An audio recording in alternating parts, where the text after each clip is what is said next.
The Stiletto. Written and read by Jack Treby. Chapter 1. It's not as easy as it looks, hitting a small object at any distance with a high-powered rifle. A tin can or a blonde head, it makes no odds. When the object is bobbing about all over the place, it is next to impossible. I had never tried to hit a moving target before, and it was proving far more difficult than I had imagined. My finger was wound tightly around the trigger, my right eye locked to the telescopic lens, but, try as I might, I could not keep Jason Coburn's head in my sights. The guy was less than 100 feet away from me, in an office block just across the street. I was lying flat out, surrounded by cardboard boxes on the 5th floor of an adjacent building. My rifle was supported by a small tripod, but my hands were shaking and constantly throwing the sight off balance. I couldn't help it. My nerves were getting the better of me. I didn't really want to kill this guy. In fact, I didn't want to kill anyone. But I had come this far, and I could not stop now. I took a moment to steady my hand. If only he could keep still for just a couple of seconds, I could blow his brains out, and the nightmare would be over. But every time I got him in focus, he would move out of sight, or some object would come between him and me. And if I didn't pull the trigger in the next few minutes, I knew I would not get another chance. Jason Coburn was a handsome man in his mid-30s, blonde and well-chiselled. He wore a sharp suit and expensive shoes, an 80s man through and through, one of the new breed of entrepreneurs piling up the cash. Coburn was the director of half a dozen different companies, a petrochemical firm, a cosmetics chain, and an aerosol manufacturer, amongst others. There were plenty of people who might have wanted him dead, so I was probably doing the world a favour by putting a bullet in him. That was what I tried to tell myself anyway. The truth was, however, that I did not have a choice. Coburn must have seen a glimmer of light as he stopped moving and stared out of the window. I cursed silently. It was a bright sunny day, a rarity in South London, and the light was reflecting off the glass of my telescopic lens. This was one of many little details which I'd failed to take into account. For a moment, though, the man was standing stock still, in plain view. This was my one chance. I took a deep breath, lined up his head in the crosshairs of the rifle, and pulled the trigger. It was the first time I had fired at a living target. I was used to the recoil. I had practiced with a lot of tin cans, but I could never quite keep my eye to the lens as the rifle slammed backwards. I heard the shatter of glass across the street as the bullet punched a hole in the window opposite, but it took a couple of seconds before I could see if I had hit the mark. Coburn was still standing. I had hit him all right, but not in the head. I growled in despair. The barrel must have shifted slightly at the last second. The guy was clutching his thigh, screaming blue murder, but he was still alive. I watched numbly as he ducked behind a desk and bawled out some orders at a couple of underlings. 2 suited guerrillas rushed to the window, pulling guns from inside their jackets. Oh, hell! I hadn't expected his people to be armed. This was London, for goodness sake. People weren't supposed to carry guns. I followed Coburn's lead and dived to the ground behind the cardboard boxes, just as a volley of bullets whistled over my head. His bodyguards were better shots than I was, even with ordinary handguns.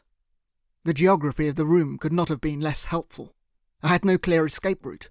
The space between the sniper's nest and the far door was wide open. I'd be a sitting duck if I tried to move across it.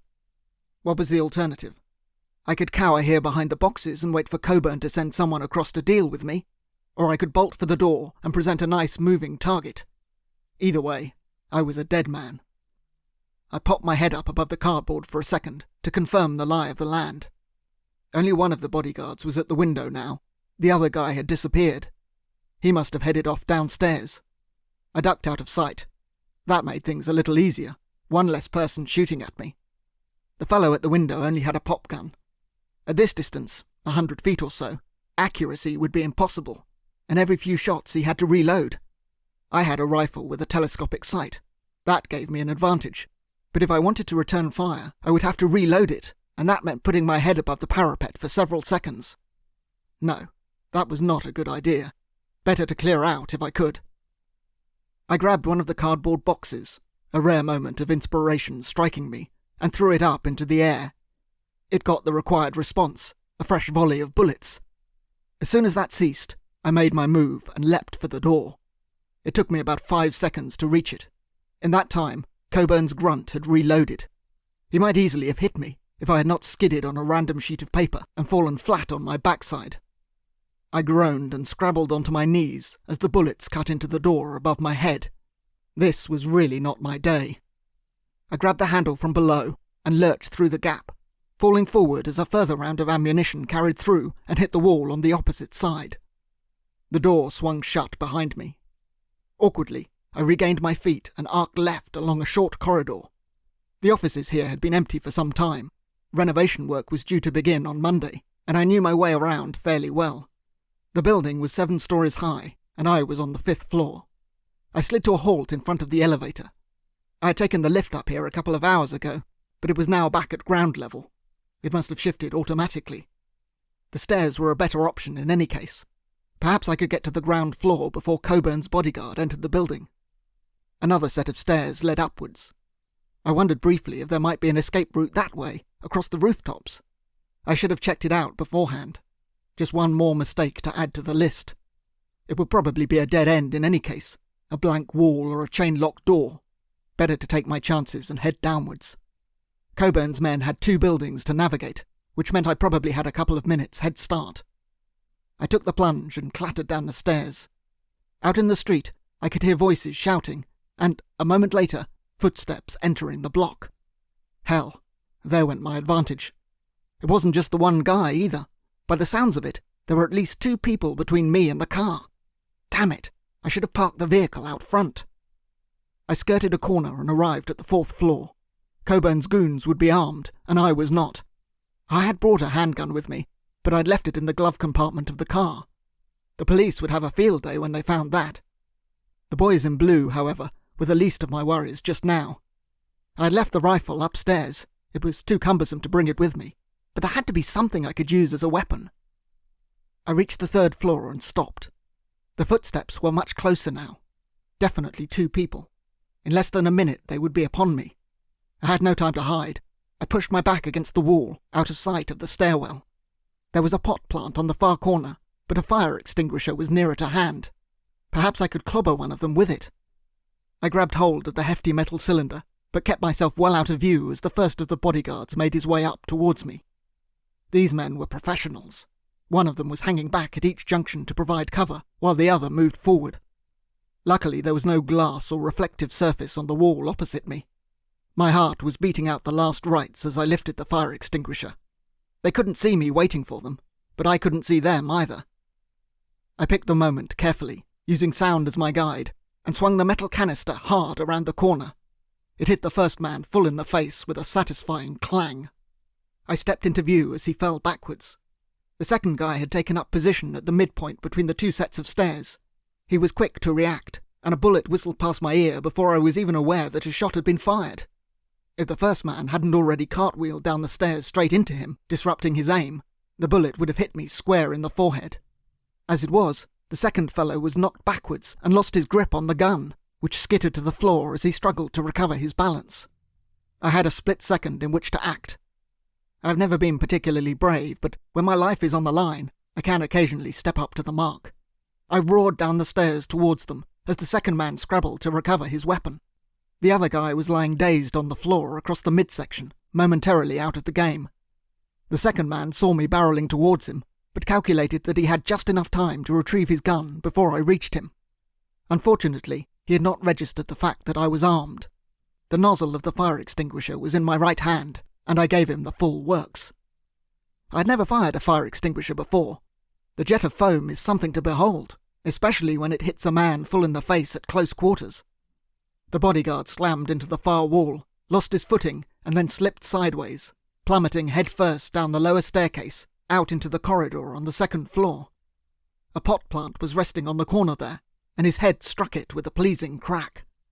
The first gorilla, closer to hand, was showing some signs of recovery, but a quick blast of foam soon put a stop to that. I was acting entirely on instinct now, surprised at how well things were going as I scooted around the corner. Then I slipped on the foam myself and came crashing down the 2nd set of stairs, landing squarely on top of the other fellow, an unwitting but helpful cushion. I lost my grip on the fire extinguisher though, which clattered off down the corridor. I pulled myself up and took a moment to recover my senses. Somehow, I had managed to overpower both men. but I was not out of danger yet. This floor was different from the others. A glass wall stood opposite the stairs, and there was an empty room visible on the far side. I chanced to look through, out at the building on the opposite side of the street. A few floors above, I could see Jason Coburn standing at the window, staring out.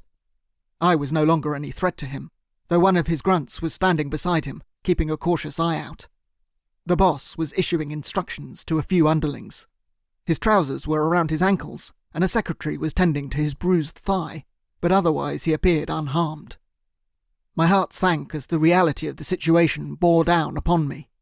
My one and only chance to kill the man, and I had blown it. Even if I escaped from this godforsaken building, even if Jason Coburn decided it was too much hassle to chase after me, even if the police let me off with a warning, each of these ifs being less credible than the last, I had failed in my mission, and it was not just me who would suffer the consequences. I shook the thought from my mind. There was no time to worry about that now. The second bodyguard was beginning to rouse. I skipped across the floor to retrieve the fire extinguisher, and then, muttering a quick apology, I hit him over the head. He groaned and sank back into the thin carpet. Hopefully the blow would not do him any permanent harm. His gun was lying not far away, covered in foam. I picked it up and shoved it into my jacket pocket. It might come in useful later. The other fellow was still out for the count. I could leave them both safely behind. Carefully, I continued down the stairs to the ground floor. It had been a serious mistake, parking the getaway vehicle out the front. I had hired the car from a rental company a few days before, under an assumed name. It wasn't parked directly outside the main door. I wasn't a complete fool, but it was close enough to be seen. I would be an easy target if I tried to make my way over to it in full view of the building opposite. Even if I managed to get to the car without being shot, I was not altogether sure I would be able to get the thing started. It was a bit of a heap. I hadn't been able to afford anything snazzy, and I wasn't entirely convinced it would start at the first go. I could just imagine myself sitting in the driver's seat fiddling with the key, desperately trying to get it going, while one of Coburn's men strolled nonchalantly over, tapped on the window, and offered to put a bullet through my head. I had dithered too long in the reception area. A black-clad figure appeared at the far end of the concourse. I flinched, expecting the worst. Then I frowned. It was a woman, tall but slim and clad in leather. "This way," she called urgently, gesturing me towards her. She had dark brown hair scraped back into a ponytail, and large sunglasses obscuring her face. "Quickly," she hissed. She wasn't pointing a gun at me, which was a point in her favour, and made me more inclined to follow her advice.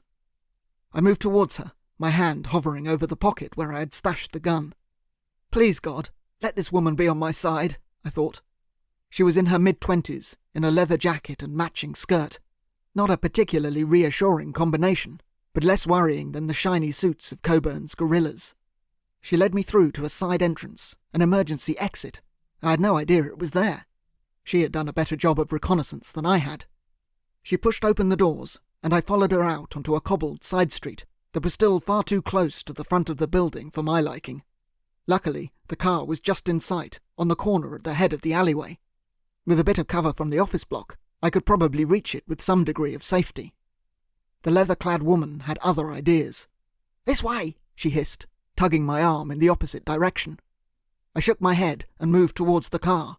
I was grateful for the help, but I could take things from here. To my surprise, an arm shot out and grabbed hold of my wrist. "Get off me!" I yelped, as the woman pulled me forcefully in the opposite direction. Who the hell did she think she was? I tried to brush her off, but she had a grip like a crocodile. In a flash, she had my arm twisted behind my back and was propelling me further down the alleyway. "Quickly!" she said, as if I had a choice in the matter. I stumbled and lost my footing. She grunted as I tumbled forward onto the cobblestones. "Oh, hell!" She glanced at her watch, then flicked her gaze back to the car at the far end of the alley. Without another thought, she hurled herself down on top of me. Behind us, on the main road, there was a huge explosion. Chapter 2. None of this would have happened if my dad hadn't choked to death on an olive a few weeks earlier. It's strange how a little thing like that can alter the whole course of your life. My dad had always loved olives. It's one of my abiding memories of him, at Christmas, cracking away at the Brazil nuts, and then scooping up a handful of the little green fruits. He had a wonderfully casual way of flipping them into his mouth. It was pure chance that we bumped into each other in London that day. I'd come up to town by train, laden with cash, intent on buying an engagement ring. I was planning on getting married in a couple of months. I was coming out of a rather expensive jeweller's shop when I spotted my dad tripping down the steps of a building on the opposite side of the street. I did something of a double-take, catching sight of him in his immaculately tailored suit. He was supposed to be abroad, on a business trip.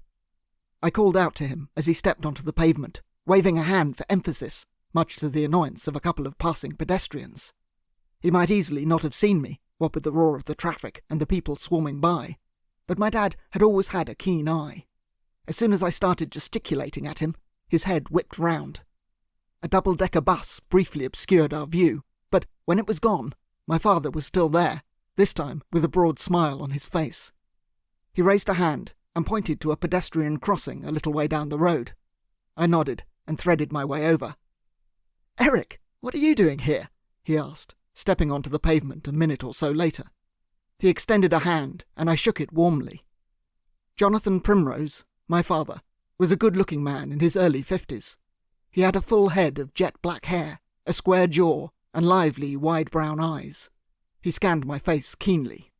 Sadly, I had failed to inherit my dad's good looks or his taste in clothing. I was sporting a knitted sweater over a white cotton shirt. My face was rounded and rather pasty, and at 5'8", I was a good 6 inches shorter than my dad. The only thing I had inherited from him was a rather fine tenor voice. "I came up to buy a ring," I explained proudly, as we moved out of the throng into a convenient shop doorway. I pulled out the small leather box and showed the diamond to him. It had cost a small fortune, nearly 6 weeks' wages. I had been saving up for some time. My father smiled. He knew all about Emily, my fiancée. He had met her a couple of times, and knew how much in love I was. She was a receptionist at a legal company in Guildford where we both lived. We had spoken on the phone a couple of times before we first met. I had been up there for an interview at her company, which she had helped me to arrange. When I turned up in the flesh, she had managed to rein in her disappointment. I didn't get the job. They were looking for an Oxbridge type, but Emily had felt sorry for me, and we had gone out for a drink afterwards. Now we were getting married.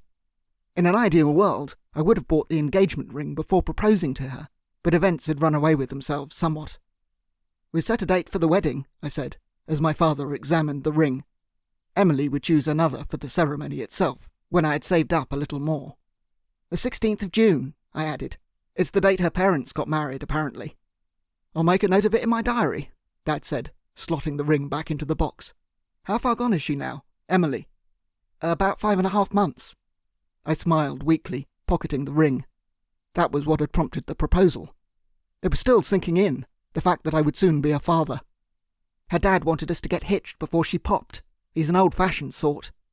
In the ordinary course of events, it might have taken me another couple of years to pluck up the courage to ask Emily to be my wife. But when she had told me about the baby, a couple of months before, I'd blurted out the question without a second thought. And, to my great joy, she had said yes. An irate shopper, laden down with bags, harumphed at us. She was trying to leave the shop, and we were blocking her way. Dad and I parted company for a moment to let the woman through, and then came back together. "What are you doing here in London?" I asked. "I thought you were in Saudi Arabia." "I was. Just got the plane in this morning." He scratched the side of his face. "A flying visit, I'm afraid. That's why I didn't phone." "Do you have time for lunch?" He glanced at his watch. "I've got another flight at 3. I could manage a quick drink." There was a bar not far away. We headed over and settled ourselves at a table. It was a bustling, glass-fronted establishment. I ordered a gin and tonic, and Dad had a still water. He rarely drank. For all his casual charm, he liked to keep in control. It was a trait I admired enormously. He had been a good father to me, distant but kindly. I enjoyed meeting up with him whenever our schedules allowed. As we sat opposite each other, me babbling witlessly on about the forthcoming nuptials, I felt a warm glow spreading inside me. I did not see my dad often. When I was growing up, he would be away on business for weeks, even months at a time. But I idolized him all the same. No matter how daft or trivial my life might be, he always took a keen interest in my affairs. "And how is work?" he asked, his brown eyes boring into me. When we were together, It always felt like I was the centre of his world. "Not too bad," I said. I worked for a vending machine company. We had a contract with British Rail to supply the whole of the South West. It was a very dull job in an even duller office, but it paid the bills. Emily and I had moved in together, a small maisonette, and we needed a steady income. I don't think I'm up for promotion any time soon. My supervisor's a bit of an ogre. Don't let it get on top of you.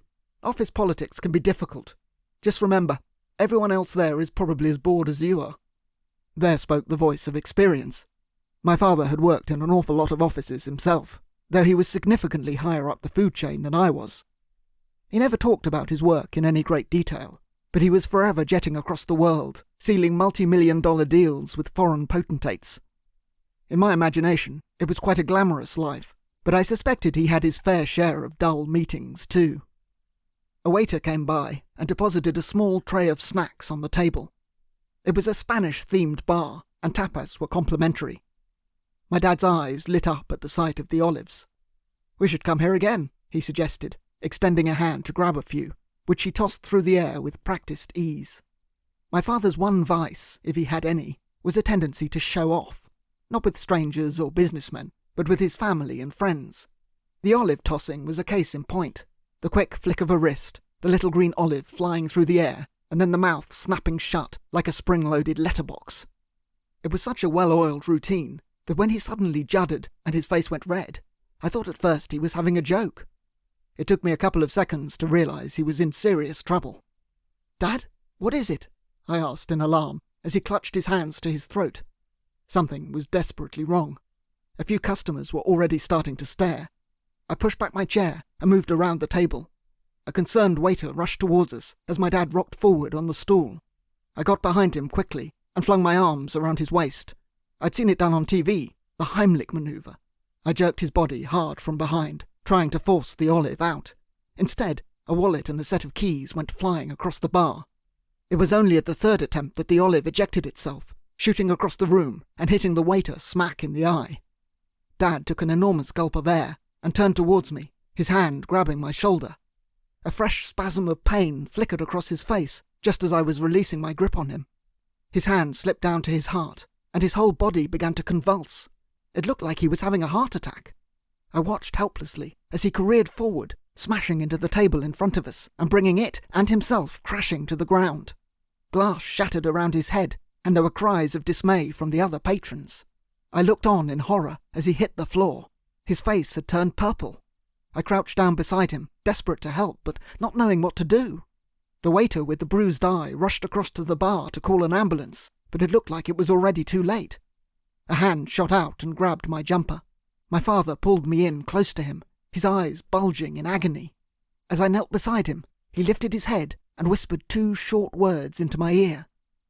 And then he died. Chapter 3. I don't envy the deaf. A world without sound must be unbearable. But that was the world I found myself in the aftermath of the explosion. I was lying dazed on the cobblestones, the young woman pressed down on top of me, a lot heavier than she looked, with her metal studs digging into me, as glass and bits of metal struck the ground all around us. It was a miracle that neither of us had been hurt. Windows had been blown in across the street. Alarms were already starting to trill, though I was not in a position to hear them. In a matter of moments, there would be the blare of sirens, and shortly after that, the emergency services would arrive on the scene. An explosion in South London was not an unusual occurrence. The IRA had set off a car bomb not far from here only a few weeks earlier. Everyone would assume this was a similar attack. But I knew better. It was my car that had been blown to bits. I could feel the flames crackling in the distance. The leather-clad woman had saved my life, but in my confused state, the only thing I could think about was the fact that I would not now be able to reclaim my deposit. The woman rolled off me and pulled herself up. I didn't move. She leaned over me in concern, her mouth moving, but no words coming out. Nothing audible, anyway. She reached out a hand and helped me up onto my feet. My legs cried out in protest. I was bruised and battered and barely aware of my surroundings, but by a miracle I had not been seriously injured. The young woman was pointing urgently off down the street. In the light of what had just happened, I was now more inclined to take her seriously. I staggered, though, as my leg gave way a second time. A shard of glass had embedded itself in the fabric of my trousers. She had to support me as we dashed quickly along the side of the building. At the far corner, a motorbike stood waiting. The woman left me propped up against the wall and grabbed a helmet from the back of the bike, which she handed to me. I fumbled vaguely with the strap. She had to help me adjust it. Then she pulled off her sunglasses, stowing them quickly in a breast pocket, and put on her own motorcycle helmet. That done, she got onto the bike and stared at me for a moment, her visor up. I just stood and stared back. She gestured impatiently, and I nodded, finally coming to my senses. My leg was throbbing, but somehow I managed to hobble forward and pull myself over and onto the back seat. No sooner had my backside hit the leather than we were off. Instinctively, I grabbed the woman around the waist. The motorbike skidded right and away from the blazing car at the end of the alley. I closed my eyes and held on for grim death. We slipped out of London with no further trouble. I had no idea who this woman was, but she knew the back streets well, and she knew how to ride a motorbike. Within half an hour, we were out of London and roaring through the country lanes of southern England. If I'd been able to communicate, beyond hanging on for grim death, I would have told her to slow down. She was screeching around blind corners with the reckless abandon of a 2-year-old crawling towards a swimming pool. In the end, I just kept my eyes shut and reminded myself that the woman had just saved my life and was therefore not actively trying to kill me. That, as it turned out, was not strictly true. I was still in something of a daze, my ears ringing with the sound of the exploding car, when the motorbike began to slow. We were passing through a picture book village with a church and a village green. The bike pulled off down a muddy side street. A track led across a field towards a small cottage. It was beautiful in its simplicity, an old worker's cottage, but now done up, with neatly trimmed hedges, flowers in a window box, and an old-fashioned garden gate. The gate was open, and we drove straight through it and up a short driveway to the wooden front door. It was surrounded by an arch of ivy. Coming from the heat of old London town, it felt like I had arrived on a different planet. The throb of the engine died beneath me, and the woman hopped off. She pulled off her helmet, removed the elastic strap, and flicked out her hair, which was long and dark as sin. For a moment, she looked like she was auditioning for a hairspray commercial. If she had been, I would have given her the job. It was only now, as I fumbled to remove my own helmet, that I had the opportunity to get a good look at her. She was younger than I had first taken her to be, in her early 20s perhaps, just a year or two younger than I was. She had a pretty, rounded face, dark brown eyes to match her hair, and a wide pout of a smile. She was saying something to me, but my ears were still ringing slightly. I was not much of a lip reader, but it might have been, "This is home." I lifted a leg over the top of the bike. An arrow of pain shot across it, and I quivered, losing my balance and falling over onto the grass. She laughed and gave me a hand up. The woman seemed surprisingly relaxed, given what we had just been through. Perhaps this really was her home. She led me to the front door and bent down to retrieve a key from underneath a pot plant. She mumbled something to me as I stepped forward, but it was only when my forehead smacked into a low beam that I realised she had said, "Mind your head." I was not usually this clumsy, but it had been a difficult day. The kitchen was as you would expect. Tiled floors, stone walls, low beams across the ceiling, window panes crisscrossed, a huge oak dining table. The woman helped me over to the table and briefly examined my head. I had hit the wooden beam pretty hard, but there was no sign of damage. I winced, however, at the movement of my leg. "I should take a look at that," she suggested. This time her words were just about audible above the ringing in my ears. "There's really no need," I protested, a little louder than I'd intended. She unzipped her leather jacket. "Better to be safe than sorry." She threw the jacket over the back of a chair and moved across to me. She was wearing a black, scoop-neck top underneath, which left little to the imagination. She crouched down in front of me and quickly pulled out a shard of glass. "Ouch!" She peered closer. "I think there's a bit more in there. Drop your trousers and I'll get a pair of tweezers." "Oh, no, I'm fine. Honestly, I don't think—" "Don't be such a prude. It's nothing I haven't seen before." Reluctantly, I undid my flies and dropped my trousers. She grabbed my knee and pulled my leg close to examine it. "Yeah, couple of small bits of glass in there. Hang on." She released her grip and retrieved a penknife from her jacket. "What are you—" I started in alarm as she returned to my leg. She pulled out a pair of tweezers. Don't worry, this won't hurt. Ouch! Okay, maybe a little. One more bit. There we go. A dribble of blood oozed down my leg. Hang on, I've got some TCP somewhere. A dab of that with some cotton wool, and then a plaster, and it was all over. She rose back up. Put your trousers back on and make yourself at home. She gestured to the seat behind me. With red face, I pulled up my trousers, then buttoned up the fly and sat myself down. For a moment, I regarded the woman with something close to wonderment. She had saved my life, and now here we were, sitting in her kitchen, as if we were old friends. I don't even know your name, I breathed. Lucy Titmuss. She shoved a leg up onto a chair and began to unzip her boot. I wasn't sure if I'd heard her correctly. Titmuss. She nodded, pulling her foot out and then switching legs. She had very long legs. I'm Eric Primrose. I haven't thanked you properly. You saved my life. I'd be dead if it wasn't for you. She smiled slightly at that. Don't thank me yet. She folded up the boots and then moved over to the kitchen sink. Fancy a cuppa? I nodded vaguely as she flicked on the kettle. I was still struggling to come to terms with everything that had happened. Someone had tried to kill me. They'd planted a bomb in my car. How did you know?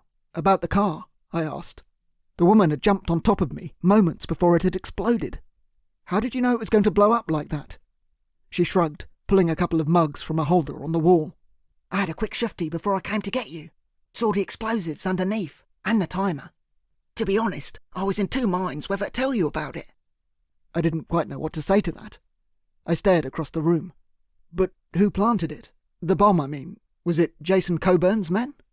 Lucy shook her head as if I'd said something very silly. Perhaps I had. Nah, there wouldn't have been time. They had no idea someone like you was going to take a pot shot at their boss this afternoon. How could they? She pulled open the fridge and grabbed some milk. But if it wasn't them, then who was it? The people who hired you, of course. Your employers. How'd you take it? She gestured to the mugs. Milk and 2 sugars. The kettle was just coming to the boil. Yes, that's right. My employers. She poured out a cup of coffee for herself and a mug of tea for me.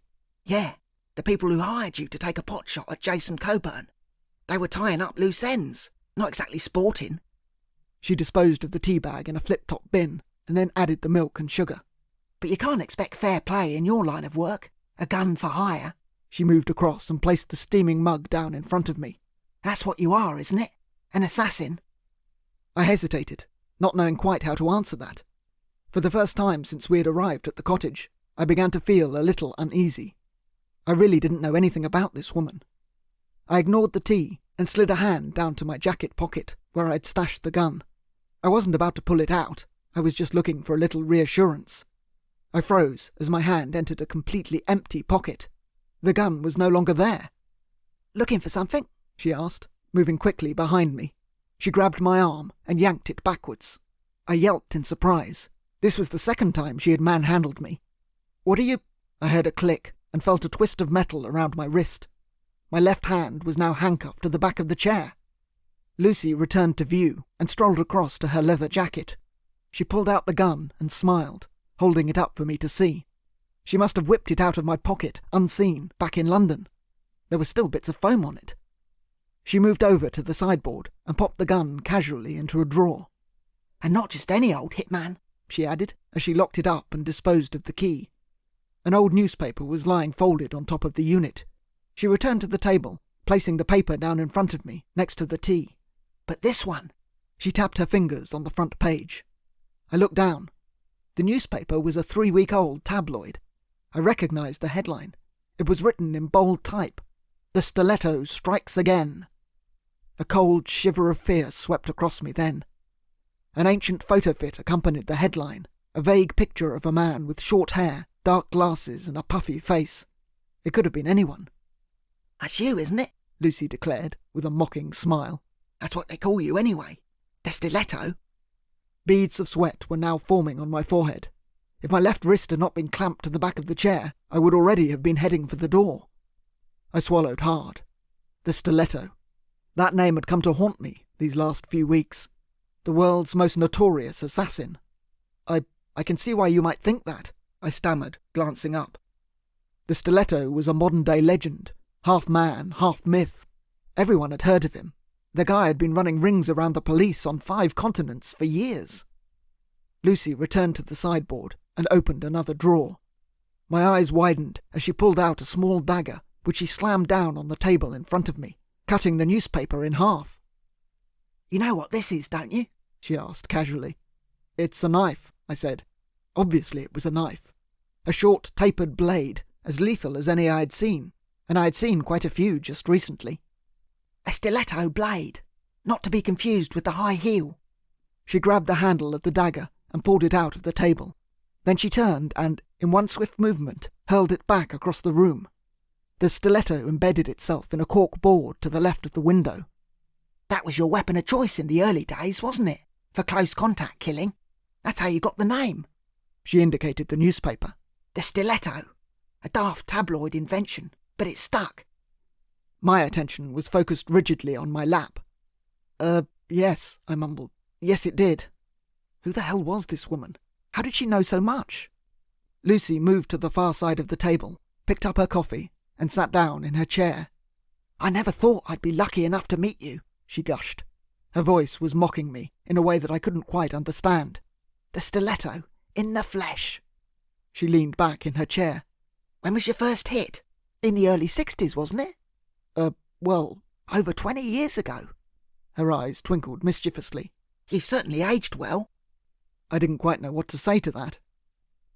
I'm older than I look, I stuttered. Me too, she admitted. But not that much older. She put down her coffee and regarded me seriously. All right, Eric, if that is your name, let's stop messing around, shall we? You're not the stiletto. You can't be. I made to say something, but she cut across me. Oh, you got the voice for it, I'll give you that. You could melt butter with that voice. But the stiletto is a professional. He doesn't make mistakes. He never misses a target, and he would never allow himself to be caught. She gazed pointedly at the handcuff securing my wrist to the back of the chair. You must have been in nappies when he started out. You may have muscled in on one of his hits, but you're no assassin. Every elementary mistake a person could make, you made it today. She lifted her coffee and took a brief sip. I don't think you're a hitman at all. The way you blundered about. She shook her head in amusement. You didn't have a clue what you were doing. I looked down.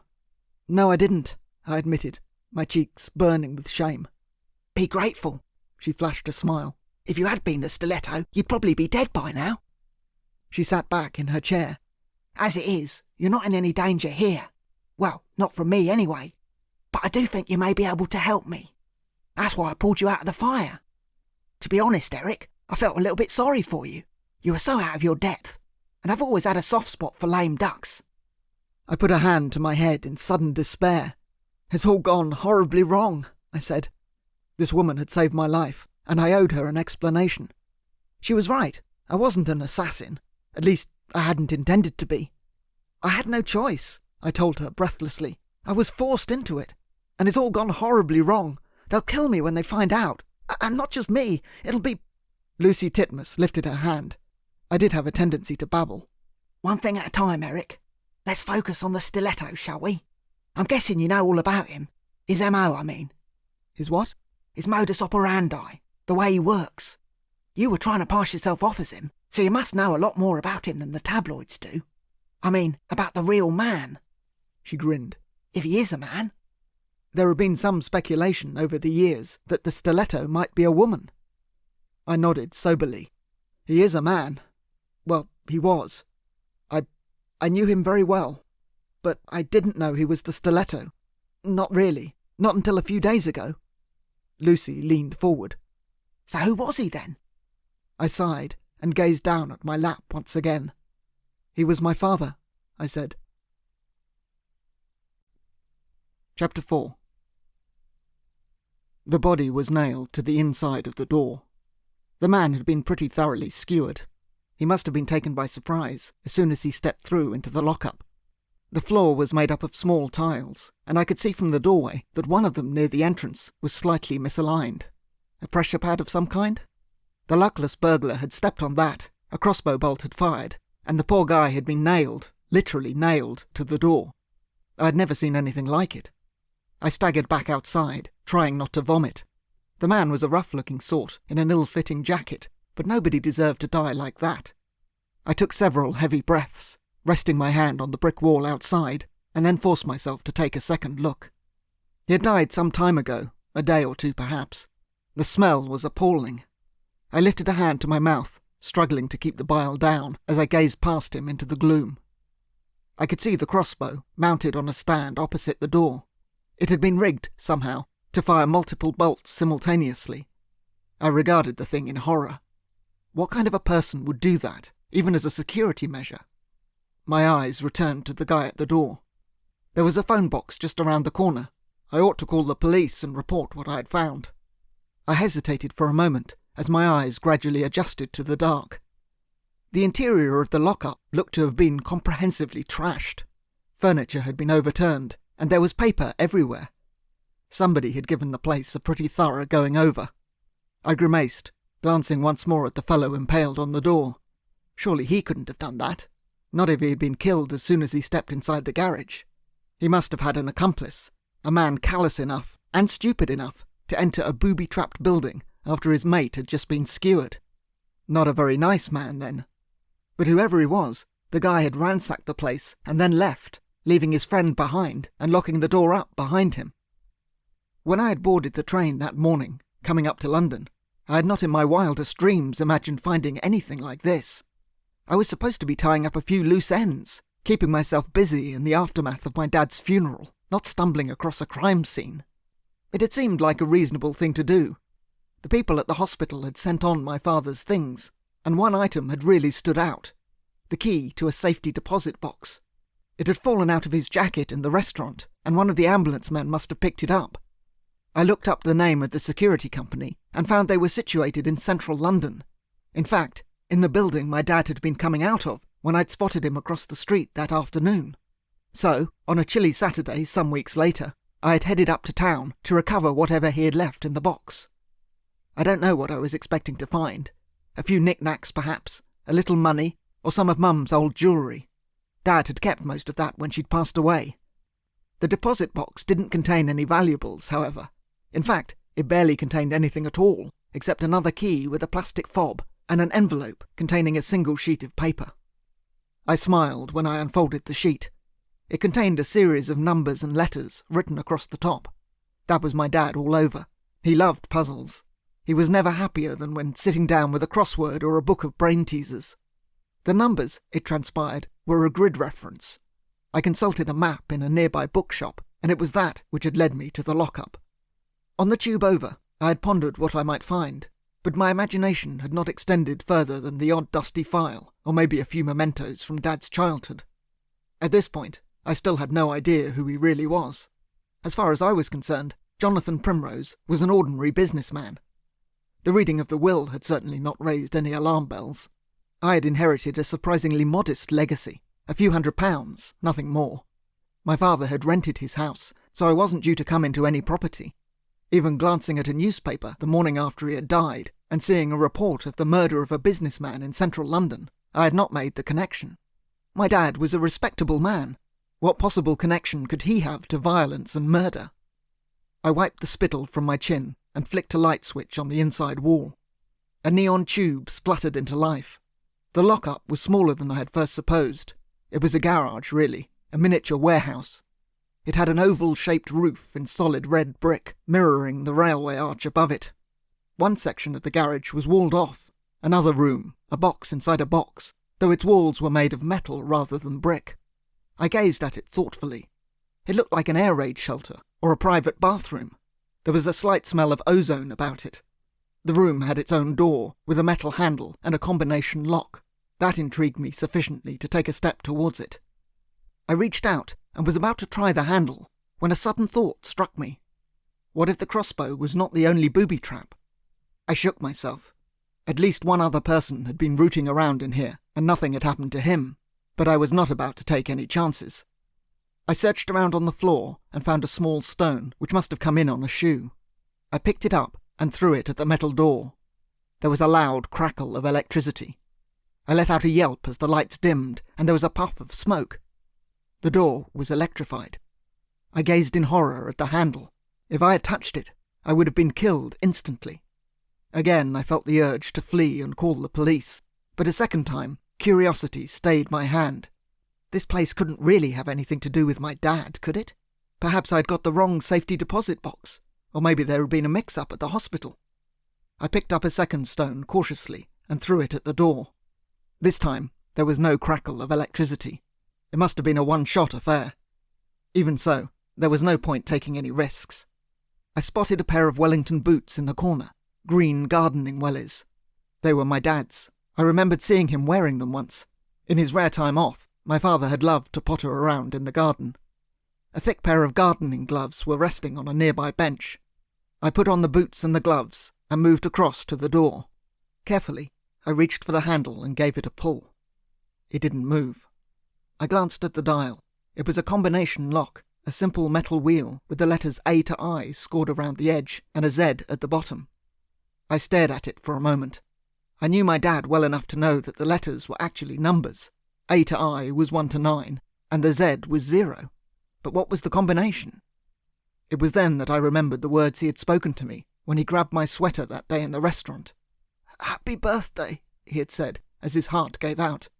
At the time, I had thought nothing of it. He must have been delirious. My birthday was months away, at the end of September. But now I began to suspect that, even in his last moments, my father had been thinking ahead. He had given me the combination to the safe. I removed one of the gloves and took a deep breath, then reached for the dial. I dreaded to think what might happen if I was wrong, but I twirled it anyway, each 2-digit number in turn, the day, the month, the year. Then I pulled the handle. There was a hiss of air, and the door began to swing open. "Hang on a minute." Lucy Titmuss sat back in her chair.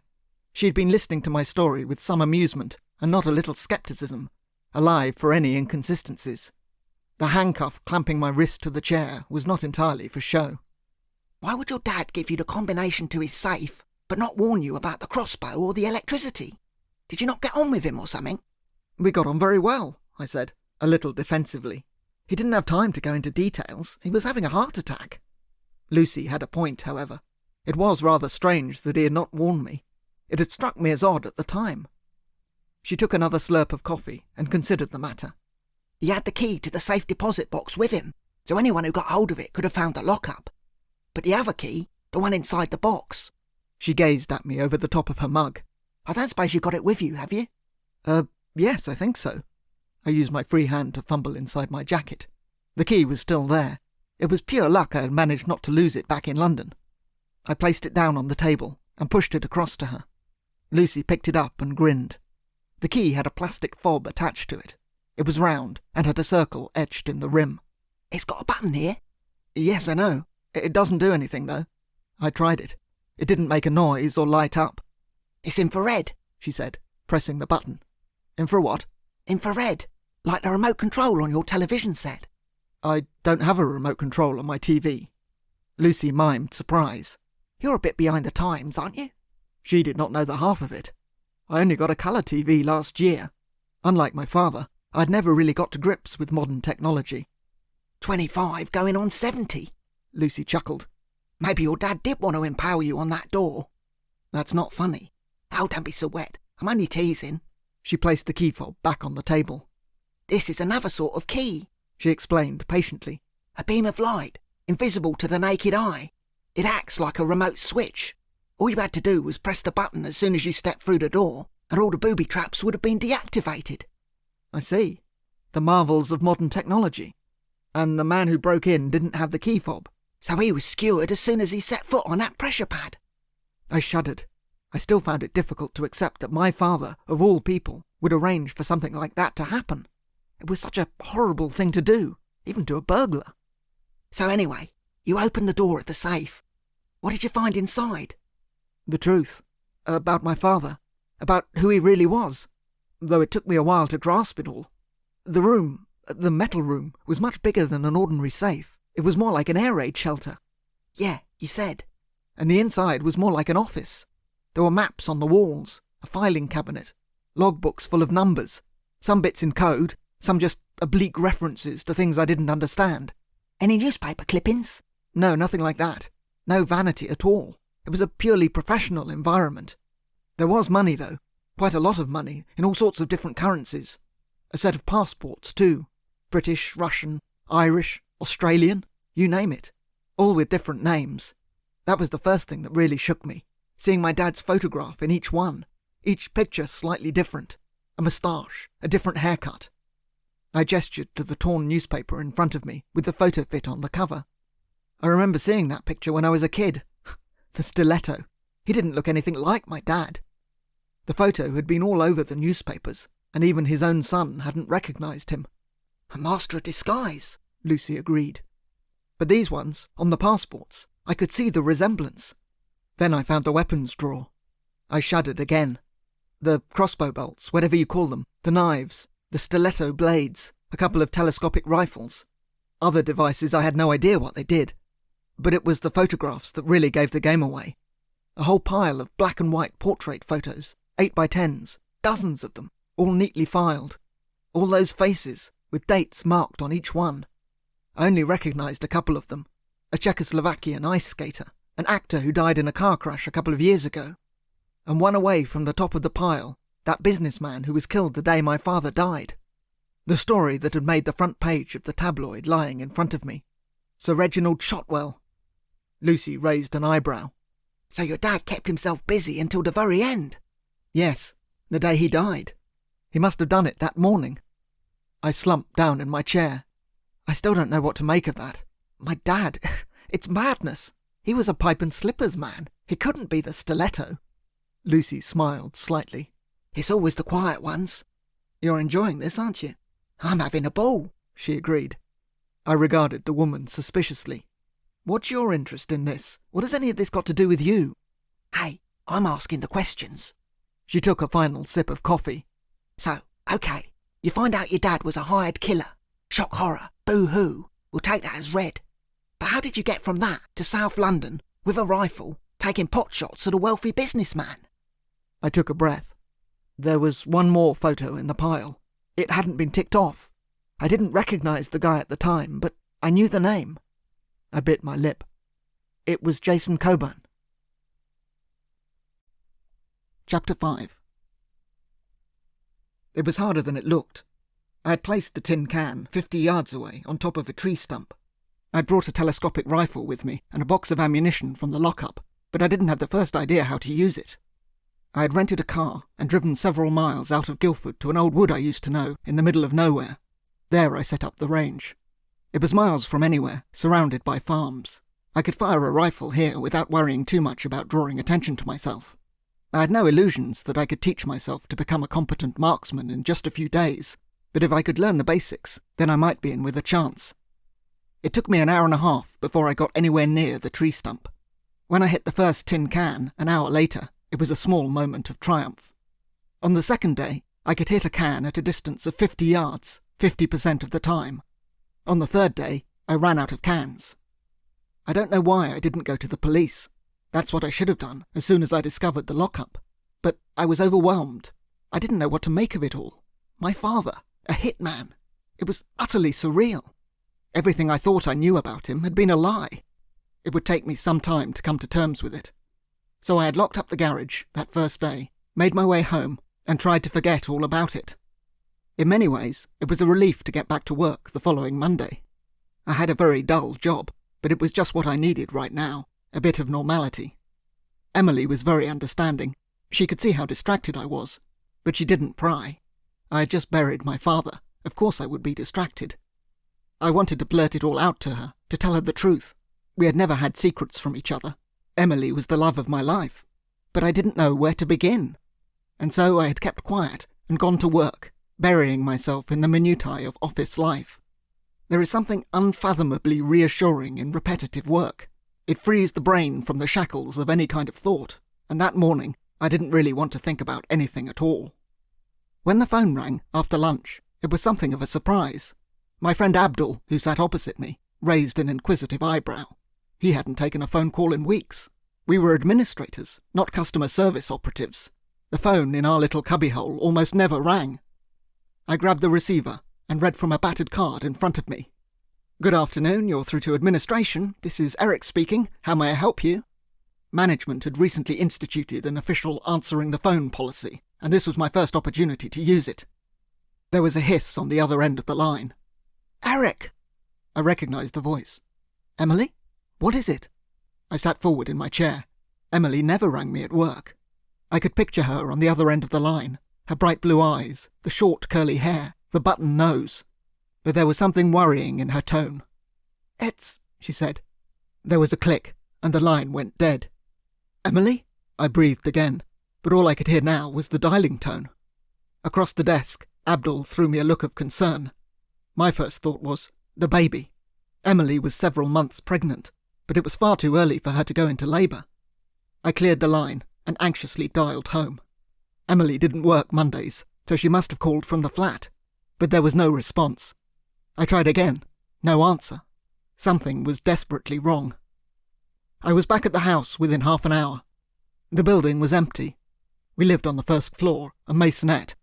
The door at the top of the stairs was open, but there was no sign of life inside.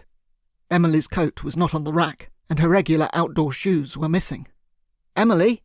I called through into the living room. There was no sign of her there either. I checked the kitchen and the bedroom, the bathroom too. With rising panic, I returned to the lounge. It was then that I noticed the crockery on the coffee table, 2 cups of tea and a plate of biscuits. I frowned and reached for one of the cups. It was still half full, though the tea was cold. Oh God, somebody had been here with her. I grasped my hair. What had I told Emily about answering the door to strange men? My fiancé had a more trusting nature than I did.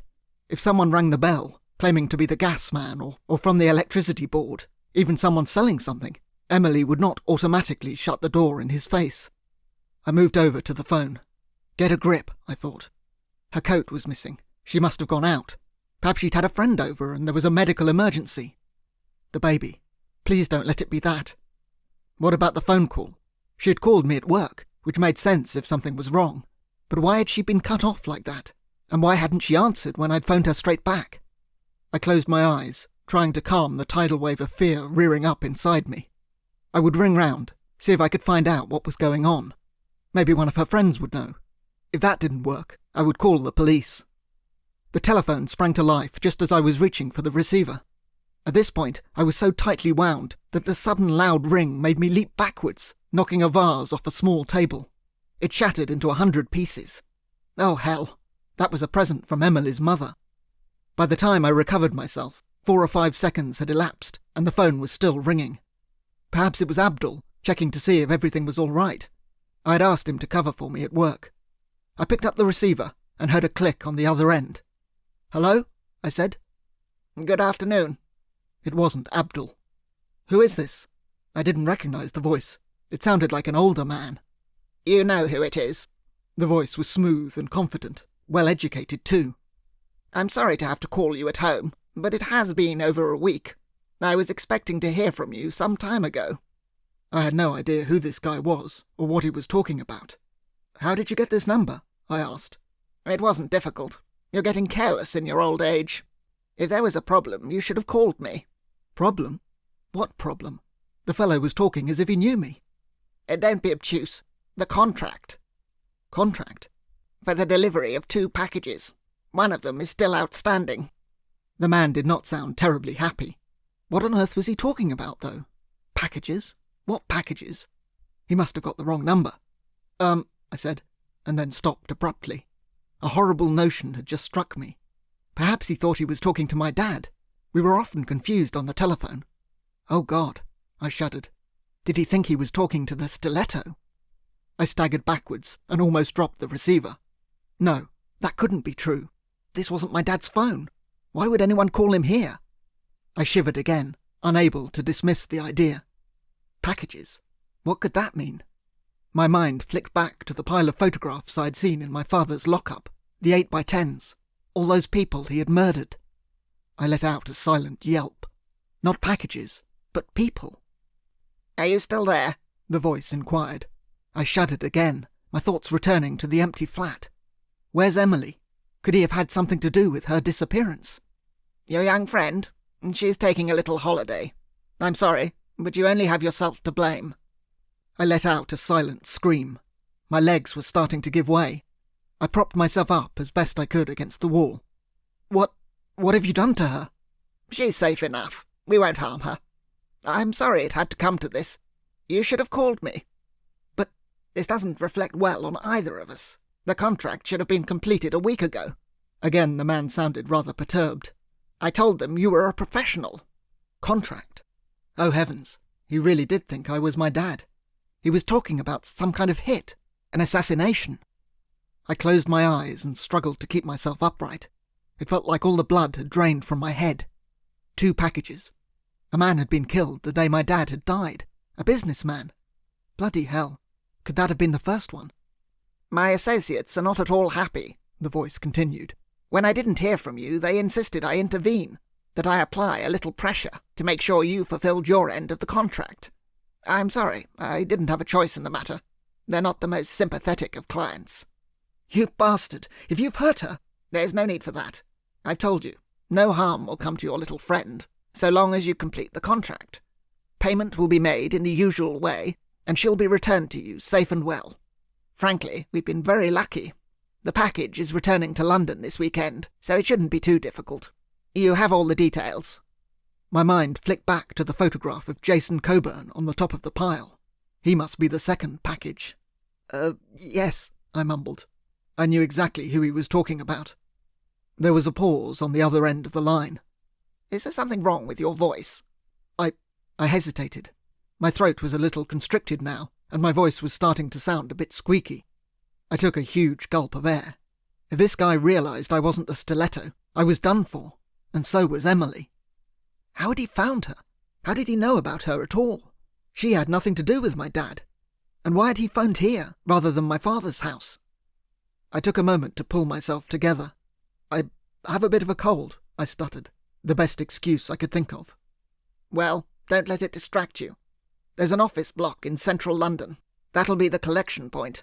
It's being renovated, so you'll have the place to yourself. I'll give you the address. And you have a pencil and paper?" Wait a minute." I grabbed a pencil and flipped open the telephone pad. Briskly, he gave me the details. "I'll expect to hear from you as soon as it's done. If you have any difficulties, phone me at once. It's my neck on the line, too." I could hear the scowl as he said that. "I've put a lot of business your way these past few years. I've never had cause to regret it. Don't give me a reason now." Before I could say another word, the phone clicked off. I dropped the receiver and moved across to the sofa. I sat down and stared at the plate of half-eaten biscuits. My God, what had I got myself into? As far as I could make out, my father had died midway through a contract. He had killed a man, Sir Reginald Shotwell, but then had expired before he got around to the second hit. When he didn't call in, the guy on the phone had traced him to my house. How he did that, I had no idea. It must have been something I had done in the last 2 weeks, some giveaway that had led him to me. The lock-up, perhaps. Was he responsible for the break-in? He and his clients seemed to know all about my domestic arrangements. They had kidnapped Emily to exert pressure on me. But could they seriously believe I was the Stiletto? If they knew where I lived, they must know what I looked like, and I was far too young to be mistaken for my father. It made no sense. The thought of Emily being locked away, kidnapped, held against her will, it was too much to bear. I was only just beginning to realise what kind of a world I was getting caught up in. If my dad could casually skewer a man who broke into his garage, then his associates were perfectly capable of killing Emily. I had no choice. I would have to do what they asked. "I know I should have gone to the police," I said. That would have been the sensible course of action. But I couldn't risk it. I knew if I did, I would never see her again. I just sat there in the living room for hours in a fog, not knowing what to do. I didn't even bother to clean up the vase. Lucy Titmus regarded me calmly. "But eventually, you decided to go through with it, to kill Jason Coburn." I nodded. What choice did I have?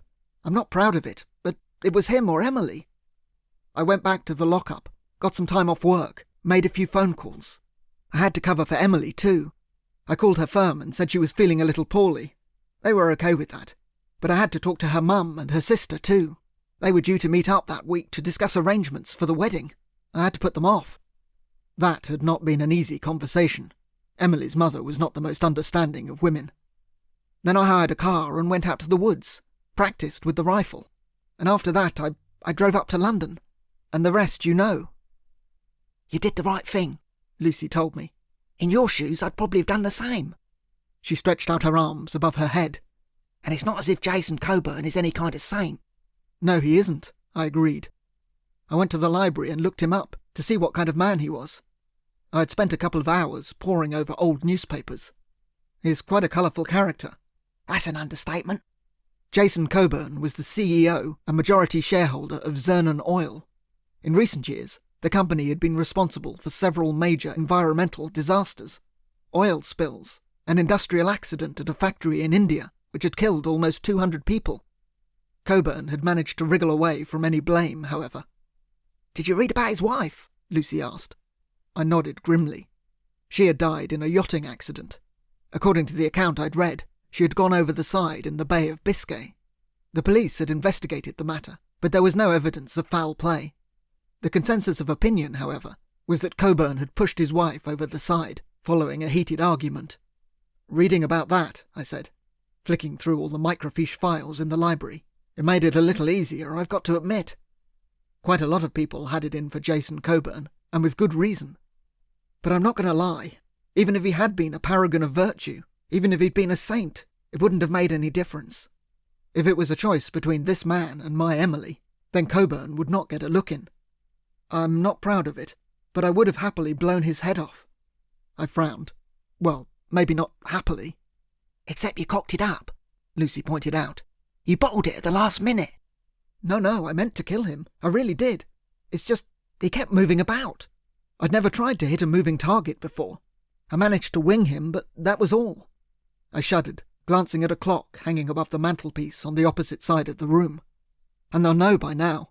The man on the phone, he'll know I've failed. And he'll kill her, Emily, him and his associates. I know they will. Lucy leaned forward across the table and covered my free hand. Eric, I'm not going to let that happen. She rose up and moved around the back of my chair. She slotted a key into the cuffs and released my hand. Congratulations, you've passed the test. What test? I stared at her in confusion. She smiled and sat herself on the edge of the table, her long legs angled towards me. You really are an idiot. But don't worry, I'm going to help you sort this out. I looked up at her smiling face. She was no older than me, but she radiated confidence. Who the hell was she? What was her story? But more to the point, how could she possibly help me? What instructions were you given for when you completed the job? Just to phone in and confirm the kill. Then they'd release Emily. So you have a number to call? I nodded. Well, that gives us something. And what about the payment? A Swiss bank account, I think. They had the account number. Lucy grinned. There must be a small fortune in there, or a rather large fortune. I peered up at her suspiciously. She laughed again.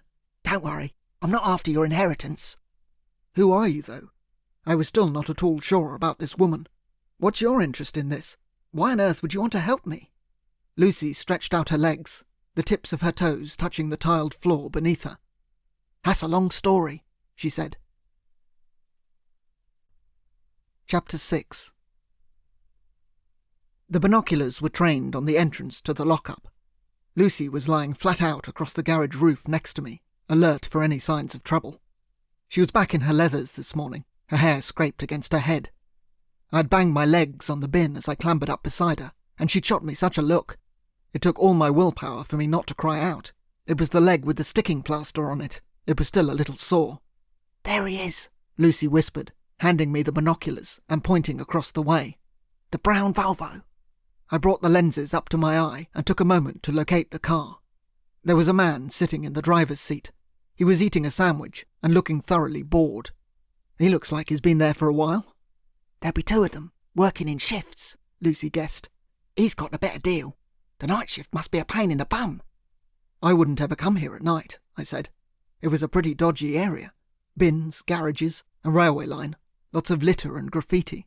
At the moment, however, the Volvo was the only sign of life. So what's the plan? I dropped the binoculars and angled my head to look at her. How am I going to get in there without being seen? Lucy rolled her eyes, as if I had missed a vital point. Eric, it doesn't matter if he sees you. That's the whole point. You're doing exactly what they'll expect you to do. You're preparing yourself for the hit. It's me they won't be expecting. All right, how are you going to get in there? Lucy was the one who had insisted on coming here this morning. She raised an eyebrow. What do you think Freddy there is going to do when he sees you? How do you know he's called Freddy? He looks like a Freddy. Didn't you see that, Tash? Fair point. So what will he do? He'll report in. He'll pop to the phone box around the corner. And while he's out of sight, I can slip in behind you. Easy as pie. Yes, but how will you get out afterwards, without being seen? Lucy raised a hand to my cheek and pinched it gently. You let me worry about that. You just concentrate on looking pretty. I sighed. It was clear that Lucy did not have a high opinion of my intelligence. Come on, she said. Round the back. Time for your starring role. I had asked her, of course. How did a woman like that know so much about this sort of thing? To my surprise, Lucy had given me a pretty comprehensive answer over dinner the previous evening. I had needed some hot food inside me. Lucy had offered me beans on toast, which was the limit of her culinary skill, so I set to work on something better. The cottage had a well-stocked larder, and it was my one saving grace that I could throw a meal together in any circumstances. While I slaved over the stove, Lucy was happy enough to answer my questions. I was in the army for a few years, she explained, sitting back in her chair. She had her feet up on the kitchen table. You were a soldier? I regarded her in surprise. She did not look like a soldier. I didn't think they allowed women in the army. Not in combat roles, anyway. Not the British Army, she said. My mother's Israeli. Men and women share the combat roles over there, and national service is compulsory. She scratched her chin. My dad's Scottish, so I could have got out of it, given up my Israeli citizenship, like my brother did. But I was happy to give it a go. I spent 3 years in the army, longer than I had to. Went on several ops, learnt how to keep my cool under fire. Her eyes twinkled at the memory. Actually, I had the time of my life. The dinner was almost ready. Lucy took her foot off the table as I put the pot down. I handed her a plate, and she leaned forward to ladle out some stew. This is good, she remarked with some surprise, after swallowing a mouthful of beef. My mother's recipe, I said. She swore by it. She had been a good woman, my mum. She had died some years ago now, a brain hemorrhage. I still thought of her every time I picked up a saucepan. I ladled out some of the beef for myself. We were straying from the point. So what's your interest in my dad? I mean, in the Stiletto? Again, Lucy did not beat about the bush. He killed my brother. I had just swallowed a small chunk of beef, and I nearly choked on it. I grabbed a napkin and coughed, pulling myself together. I'm sorry, I mumbled eventually. Lucy shrugged. It's not your fault. When did it happen? About 2 years ago. It's taken me this long to track him down. Your father's not an easy bloke to find. She took another slurp of beef. And just as I was getting close, he chokes to death on an olive. You couldn't make it up, could you? So it was revenge you were after, I said, eyeing her carefully. You wanted to kill him? Yeah, eventually. She put down her fork. But it wasn't really about him. Oh, sure, he killed my brother. But he was just the instrument. He was the strychnine in the souffle, so to speak. He wasn't the chef who ordered the poison. Your brother was poisoned by a souffle? Not literally, you idiot. It's a metaphor. Her face grew dark. Your dad burnt down the office where he worked and made sure he didn't get out. My brother was burnt alive. That's horrible. Yeah. If he hadn't left his calling card, I wouldn't even have known the Stiletto was involved. At the scene of every crime, my dad left a small card with the silhouette of a high heel. The newspapers had invented the name, but in later years he had embraced it. Do you have any idea who hired him? I asked. I think so, but I can't be sure.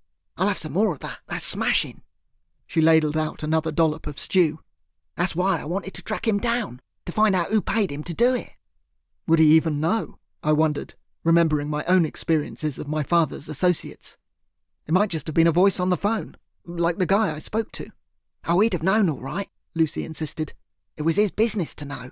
You don't get to be that successful without knowing the ins and outs of every assignment. He had to cover his back after all. And I'd have made him tell me. I believed her.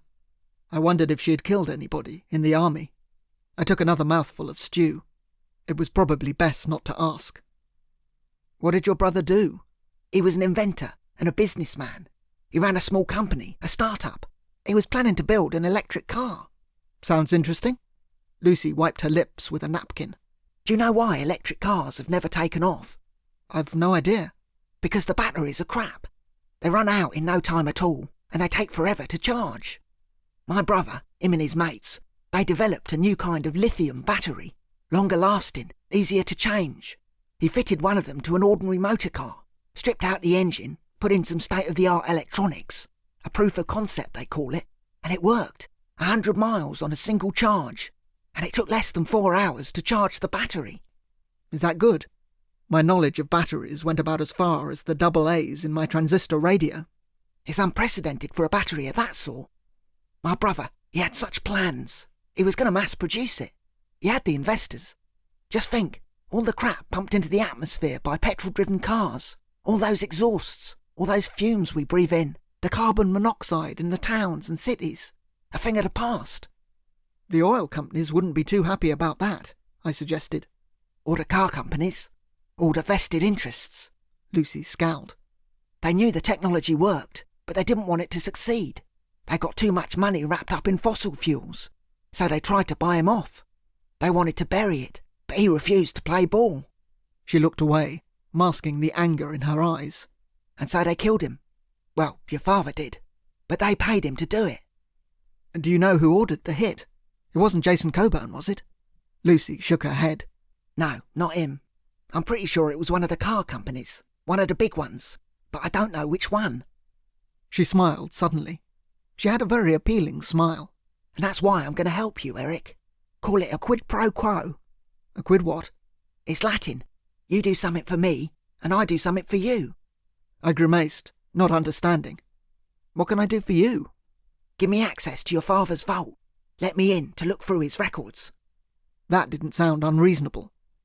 And in return? I'll get you your fiancée back, if I can, and I'll help you deal with the people who kidnapped her. There was a car hidden under a tarpaulin out in the shed. Once we'd finished dinner and washed up the plates, I washed, Lucy dried. We set out together into the night. I would have been happy to use the phone in her cottage to make the call, but Lucy was more cautious than I was. Better to ring in from the middle of nowhere. The radio in the car was tuned to the BBC. The news was full of the bomb attack in London. There were quotes from the Prime Minister and the head of the Metropolitan Police. They called it a suspected IRA bomb. The Irish Republican Army had not claimed responsibility. There was no mention of a sniper's nest or the attempted shooting of Jason Coburn, which was rather strange. The police must have found the rifle. Thankfully, my fingerprints were not on record, so they would not be able to trace it back to me. Coburn was mentioned briefly, but only as having been in the building opposite. Apparently a shard of glass had caught him in the thigh, and he had gone to a private hospital for treatment. That was the official story, anyway. Lucy flicked the radio to another channel. Heavy rock music filled the air. She laughed at my sour expression. "I'm more into classical music," I said. You really are an old fogey. She had the good grace to turn the volume down a little, however. The car pulled up halfway along a country lane. A lone public telephone box stood on a grass verge. We were miles from anywhere. Quite who the phone box was meant to serve, I had no idea. Lucy switched off the engine. Do you want me to come with you? I bit my lip. No, I'd better do this on my own. Lucy had briefed me pretty thoroughly, but I was feeling nervous. I didn't want her standing over me while I did it. I closed my eyes for a moment and then pushed open the passenger door. The phone box had a little light inside. I paused for a moment, looking down at the notebook where Lucy had written a few helpful hints. Was this really such a good idea? She was adamant that it was the only option, but why should I take her word for it? What did I really know about this Lucy Titmuss? A soldier seeking revenge for her dead brother. Even if everything she had told me was true, and I wasn't entirely convinced that it was, did she have it in her power to help me? Or was I just digging myself even further into a hole? I picked up the receiver and dialed the number. The phone rang 3 times. There was a click, and then a second click. That would be the number being rerouted. Lucy had explained to me how it all worked. I would dial one number, it would reach that phone, and then some electronic gizmo would reroute it somewhere else. It made tracking the call difficult if anyone tried to pull a fast one. I did not have the same protection my end, hence the call box in the middle of nowhere. The phone was answered, but nobody spoke. I could hear breathing, however. "It's me," I said, glancing down at the notebook. There's been a complication." "I think that may be something of an understatement," the voice on the other end replied. It was the same man I had spoken to before. Educated, smooth, middle-aged. "What happened?" he asked. I peered at the notepad. "My equipment was defective," I explained as calmly as I could. "I'm afraid the package was damaged but not destroyed." Even out here, we had to speak in code. "I'm aware of that," the man said. Lucy had told me this would not be a straightforward conversation. "My associates are not happy." "I'm not happy," I asserted, doing my best to go on the offensive. "My car had a serious malfunction. That was not in the contract." There was a pause on the other end of the line. "I assure you, that had nothing to do with me." "I don't take kindly to any breach of faith." I spoke as stridently as I could. "You're the Stiletto," Lucy had told me firmly. "You don't take any bull from anyone." "There will be consequences," I added, doing my best to add a hint of menace. I'd done a little acting at school, and it was proving useful. A threat from the Stiletto would not be taken lightly. "There's no need for that, I assure you. My clients had nothing to do with your malfunction." I paused for a moment. "If not you, then who? Who else would have known I was there?" "I'm afraid I have no idea. Although, frankly, you've been getting rather careless lately. A lot of people would happily see you out of the picture. Rest assured I'm not one of them. At least, not yet." The man hesitated briefly. "I've spoken to the clients. They're not happy with the situation, but luckily for you, they don't have time to make alternative arrangements. They're prepared to offer you one last chance. The fate of your young friend depends upon it." I swallowed hard. Lucy had told me not to inquire too closely about Emily, but I could not help myself. "You'd better not do anything to hurt her," I said. "Of course not. You have my word." I took a deep breath. "And the package?" "It'll be on the plane to Paris on Wednesday evening. Despite the confusion, the attempted assassination, we have no reason to believe the delivery will not go ahead as scheduled." So Coburn was on his way to Paris as planned, presumably for a business meeting. "The package will be waiting at the Alhambra Theatre on Thursday night. You should check in at the Hotel Rousseau on Wednesday afternoon. Further details will be sent to you there. Make sure the package is properly secured, and this will be your last opportunity." There was a click, and the line went dead. I shivered, flipping closed the notepad. The call had gone exactly as Lucy had predicted. I'd managed to keep myself together and play my part. In fact, I'd surprised myself. I had worried I might fall to pieces at the first mention of Emily. But now, with the phone back in its cradle, I felt suddenly cold and helpless. I returned to the car and sat there silently for a moment. Lucy left it a few seconds before breaking the silence. The radio was off now, thankfully. "Well, how did it go?" "Thursday evening, in Paris." "That's good. That gives us a few days." She could see the sweat on my brow, however. "Plenty of time to sort out all the details," she reassured me. My hands were trembling too. I'm not sure if I can go through all this again." "Of course you can." She reached across and squeezed my knee. "You did really well, Eric. I know that wasn't easy." What if they don't let her go? That was the thought that had been playing on my mind for some time now. Emily, I mean. I had read somewhere that kidnappers would often kill their victims, even when the ransom was paid, so that they couldn't talk to the police afterwards. What if they kill her anyway? "I'm not going to let that happen. Besides, they're dealing with the Stiletto. They wouldn't want to upset him, would they?" "He's pretty bloody upset already," I said. "I know, but look at it this way. It's his reputation we're trading on. Anyone else, they wouldn't have given them a second chance." She grinned. "You've got a lot to be thankful to your dad for." "Thankful?" I spat. "He's the one who got me into this." "It's a nightmare, Lucy. A nightmare." I pulled my leg away from her. "He said the bomb had nothing to do with him. The car bomb. He said I was getting sloppy, leaving too many tracks. He said it must have been somebody else who planted it." Lucy shrugged. "They were always going to deny it." But I had had another thought. "Did you do it?" I asked her, bluntly. "You wanted my father dead, didn't you?" Her eyes flicked upwards. "Eric, we've been over this. I told you, your dad would have been no use to me dead. Come on, let's get home. We've got a busy day tomorrow." That night, I lay in bed, my mind churning. There was only one bedroom in the cottage. I would have preferred to sleep on the floor, but Lucy wouldn't have it. "Don't be silly," she said. "It's only a bed. I'm not going to jump on top of you." She was out like a light as soon as her head hit the pillow, but I could not sleep. I couldn't help but think about Emily, lying somewhere frightened and alone. What if they questioned her about me? What if they found out I was just an administrator, not an assassin? What would happen to her then? Lucy had done her best to reassure me on that point. If they'd had any doubts, she said, they wouldn't have set me up for another hit. There was some truth in that, I supposed. I opened my eyes and stared at the ceiling. Was I really going to go to Paris and have a second crack at Jason Coburn? The last thing I wanted was to put myself through all that again. Lucy had promised to help me as best she could, but her interest was in my father's archive, not in my problems. The location for the hit was a bit of a worry too. A theatre. That was bound to complicate things. I had already made a hash of my first attempt in an empty office block. A public space would only make matters more difficult. But Emily was depending on me, and I knew I had no choice. If there was even the slimmest hope that I could save her life, then I had to take it. The next day, Lucy and I drove back into town. It was a Sunday, so it was an easy run.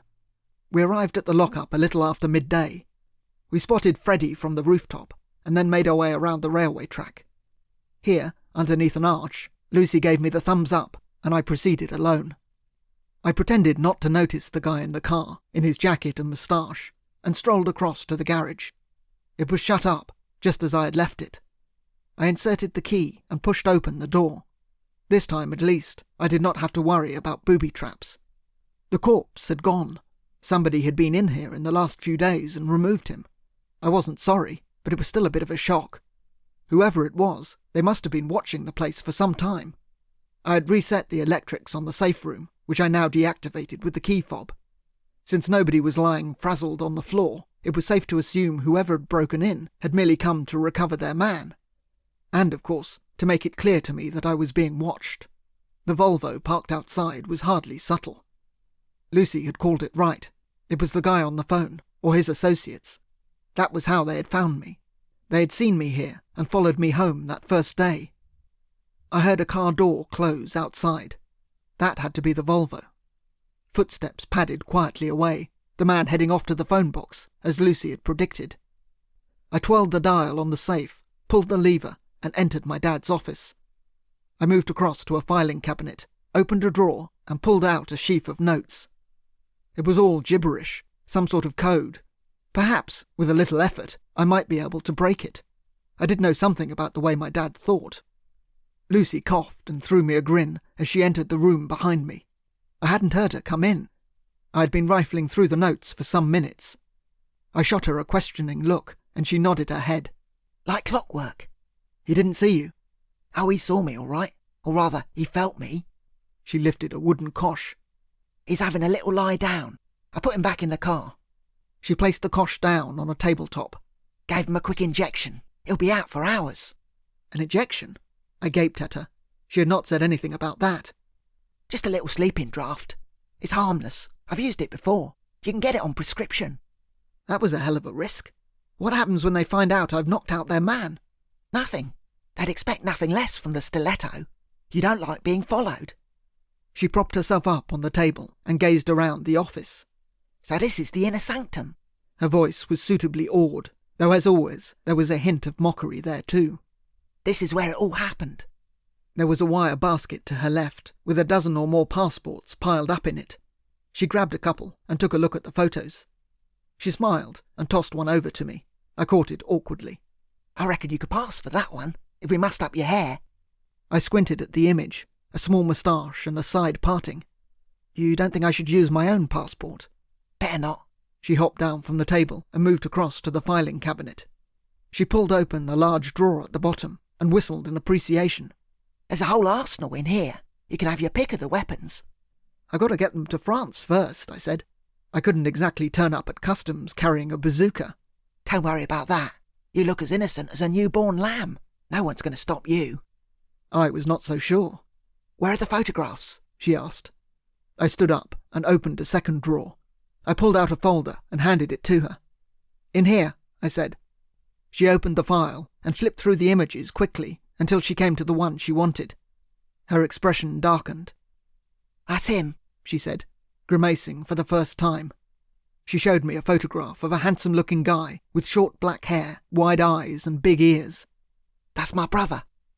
She returned to the table and propped herself up. How old was he when he died? 33. A few years older than me.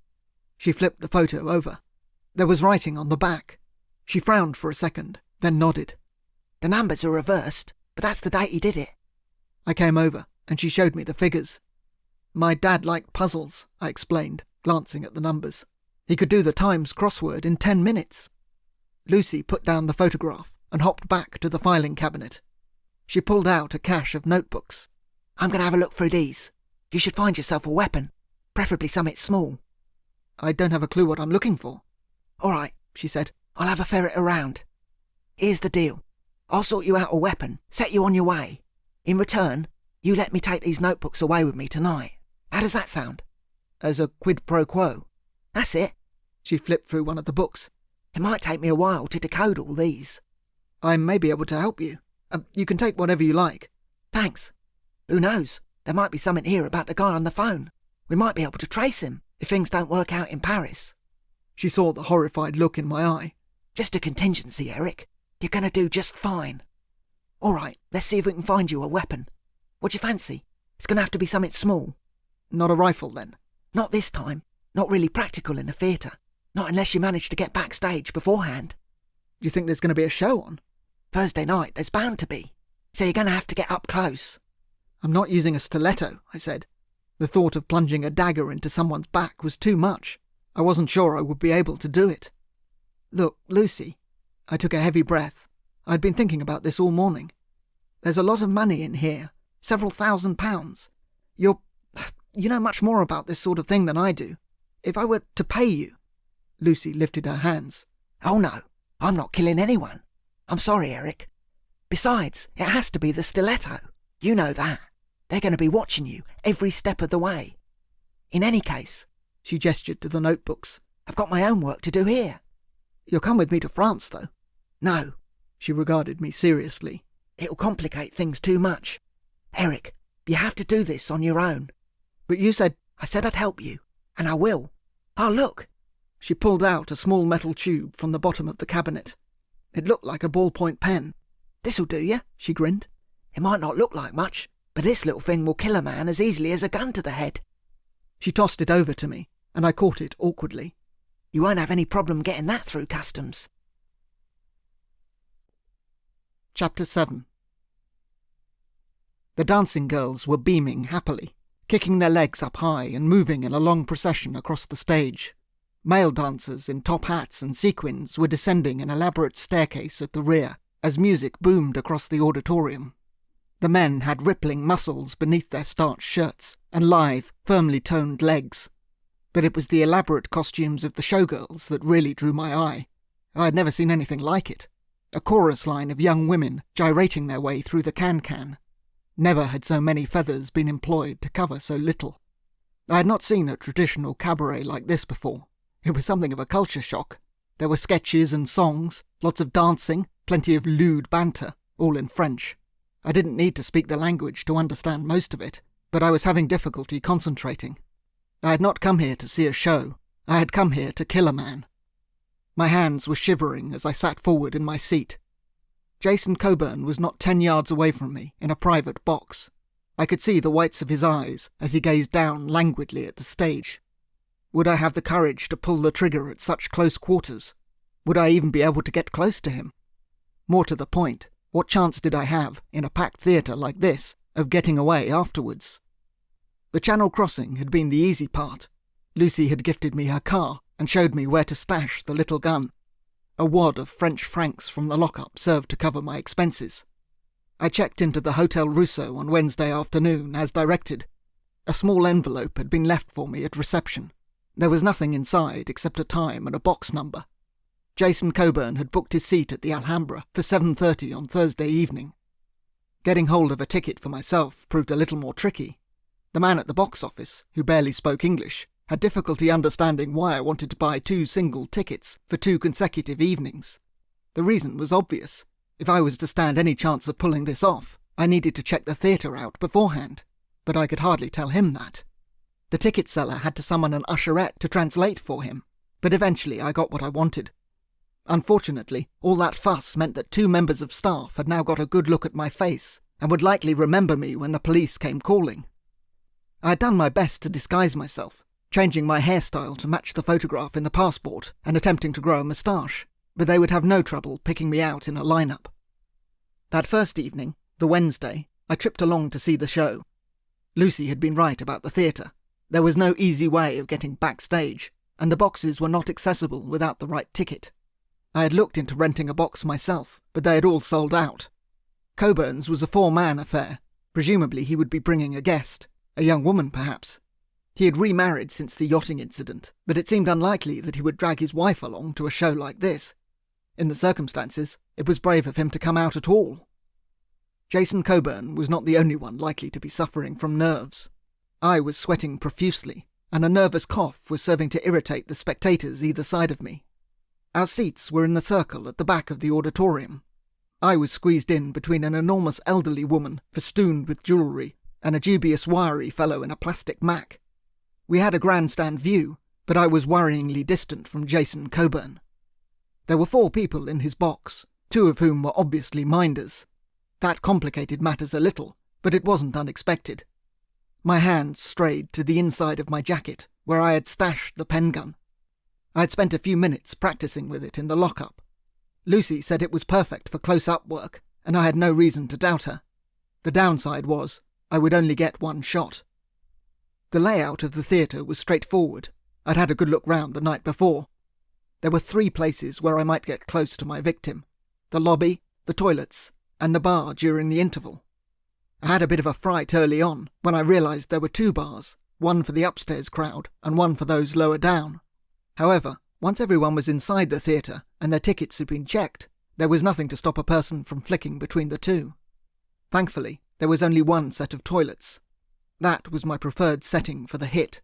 If I could take Coburn out in there, on the fringes of the building, I had a good chance of getting away. Well, maybe an even chance. A set of stairs led directly from the bathroom down to an emergency exit on the ground floor. These stairs were also accessible from the bar, my second best option. If Coburn left his box at all during the interval, then I would have him. If he did not, then I would have to wait until after the show and make my move in the foyer. That was a less appealing prospect. The only way out from there was onto the main road at the front of the theatre, and that meant I would have little chance of getting clear. Better to be out in the open, though. I would rather be caught by the French police than the hired muscle. A pair of opera glasses were attached to the rear of the seat in front of me. The man in the plastic Mac had paid his 50 centimes and procured a set, with which he was examining the feather boas on stage.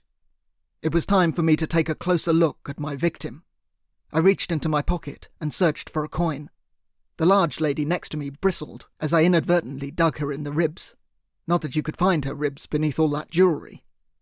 I reached forward and slotted the coin into the appropriate slot and pulled out the binoculars. To begin with, just to be careful, I trained them on the stage in front of me.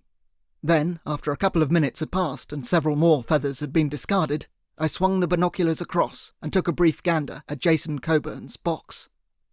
The man himself was looking rather bored. He was a handsome, finely groomed fellow in his mid-30s, with neat, wavy blonde hair and a heavy jawline. He looked a little stockier than I remembered, an impressive figure in an evening jacket and bow tie, with an expensive watch on his wrist and 2 rings on his fingers. The girl sitting next to him was surprisingly plain, nicely dressed, but painfully thin. I wondered suddenly if she might be his daughter rather than his mistress. With a guy like that, it was difficult to tell. But what kind of man would bring his daughter to an adult review? A man, perhaps, who did not care what anybody thought about him. Behind them, in the shadows, stood the guard dogs, 2 slabs of uncooked pork squeezed into a pair of evening suits. I shivered at the sight of them. If they got a hand on me, I would not last long. They were not the same bodyguards I'd seen in London, thank goodness. I was sporting a moustache, a side parting, and, for the moment, a pair of glasses, but I was not exactly a master of disguise, and those men might easily have recognised me. As it was, one of the guerrillas was already glancing in my direction. I dropped the opera glasses and returned my attention to the stage. The dance routine was nearing its climax. We would be heading into the interval in the next 2 minutes.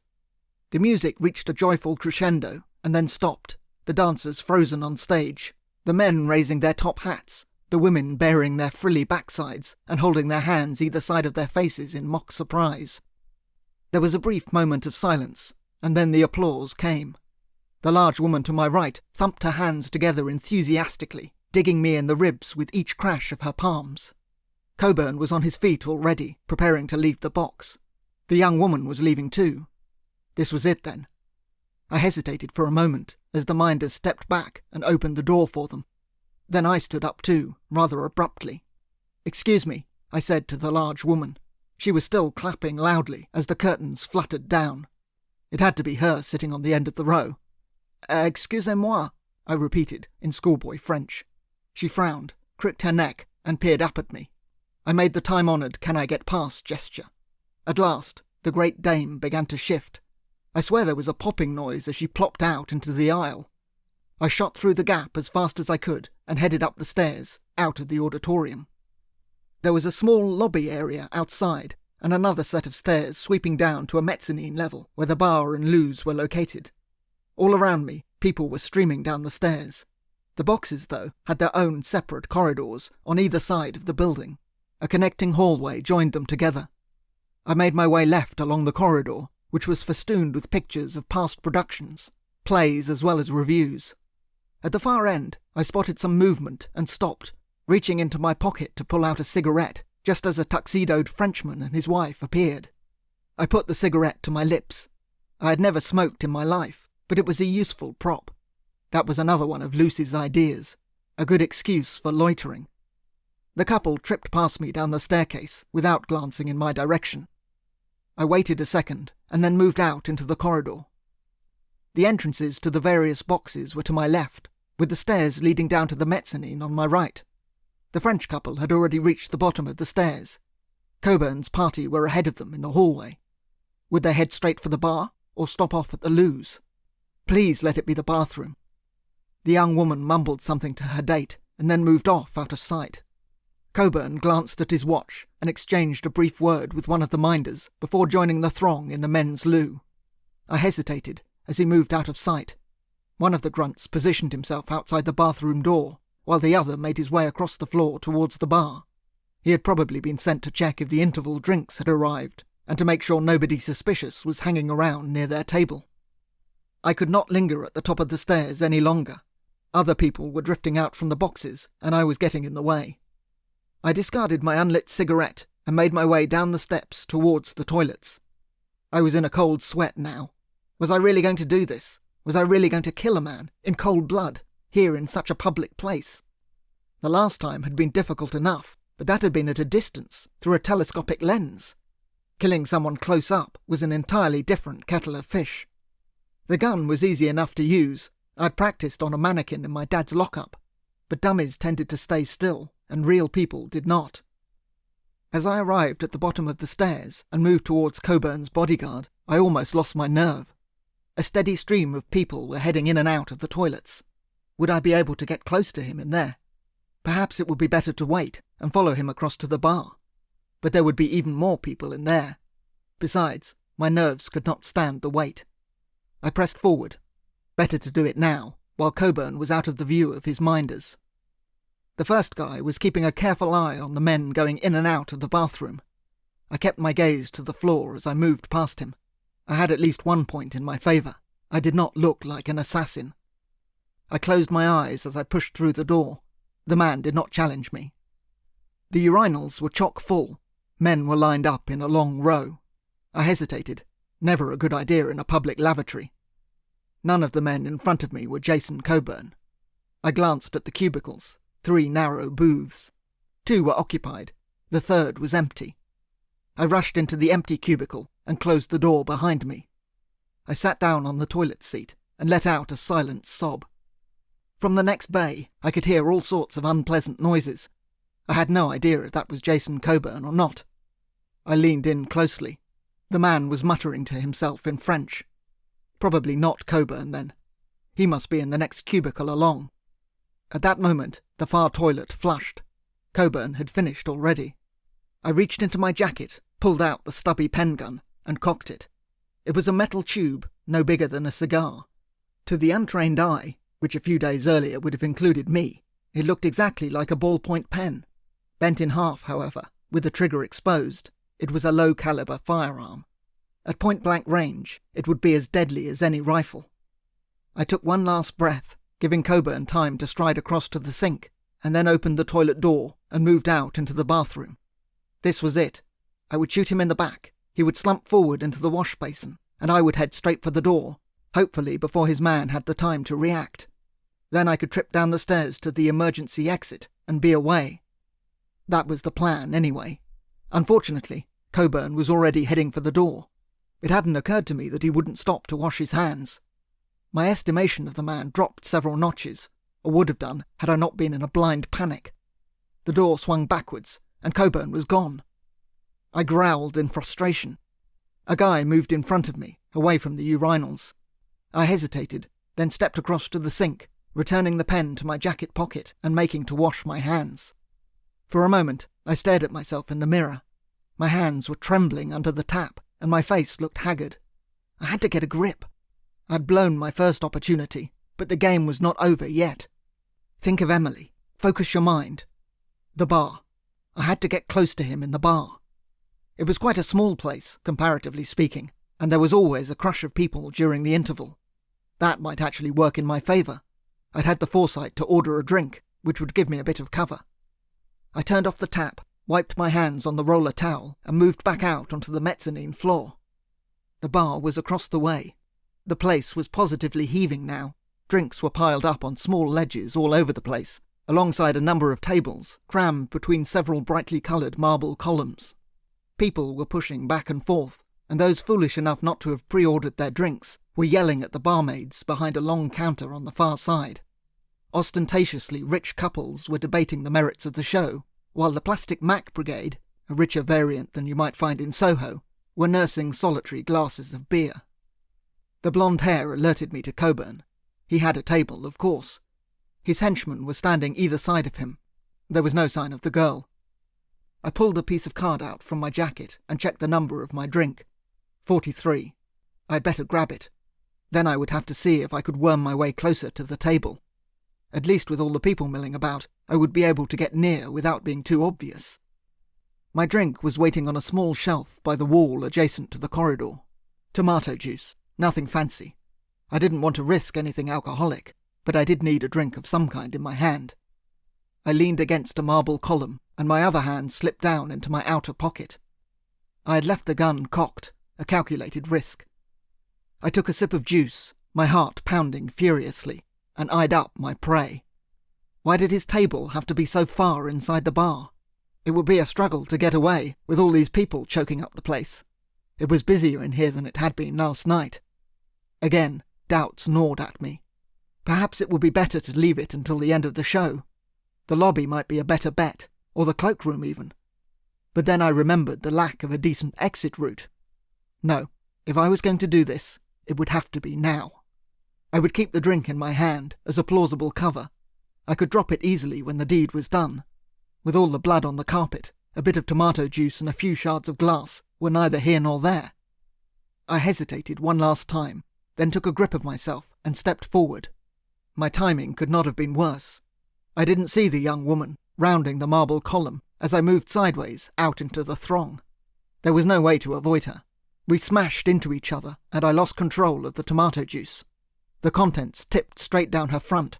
She let out a cry of alarm. I stepped back and mumbled profuse apologies. The front of her dress was covered in tomato. I looked up from her modest cleavage, and it was then that I recognised her. It was the girl sharing Coburn's box. She was younger than I had first supposed, perhaps 16 or 17. A daughter then, at least I hoped so. She had a pale complexion and fair hair. The eyes, though, exploding with fury, were definitely her father's. "Why don't you watch where you're going, you stupid man?" she shrieked. I returned the glass to its shelf and apologised again. "I'm sorry, I didn't see you coming. You should get your eyes tested. Look what you've done to my dress. It's absolutely ruined."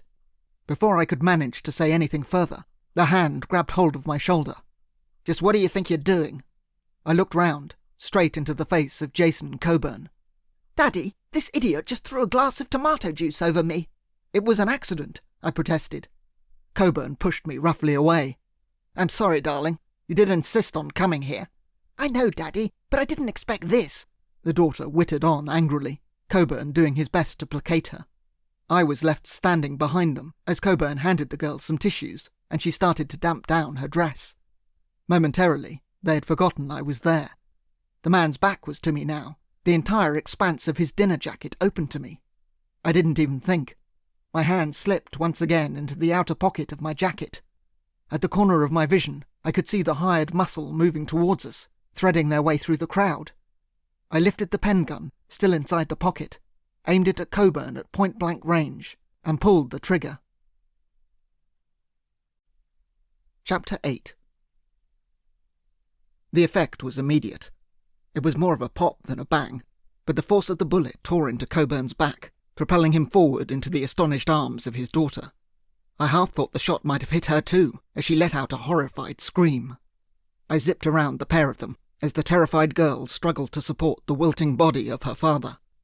Even amid the hubbub of the bar, the sound had not gone unnoticed. People cried out in alarm, and I nearly collided with a man in a plastic Mac as I headed for the exit. Now that the deed was done, my only thought was to get the hell out of there. There were a fair few people milling around in the area outside the bar. A couple of them were already gazing curiously back the way I'd come, as the commotion developed behind me. They too would have heard the shot and the scream, but would perhaps put it down to a glass smashing or a table being knocked over. No one was staring at me suspiciously as I pushed through the crowd. Not that I was paying them any attention either. I ignored the main stairs and pelted hell for leather across to the toilets. From there, I arced right and down the stairs in search of the emergency exit. A barrel-shaped usher was standing in the doorway at the bottom, having a crafty cigarette. He regarded me with some irritation, and then outright surprise as he registered my panicked expression and the speed with which I was tearing towards him. "Excusez-moi," I yelled as I reached the bottom step. The usher heaved himself out of the way just in time, his chubby red face erupting in anger as I pushed past him through the door. There was another employee who would be able to give a good description of me to the police. I stumbled out, breathlessly, into a dark alleyway. It was raining, heavy pellets of water sparkling the cobblestones along the entire length of the theatre. I turned left and galloped towards the bins at the rear of the building. A back street here led off from the theatre to a pedestrian area on the right, full of restaurants and street cafes. I pulled off my bow tie and tossed it into the rubbish. At the far corner, I risked a look back. The usher was protesting loudly again. There was a heavy thud, and he collapsed forward into the street. One of Coburn's men must have thumped him. The man in question stepped out into the alleyway and immediately caught sight of me. Hell, he was barely 15 yards away, a grim-looking figure in a dark suit. He reached into his jacket and pulled out a gun. I disappeared around the corner just as he opened fire. In the melee of the theatre, he would not have dared to start shooting, but out here in the street, I was a sitting duck. I had planned to head right towards the cafes, but that was no longer possible. Instead, I darted around the back of the theatre. A few people were out and about here in the street, courting couples carrying light umbrellas, promenading or heading in the direction of the cafes. Not enough of them to provide any realistic cover, though. On the opposite side of the road was a long wooden fence, and beyond it, some sort of small park, which I hadn't really noticed before. A long line of trees obscured the view, but there was a narrow gateway halfway along. I hammered across the street, my heart beating 19 to the dozen, and hurled myself through it. The park was as dark as pitch. Oh hell, had I backed myself into a corner? The gunman would not be far behind me. I moved on to a gravel pathway. Wait a minute, this wasn't a park at all. It was a churchyard. Gravestones lined the path on either side, and up ahead I saw the grim silhouette of a church. I cut left onto the grass, and my foot immediately struck a horizontal slab of stone. I stifled a howl as I stumbled forward. My heart was thudding so fast now it felt like it was about to take off. The graveyard was a veritable minefield in granite. My only consolation, as I picked my way through the lopsided stonework, was that the trees and the inky blackness would make life every bit as difficult for my pursuer as it did for me. I kept my head low, navigating the tombstones as quietly as I could, and got about 20 feet before my foot collided with another large slab, this one made of marble. I struggled not to cry out as my ankle twisted, my leg collapsed from under me, and I crashed down on the far side of the slab. For a moment, I lay there, my hand to my mouth, sprawled out in front of the tomb, trying my best to ignore the agonizing pain. Behind me, I could hear footsteps on the gravel. The gunman had entered the churchyard. Had he heard me fall? He was bound to have done. I shifted around, stretching out my leg as best I could, propping my back against the gravestone and attempting to disregard the pain. It would only be a matter of time before the guy found me. I'd killed his boss. I would be shown no mercy. My God, the enormity of what I had done was only just beginning to sink in. I had actually killed a man. I had shot Jason Coburn at close quarters and watched him fall, in front of his daughter, of all people. It seemed incredible that I could have done that, but I had, and now I would pay the price. I pulled my legs up to my chest, shivering in the cold, and then realized abruptly that I was sitting on someone's grave. I mumbled the quick prayer of forgiveness and then twisted my head around, taking a quick peek over the top of the tombstone. There was a blur of movement, not 25 feet away. The gunman was still on the path. He stopped for a second, listening carefully. I held my breath. He did not seem to be looking in my direction. Any sound I might have made was now, in any case, being drowned out by the sirens in the distance, several of them screaming towards the theatre. That was all I needed, more people looking for me. A more immediate problem presented itself as a torch clicked into life. I stifled a groan as I ducked my head back behind the stone. A flashlight and a gun.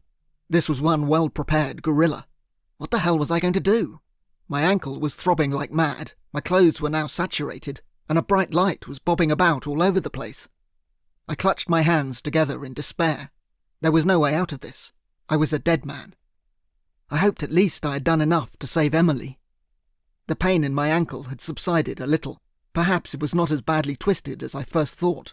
But it made no difference. Even if I could hobble on it, I wasn't likely to get far, not with that damned searchlight darting about. What other options did I have? I racked my brains. The pen gun, I still had that. I shivered, considering the possibilities. It was a one-shot affair, but I had half a dozen spare bullets in my other pocket. Should I go on the offensive? That was an idea. My hands trembled as I reached inside to check if they were still there. They were, next to my passport. If I could wing the man, that might buy me a few vital seconds. Heavens, I really was starting to think like a killer. The gun was not an easy device to reload, but I'd practiced back at the hotel and was reasonably confident I knew what I was doing. Pull open, slot in, fix shut, screw, and then cock. All the time making sure the end is pointed away from you and you don't accidentally depress the hairpin trigger. The darkness and the damp made things twice as difficult, but what alternative did I have? I took a deep breath and set to work, sliding the new bullet into the slot blindly and then managing to secure it without blowing my head off. It took half a minute of close attention. I was concentrating so hard that I momentarily lost track of the gunman. Then I heard the crunch of a foot, not 6 feet away. I froze. The beam of the torch was cutting across the top of the headstone behind me. Another couple of steps, and the man would be on top of me. He was close enough now that I could hear him breathing. I held my own breath for a second and curled my finger around the trigger of the gun. My head was twisted awkwardly, gazing up at the rim of the headstone, waiting for the fellow to come into view. The moment he lurched into sight, I would open fire. Then, hit or miss, I would run for my life. Another crunch, louder this time, but further away. The guy stopped, and then swung his torch in the opposite direction. It wasn't him who had made the noise. There was a movement on the other side of the pathway, a bird or a squirrel, perhaps. Whatever it was, I gave silent thanks as the gunman turned about and moved off to investigate. A slim window of opportunity had opened up, but would I have the time to exploit it? I extended my leg and rose up slightly to test my foot. The ankle was sore, but it would take my weight. I glanced across the yard. The gunman was crossing the path. I could see him in silhouette, moving onto the far grass and picking his way through the graves on the opposite side of the enclosure. Slowly, and ever so quietly, I began to move. With my arms outstretched, I inched towards the church, using my hands as much as my feet to guide my way through the rest of the graves. With every other step, keeping my head low, I glanced right to check the position of the minder. His torch was flickering about all over the place, but well away from me. At last, I rounded a tree, the perfect cover, and emerged into a second gravel path. This one cut across the front of the church and around the sides. A narrow band of grass clung to the edge of the building. I slipped off my shoes, took one last look at the man with the torch, and then tiptoed awkwardly across the path. This was the moment of maximum exposure. If the guy looked back now, he would surely see me. I arrived at the church and pressed my body tightly against the stone wall. The building was dead. There were no lights coming from inside. In the distance, I could hear the sound of brakes screeching. The police or ambulance men had arrived at the theatre. I fumbled my feet back into my shoes and shuffled rapidly to the corner of the church. I peered round the side, taking a quick look along the length of the building. A lawn speckled with trees stood between the side path and an outer wall. The wall was made of brick and was not very high. Even with my dodgy ankle, I could probably manage to scale it, but it would take time, and the brickwork would be slippery in the rain. I looked back the way I had come. The gunman had given up looking for the source of the noise. His torch was swinging back in my direction. That decided it. I darted rapidly around the corner. The grass verge muffled the sound of my feet as I made my way towards the rear of the church. If there was a gate at the back, that would be my way out. If not, I would have to risk scaling the wall. The rain was easing a little now, and as I moved cautiously along, I began to make out a few lights in the distance, beyond the far wall. Streetlights, with the odd flash of a vehicle passing by. A proper road. That looked promising. I wiped the rain from my eyes. Perhaps I could flag down a taxi. No, that was a bad idea. In my dishevelled state, I was bound to draw attention to myself. I reached the far corner, my ankles still throbbing, and took a moment to survey the scene. My luck was in. There was a gate, leading out onto the road.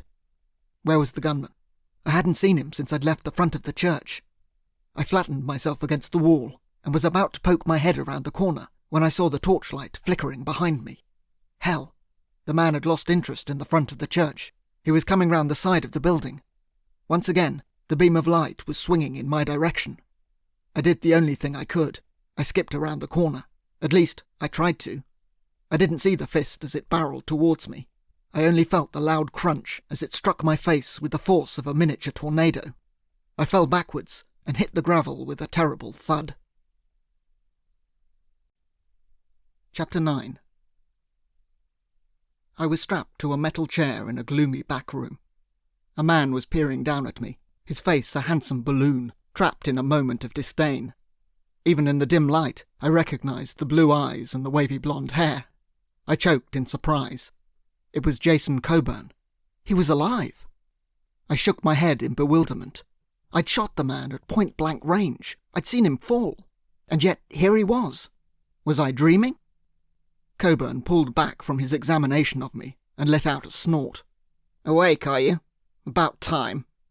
Where am I?" I mumbled, struggling to recover myself. The room gave nothing away. Bare brick walls, no windows, and no furniture to speak of, except a couple of chairs and a functional table in front of me. "You're in the basement," he replied, peering at me closely again. My wrists were tied to the arms of a metal chair. My shirt was damp, and my feet were manacled. Coburn was in better shape than I was.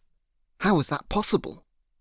"You're a lot younger than I expected," he said, lifting a small black booklet from the table. "Mr. J.H. Buckthorne," he read from the cover of the passport. "If that is your name." He opened it up. "It says here you were born in 1939. You don't look like a man in his 40s. How old would you say, Herman?" A tall fellow was standing behind him, muscular and thick-set, with a face like a boxer and hands like mechanical grips. "Not a day over 30, I'd say, Mr. Coburn." Herman's voice was a low, guttural grunt. "More like 25, Coburn asserted grimly.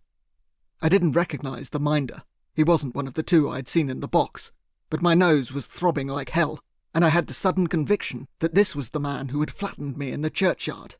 A driver, perhaps. He must have seen me entering the churchyard, with the other man in pursuit, and had skipped round the back. Coburn put down the passport and examined me coolly. "That's twice you've tried to kill me," he said. "I suppose I should consider myself lucky to be alive. It's not many people who survive the attentions of the notorious Stiletto. Oh, don't try to deny it. I know exactly who you are. My men recovered your rifle back in London, and they found your calling card." He raised his head. How you managed to miss me back there, I have no idea. I'm only grateful that you did." He reached a hand forward and lifted up my chin, turning my face from side to side. "A family affair, is it? A collective? You're not old enough to be the original Stiletto." I did not have an answer to that. I was still struggling to understand how Coburn was even alive. It's complicated," I muttered. "I dare say." He stepped back and regarded me with distaste. "If I'd paid a man to assassinate me, Buckthorne, I'd be demanding my money back. Although in fairness, you did come rather close to killing me this evening. How did I survive?" His voice was dripping with sarcasm. "How do you think? It was obvious you'd have another go, after that fiasco last Saturday. I came prepared. Isn't that right, Herman?" "Yes, Mr. Coburn." Coburn was no longer wearing an evening suit. He had a fresh shirt and tie on, and he looked slimmer, a lot less chunky than he had been at the theatre.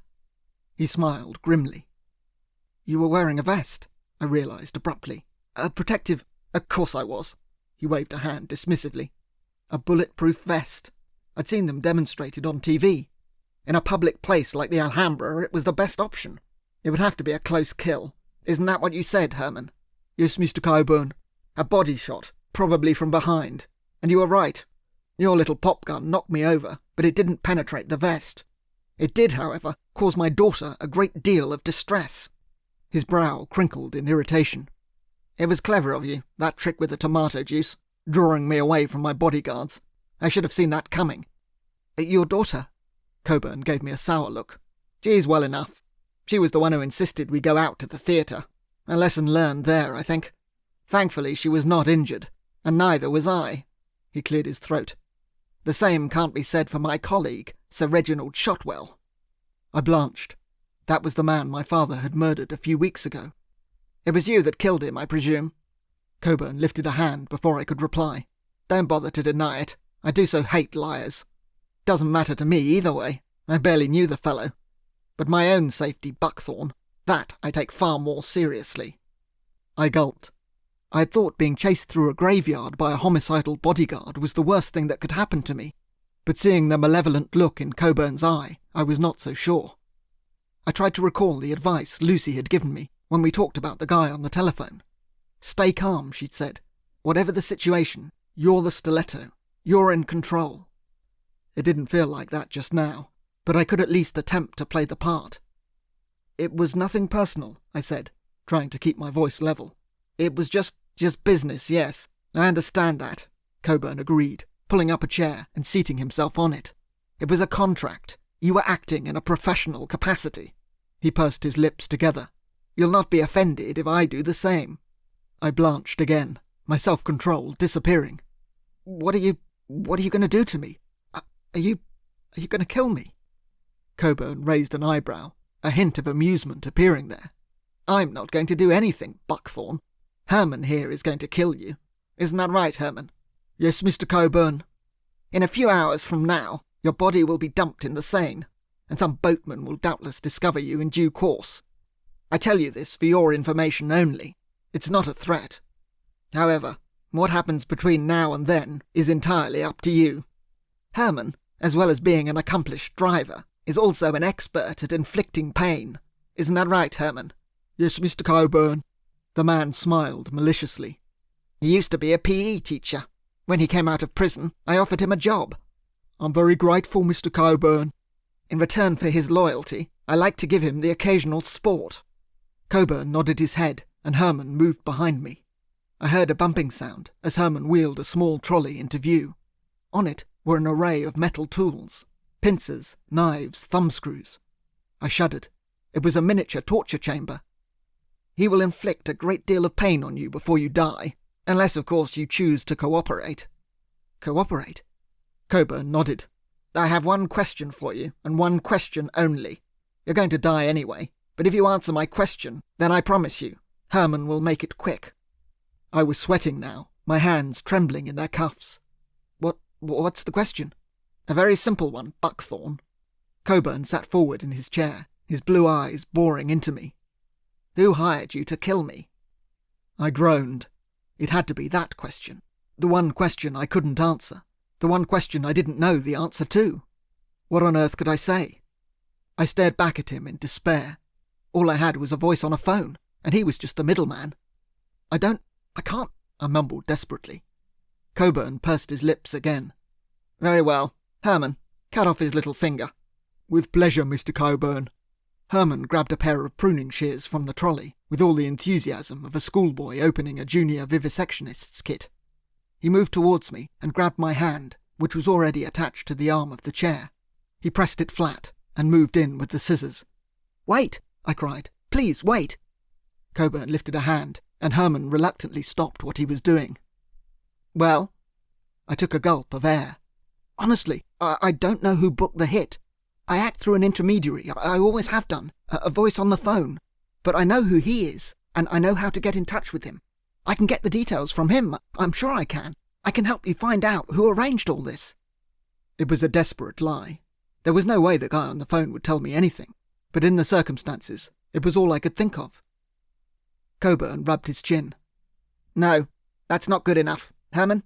Yes, Mr. Coburn. Herman smiled and slotted the pruning shears around the little finger of my right hand. Please, I said, tears beginning to flow. I'll do anything you ask. I didn't want to do this. Honestly, I didn't. Any thought of maintaining my composure had long since evaporated. Whoever it was, they tried to kill me too. The car bomb. They wanted me dead just as much as they wanted to kill you. Coburn raised his hand a second time. The car bomb in London. That wasn't your doing. No, I sobbed. Why would I? It was my car. I was paid to kill you, not to set off a bomb. Coburn considered that for a moment. We assumed you were trying to pick off any stragglers. It did seem a little like overkill. I said so at the time, didn't I, Herman? You did say that, Mr. Coburn. It was the people who hired me, I insisted. Once I'd finished the job, they must have wanted to dispose of the evidence. They denied it afterwards, but I knew it was them. And yet you still came to Paris this evening to fulfill the contract. Yes, I did. Perhaps now was the time to admit the truth. What did I have to lose? They kidnapped someone very dear to me. They're holding her now. They said if I didn't do it, they'd kill her. Coburn frowned. Absently, he waved Herman away. The large man reluctantly withdrew the shears. Dear me, Mr. Buckthorn, what a tangled web. He rose up and pulled the chair close to me. For a moment, he regarded me thoughtfully. Are you really the Stiletto? I was sniffling now, hardly the image of a professional hitman. I am now, I stuttered, clearing my throat. It was my dad originally. He died not long ago. I was rather forced into all this. Evidently. But look, I can help you, I said. Really I can. I can find out who arranged all this. Coburn paused for a moment, his eyes boring into me once again. You don't want to die? No. These people, whoever they are, I have no loyalty to them. They tried to kill me. They kidnapped my girlfriend. What's her name? Emily. Coburn was silent for a brief second. Family is very important, he agreed. Loyalty is also important. You signed a contract, Buckthorn. Are you telling me you're willing to break that contract? I nodded vigorously. At this point, I was willing to say anything. They broke the contract when they set off that bomb. That's true enough. I despise disloyalty. Isn't that right, Herman? Very much so, Mr. Coburn. He pondered the matter further. You killed Sir Reginald, and you would have killed me this evening had I not been wearing a vest. I know, but... He raised a hand. And that trick with the tomato juice. You may not be your father, Buckthorn, but it's clear that you do have some talent. I'm learning fast, I agreed, not quite sure what he was getting at. He leaned into me, his eyes scanning my face. Do you think you can get close to them? These people, whoever they are? I can try, I said. I was meant to phone them as soon as I'd completed the job. And they don't yet know that you failed. Coburn rubbed his chin and exchanged a meaningful look with his underling. This opens up an interesting opportunity. Don't you agree, Herman?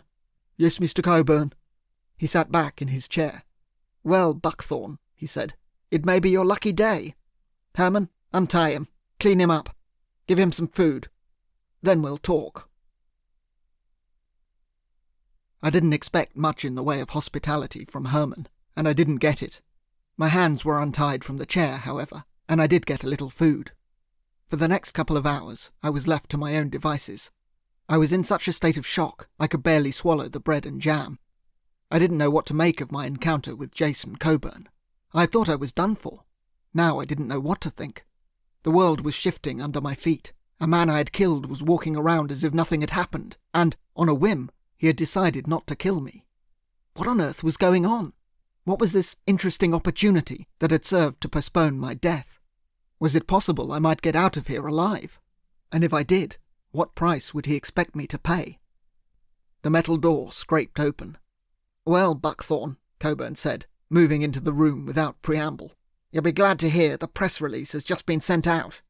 Herman popped up behind him, carrying a small metal table on which was a telephone and several sheets of paper.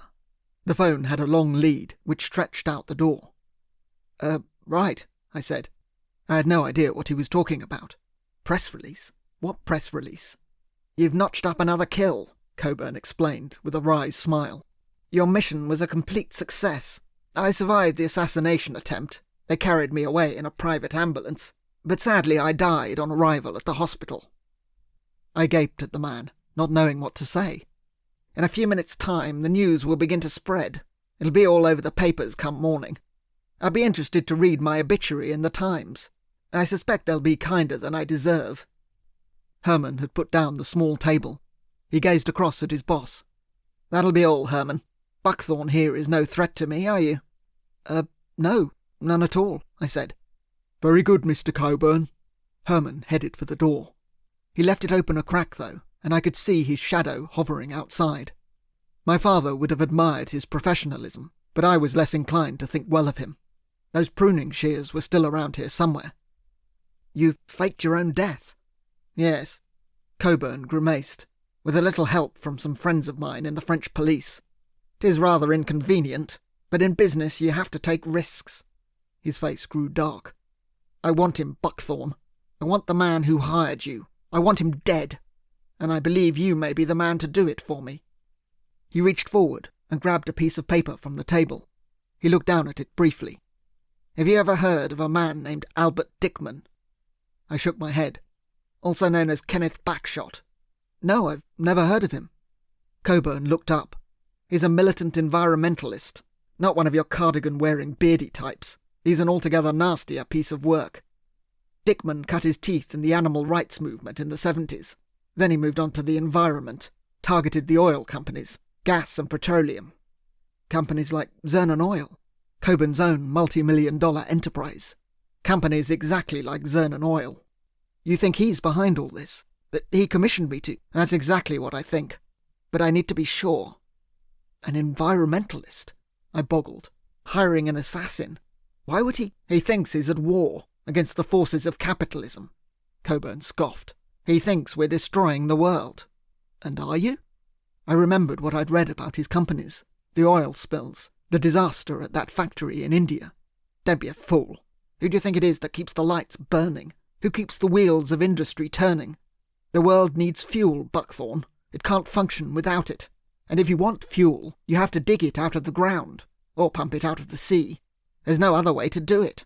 Cars need petrol. Kettles need electricity. Do you want the world plunged into darkness?"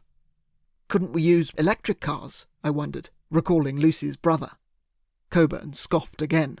"In 100 years, perhaps. But the technology doesn't exist in the here and now, and it won't exist for decades. Even if it did, where would all the electricity come from? You couldn't boil an egg with solar power, and you can't expect us to rely on a windy day. But this man," Coburn tapped the piece of paper, "Albert Dickman, he thinks we're the devil incarnate. He thinks we're polluting the oceans and the air deliberately, that everything is spiralling out of control. It's absurd. The world has got by perfectly well for the last 1 billion years, and it will continue to do so, whatever mankind chooses to do. We don't have the capacity to destroy the world, even if we wanted to. Yes, of course, there are accidents, the odd oil spill. We do our best to prevent them, and to clean them up when they do occur. But no system is ever perfect, Buckthorn. That's what idiots like Albert Dickman don't understand. Progress requires sacrifices. We keep the lights on, right across the world. We keep people fed and watered. If it was left up to them, we'd never have come down from the trees." "And this guy Albert Dickman, he's a terrorist," Coburn spat. "He'll do whatever it takes to get what he wants. and I have reason to believe that he may be the man who hired you. He's not content with sabotage, not content with obstruction. He's a killer, pure and simple, and you are his willing accomplice.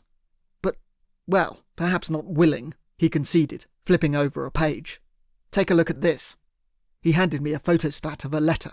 It was typed in capital letters, without a signature. I scanned the words briefly. It was some sort of threat. I received this 6 months ago. It's rather crude, as you can see. An instruction to shut down all operations at Zernan Oil and my other companies, to move them towards renewable energy or suffer the consequences. I was given 6 months to comply. I looked up. And you think this came from Dickman? I have reason to believe so. At first we dismissed it as the work of a crank. I get all sorts of dubious letters. We hand them over to the police, but nothing is ever done. But then I heard that the same letter had been sent to at least 7 other businessmen, all entrepreneurs, all significant players in the energy industry. I have 1 or 2 friends in the police force. They suspected that an organisation called the Sons and Daughters of Earth were probably behind it. The Sons and Daughters of Earth? I had never heard of them. That's what they call themselves, a militant environmental group. And Dickman is behind this organisation. We believe so. The police couldn't prove it, of course, and a threat is just a threat. Dickman's a slippery customer, difficult to find, and harder still to pin anything on. Rather like yourself, in fact. But then, about a month ago, Sir Reginald Shotwell was assassinated.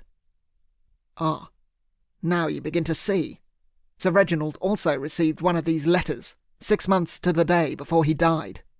The police contacted me and the rest of the businessmen that very same day. But Shotwell's assassination was clearly the work of the Stiletto. We found his calling card, your calling card, but there was no proof that the Sons and Daughters of Earth had anything to do with it. I was advised to up my security, and I did, but clearly not enough. You almost had me in London. He scowled. The plan, insofar as these idiots had any sort of plan, was to bump off 2 of us at the start, and to frighten the others into submission. If that didn't work, then more of us would be picked off, one by one. I expect my colleagues will be receiving additional letters in the next few days, as if that will do anybody any good. And you're certain that this man Dickman is behind it all? Not completely. It would have been nice, Buckthorn, if you'd been able to confirm it. I never had any... I know, he waved a hand. You work through intermediaries. And they'll be expecting me to phone in, to confirm the kill. Yes, so you said. Coburn gestured to the trolley. That's what the telephone is for. But what exactly do you want me to do? I can't just ask him who I'm working for. He won't tell me over the phone. No, of course not. You misunderstand me, Buckthorn. That's not what I'm after. I frowned. I really wasn't following any of this. Then what is it you want? It's quite simple. I want to know if Albert Dickman is behind all this. And if he is, Buckthorn, I want you to find him and kill him for me. I blinked, and then drew in a breath. Kill him? That's what I said. It's what you do, isn't it? It might be considered a public service. I can't be seen to be involved, and Albert Dickman will not be an easy man to find. He's been 1 step ahead of the law for over a decade. I don't have the resources to track and kill a man like that. I don't even know what he looks like. But you, Buckthorn, you're a fellow who specialises in such things. You have contacts who know exactly where he'll be. You can track him down for me. Set a thief to catch a thief, they say. He smiled thinly. I'm going to set an assassin to catch a murderer. I sat back in my chair. Right. You said yourself you owe the man no loyalty. He tried to kill you, too. That was true. Dickman had tried to dispose of me with the car bomb. But wait a minute.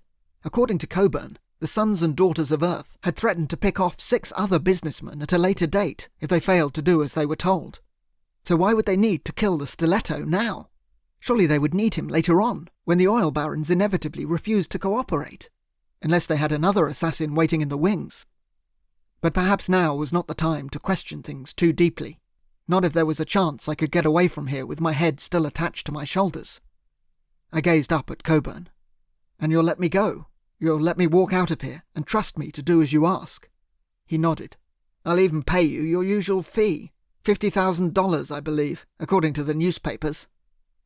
Yes, that's right. I tried not to boggle at the amount. Did my dad really earn that much?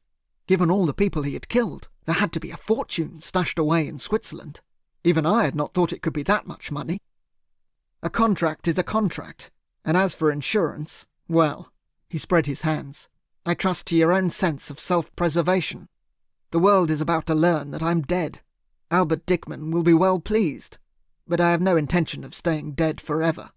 If you fail, Buckthorn, if you try to disappear, then I'll simply re-emerge into the public sphere, explain the ruse as a desperate measure to protect myself, and when the sons and daughters of Earth discover that you've deceived them, I suspect you will not be long for this Earth.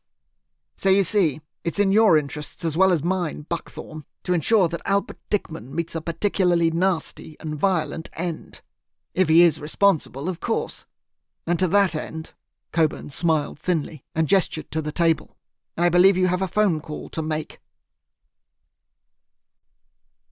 Chapter 10. My hands were trembling as I inserted the key into the lock. I'd been in a nightmare these last few weeks, and even now, as I entered my own house, I could not be sure that everything had been put right.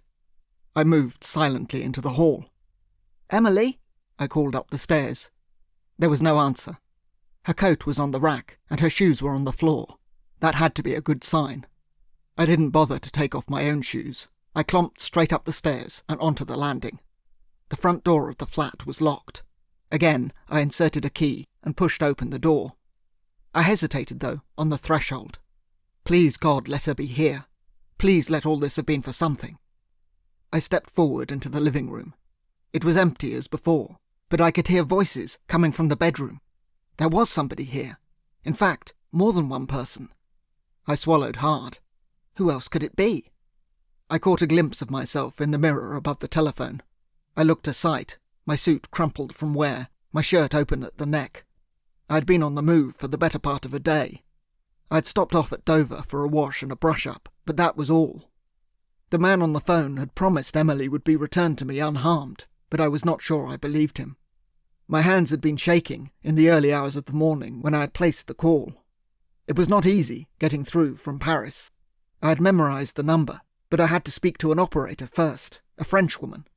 I cringed as she dialed the number for me and waited through the clicks before speaking to my associate. Would he accept a call from Paris, she asked. He did, but with a definite lack of enthusiasm. "It's me," I said, as soon as I was put through. I tried to keep my tone as professional as possible. Jason Coburn was listening in from a second telephone, alert for any hint of subversion. "It's done. I've completed the job." "Yes, I heard," the voice replied testily. "It was on the news. I expected you to call me at midnight." As usual, he did not sound happy. I wondered momentarily if my dad had used some other means of getting in touch with him when he was abroad, something which did not involve going through an operator. I had a bit of trouble getting away. It wasn't as easy as I'd hoped." "But you're safe now?" "Yes, I'm fine. I'm intending to catch the midday ferry." "Very well. I shall see your fee is transferred, as per usual." And my friend?" "She's well. I'll speak to the people my end, and make sure she's returned to you this afternoon." "Thank you." "Don't thank me." He really did sound annoyed. Perhaps I had woken him up. "Frankly, I'm not at all happy with how this operation has gone. You're becoming sloppy. That reflects badly on me." "I'm sorry. It won't happen again." "You're right. It won't. I shall be in touch." And with that, he rang off. An hour later, I was free. "Herman will drive you to Calais," Coburn said. My passport was returned, and I was put on a boat back to England. "I'll be in London at the beginning of next month. That gives you 3 weeks. You know where to contact me. I expect results." The journey home, by boat and by train, was difficult. My thoughts were full of Emily. I had a horrible feeling that they would simply kill her, and that I would never see her again. But now I was back in my flat, and I could hear voices, and I hoped against hope that she was here, and that she had not been hurt. I pushed open the bedroom door, and my heart leapt at the sight of her. The short curly hair, the wide blue eyes, the button nose. Emily was sitting up in bed, in her pyjamas, talking to a second figure in a tweed suit. As soon as she heard the door open, her eyes flicked across to me, and her face lit up. "Puddin'!" she exclaimed. "There you are!" My throat caught.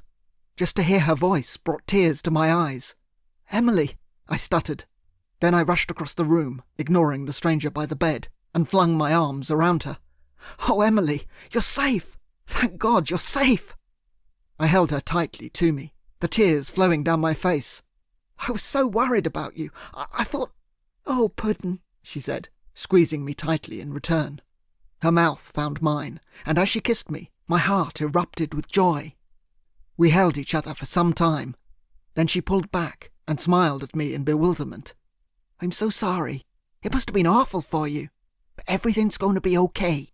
The baby's fine, and I'm feeling on top of the world." I propped myself on the edge of the bed, wiped my eyes, and gazed across at her in wonder. Her cheeks were flushed and rosy. There was none of the worry or distress in her face that I had been expecting to find there. How was that possible? "I can't believe it's been so long," she gushed, seemingly oblivious to my concerns. "I don't remember anything about it.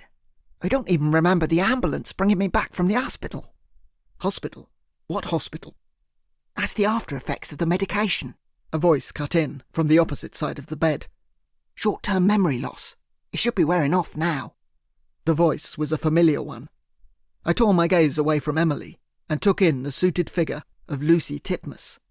The young woman was dressed head to foot in tweed. There was not an inch of leather in sight.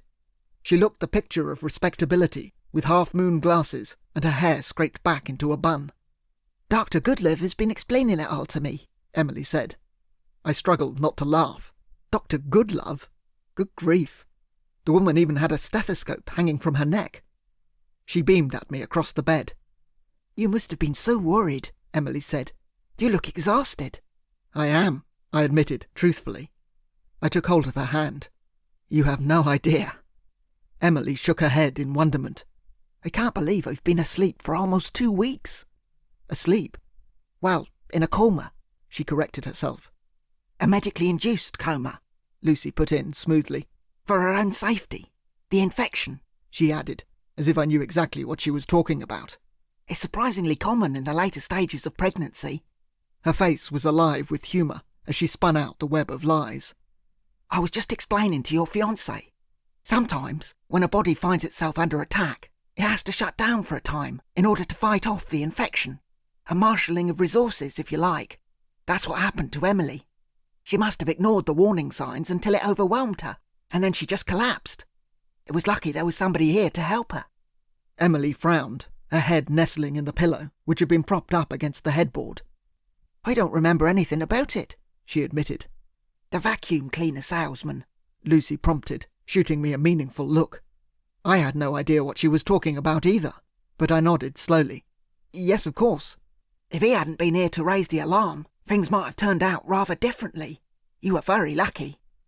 "I don't even remember him," Emily said. A vacuum cleaner salesman. The guy who had abducted her. I shuddered as I remembered the tea abandoned on the coffee table. Is that how he had got into the flat? "Emily, what have I told you about letting strange men into the house?" "In this case, it was lucky that she did," Lucy cut across me. "He called the alarm, and the ambulance got here in no time."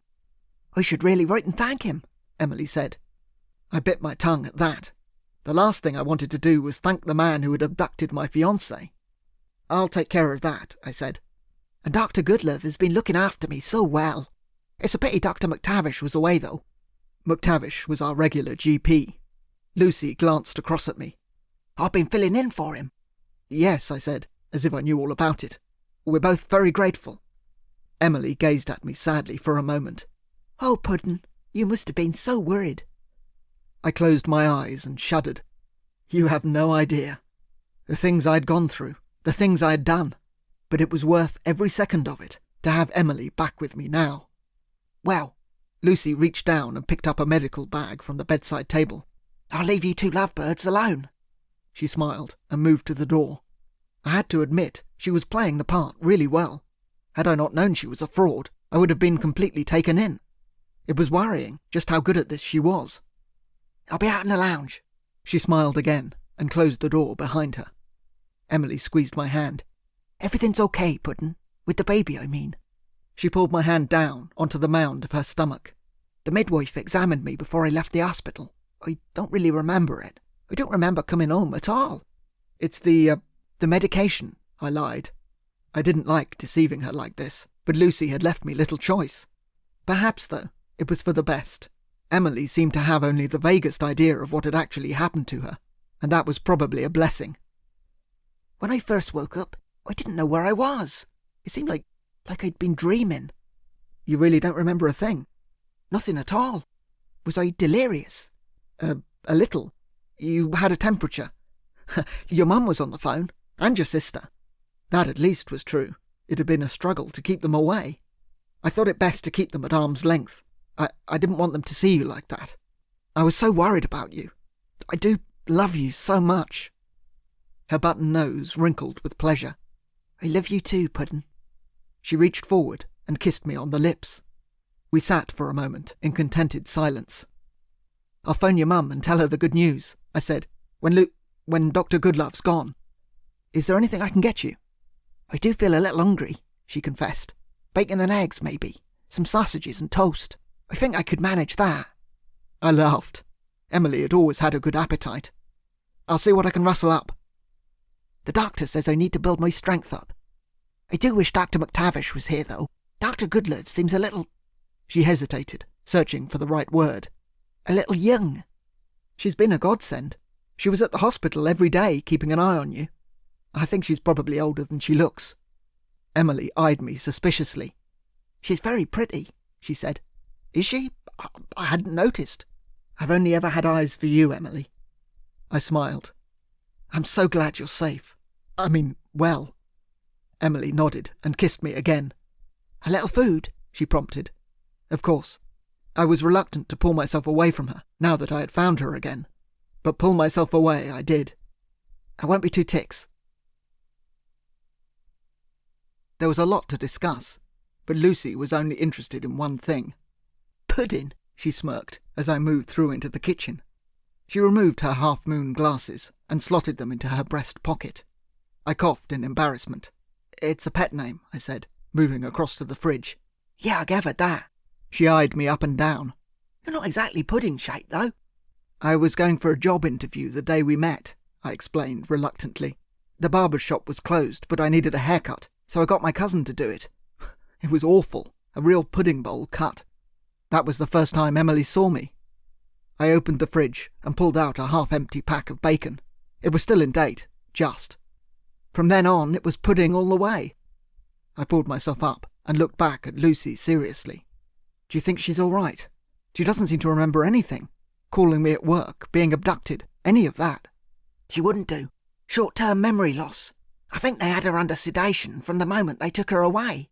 It was all very professional. I saw them delivering her back here, about 2 o'clock. She smiled. I was staking the place out from the bus stop just down the road. A van pulled up outside. They were in and out in 10 minutes. I could barely see anything. She was still out cold, in bed, when I got here. In her pyjamas. You broke in? I moved across to the hob and lit it. Didn't need to. Key under the plant pot. Great minds think alike. Oh yes. I'm really not very good at all this.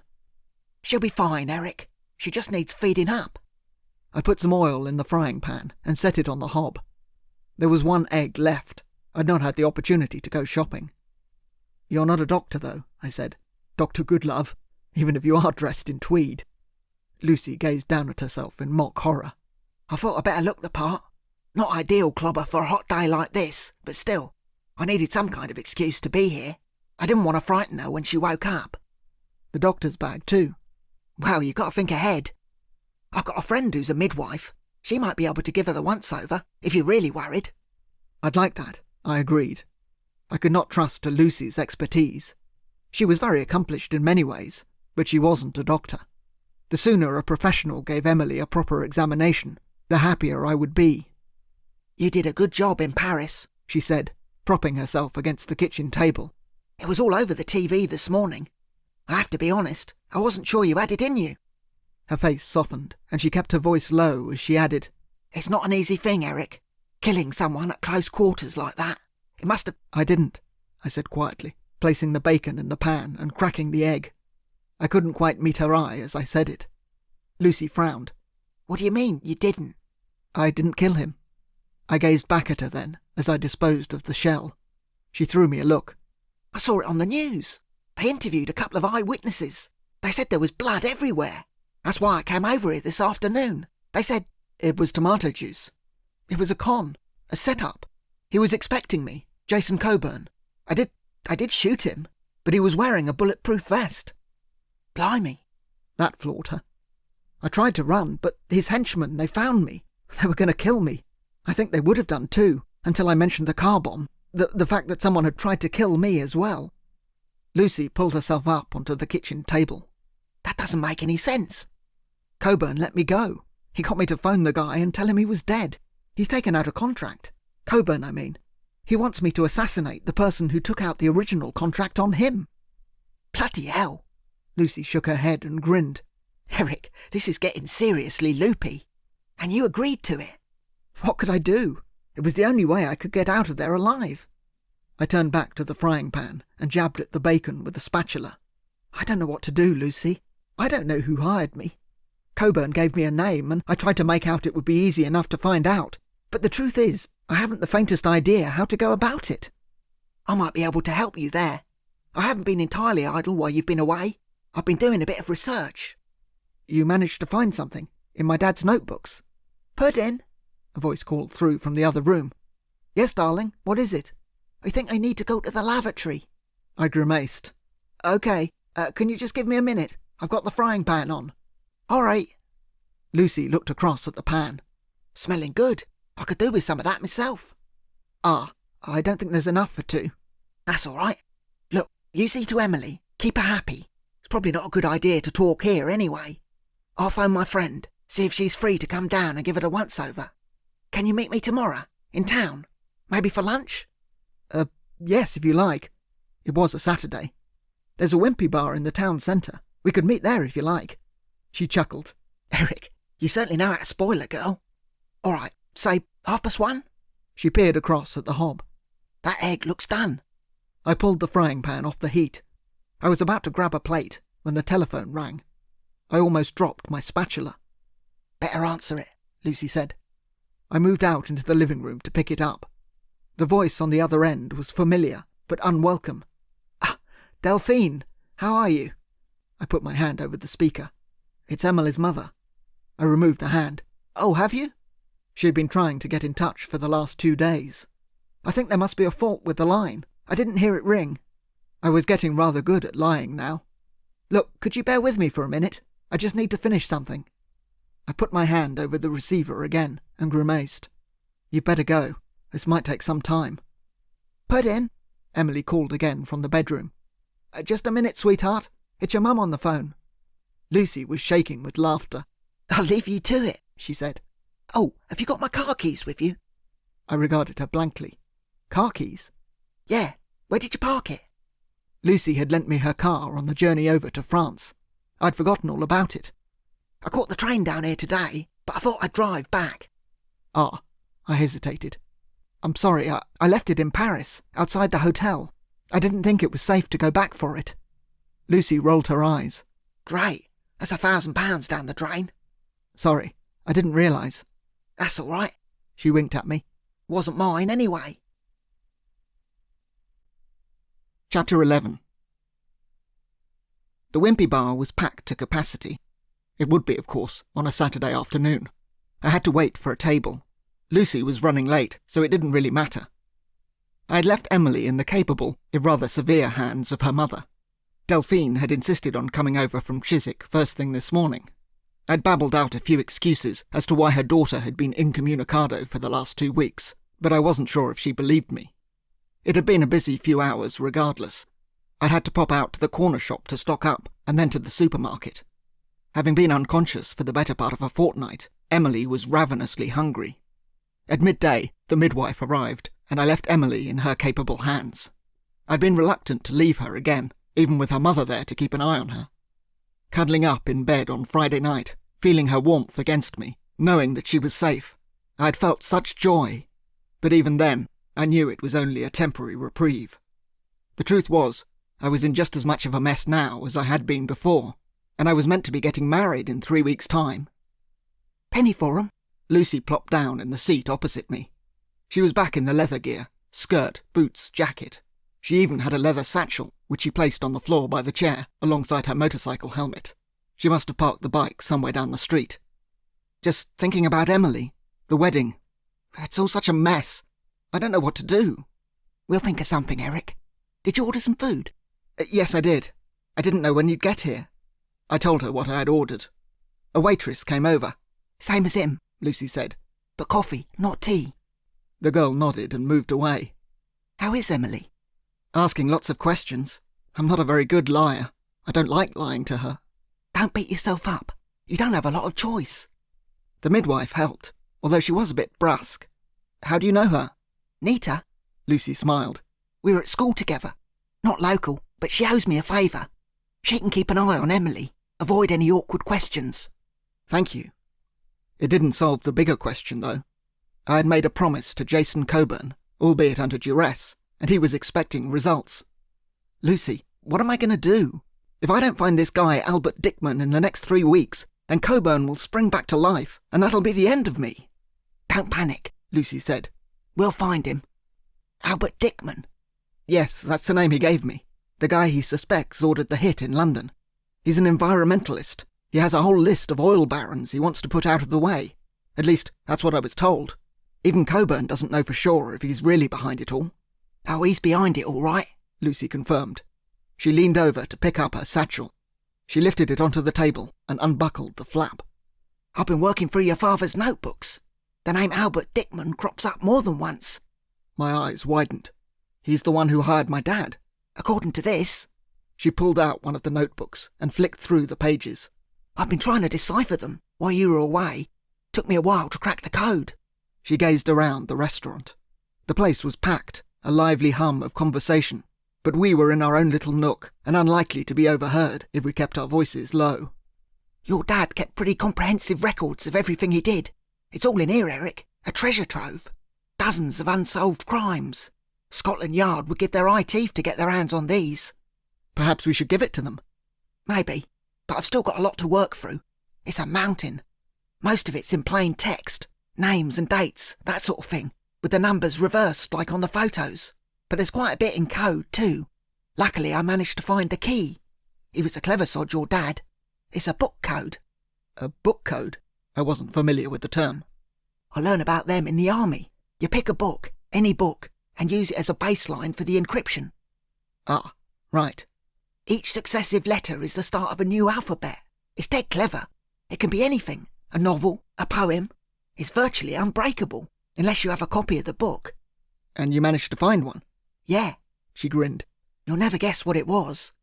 I had no idea. "The local telephone directory. It was in the phone box round the corner from the lockup. I had a look in there on the off chance. One of the pages had a corner turned up, pinpricks underneath the names at the beginning of the C section. Classic stuff, and it worked a treat. Once I had that, it was plain sailing. Well, it took a while to work through it. I haven't quite finished yet." I was impressed, nevertheless. "But you didn't just stay in the phone box all day decrypting it." She laughed. "Don't be daft, Eric. No, I tore the page out and took it with me." I gaped at her. "You tore the page out of a phone book? That's appalling. What if somebody needed to use it?" "Says the man who just put a bullet in someone." "Keep your voice down," I hissed. Lucy was unperturbed. "It's only one page. I expect your dad memorised the names." "And what if somebody notices the page is missing and realises it's the key?" "Doesn't matter. It's no good without the notes."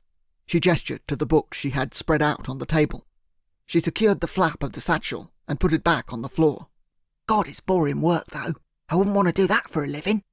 But it was worth it. Like I say, this stuff is a gold mine." "And Albert Dickman is in there. He was responsible for getting my dad involved in all this." "No doubt about it. Just one of many, many names. Your dad kept records on every single person who ever hired him, going way back to the 60s. Some surprising names in here." She flipped through one of the books. I could see she had annotated it with pencil marks. "But here's the important thing. None of them ever knew who the Stiletto was. Every transaction went through an intermediary." "Like the man on the phone?" "Exactly. And there have been quite a few of them over the years. The guy you spoke to is just the latest one." She smiled again. "Luckily, your dad has quite a bit of dirt on him. He's been on the books for a while now. His name's Barclay Fardwell." I laughed. "Fardwell?" "That's his real name. I checked. He's put quite a lot of business your father's way over the last 4 or 5 years. That's what he told me on the phone. Yeah, but there's more to it than that, Eric. These books link the names of the people ordering the hits to the names of the people he killed. Every single one. There are dozens of unsolved crimes in here. She was staring at the pages intently. Including the person who took out the contract on your brother. She nodded. Yeah, he's in here. Just a name, unfortunately. No background details. And you'll never... Oh, that's us. The waitress had returned with a heavy tray. Lucy cleared the notebooks to the side, and 2 sets of plates were plonked down in front of us. Burger and chips. You certainly know how to treat a girl. We could have gone to the Beefeater if you preferred. Nah, this is great. I'm famished. Lucy picked up a plastic tomato and squirted ketchup into the bun. The waitress placed a tea and a coffee in front of us, attempted a smile, and then departed. I leaned forward. Lucy was already tucking into the burger. Her appetite was almost as prodigious as Emily's. So who was it? Who killed your brother? Well, that's the thing. It was our old friend Albert Dickman. I felt my jaw drop. Dickman? You mean the same? She nodded. The very same. I slumped back in my chair. God. But I had so many questions I didn't know where to start. Albert Dickman killed your brother. He ordered the hit. It was your dad who killed my brother. But Dickman put him up to it, yeah. Hell. I lifted my cup. Your father considered himself to be an artist.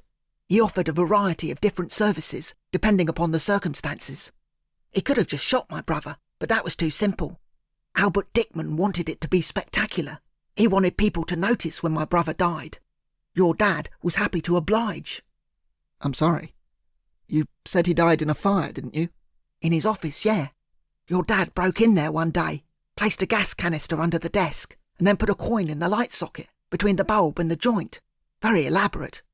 My brother came in, flicked on the light, and boom! Instant fireball. But he didn't die instantly. They dragged him out of there, the ambulance men, charred and steaming. He was in agony for 4 hours in the hospital. I got there a few minutes before he died. Saw it all. I'm so sorry. Lucy shrugged. It's not your fault. But that day, at his bedside, I swore I'd killed a man who did it to him. Albert Dickman. She nodded gravely. And your dad. He left his calling card. It's all here, in black and white. So what are you going to do? What do you think I'm going to do?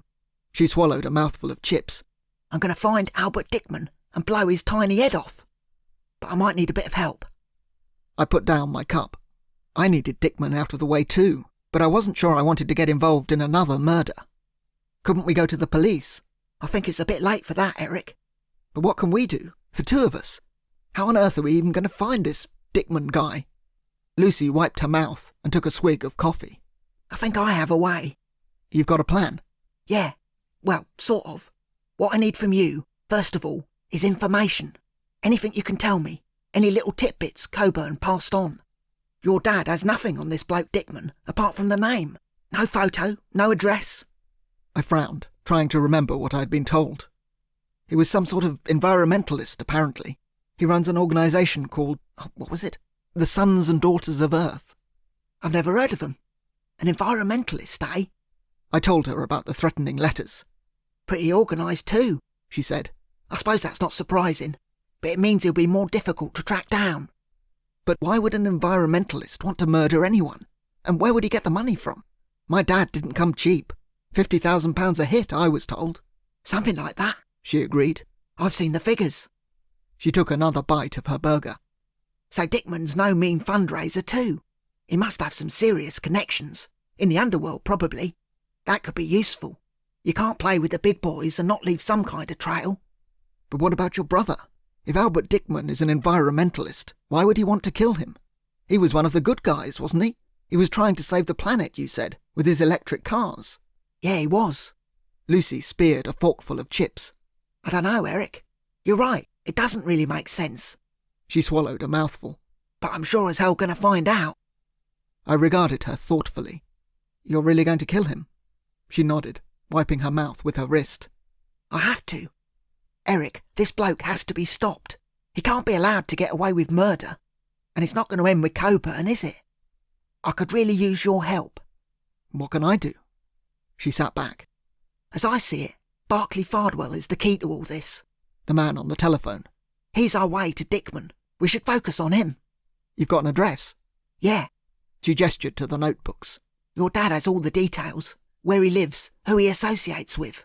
He's a creature of habit, luckily for us. In his personal life, anyway. We can use him as the bridge to track down Albert Dickman. He knows who Dickman is, even if we don't. It's going to take time, though, and it may be dangerous. I bit my lip. I want to help Lucy. I really do. But I've only just got home. I don't want to go chasing off after anyone. I don't want to do anything that might put Emily in any more danger. This guy Farndale. Fardwell. Barclay Fardwell. Fardwell, yes. He's vicious. You should hear him on the telephone. I wouldn't want to do anything that might upset him. Don't forget, he's the one who kidnapped Emily, and he probably arranged for that bomb to be planted on my car. Yeah, he's a nasty piece of work. She lifted her cup and took another slurp of coffee. Actually, I've been thinking about that. The bomb, I mean. Why would Fardwell want to kill you?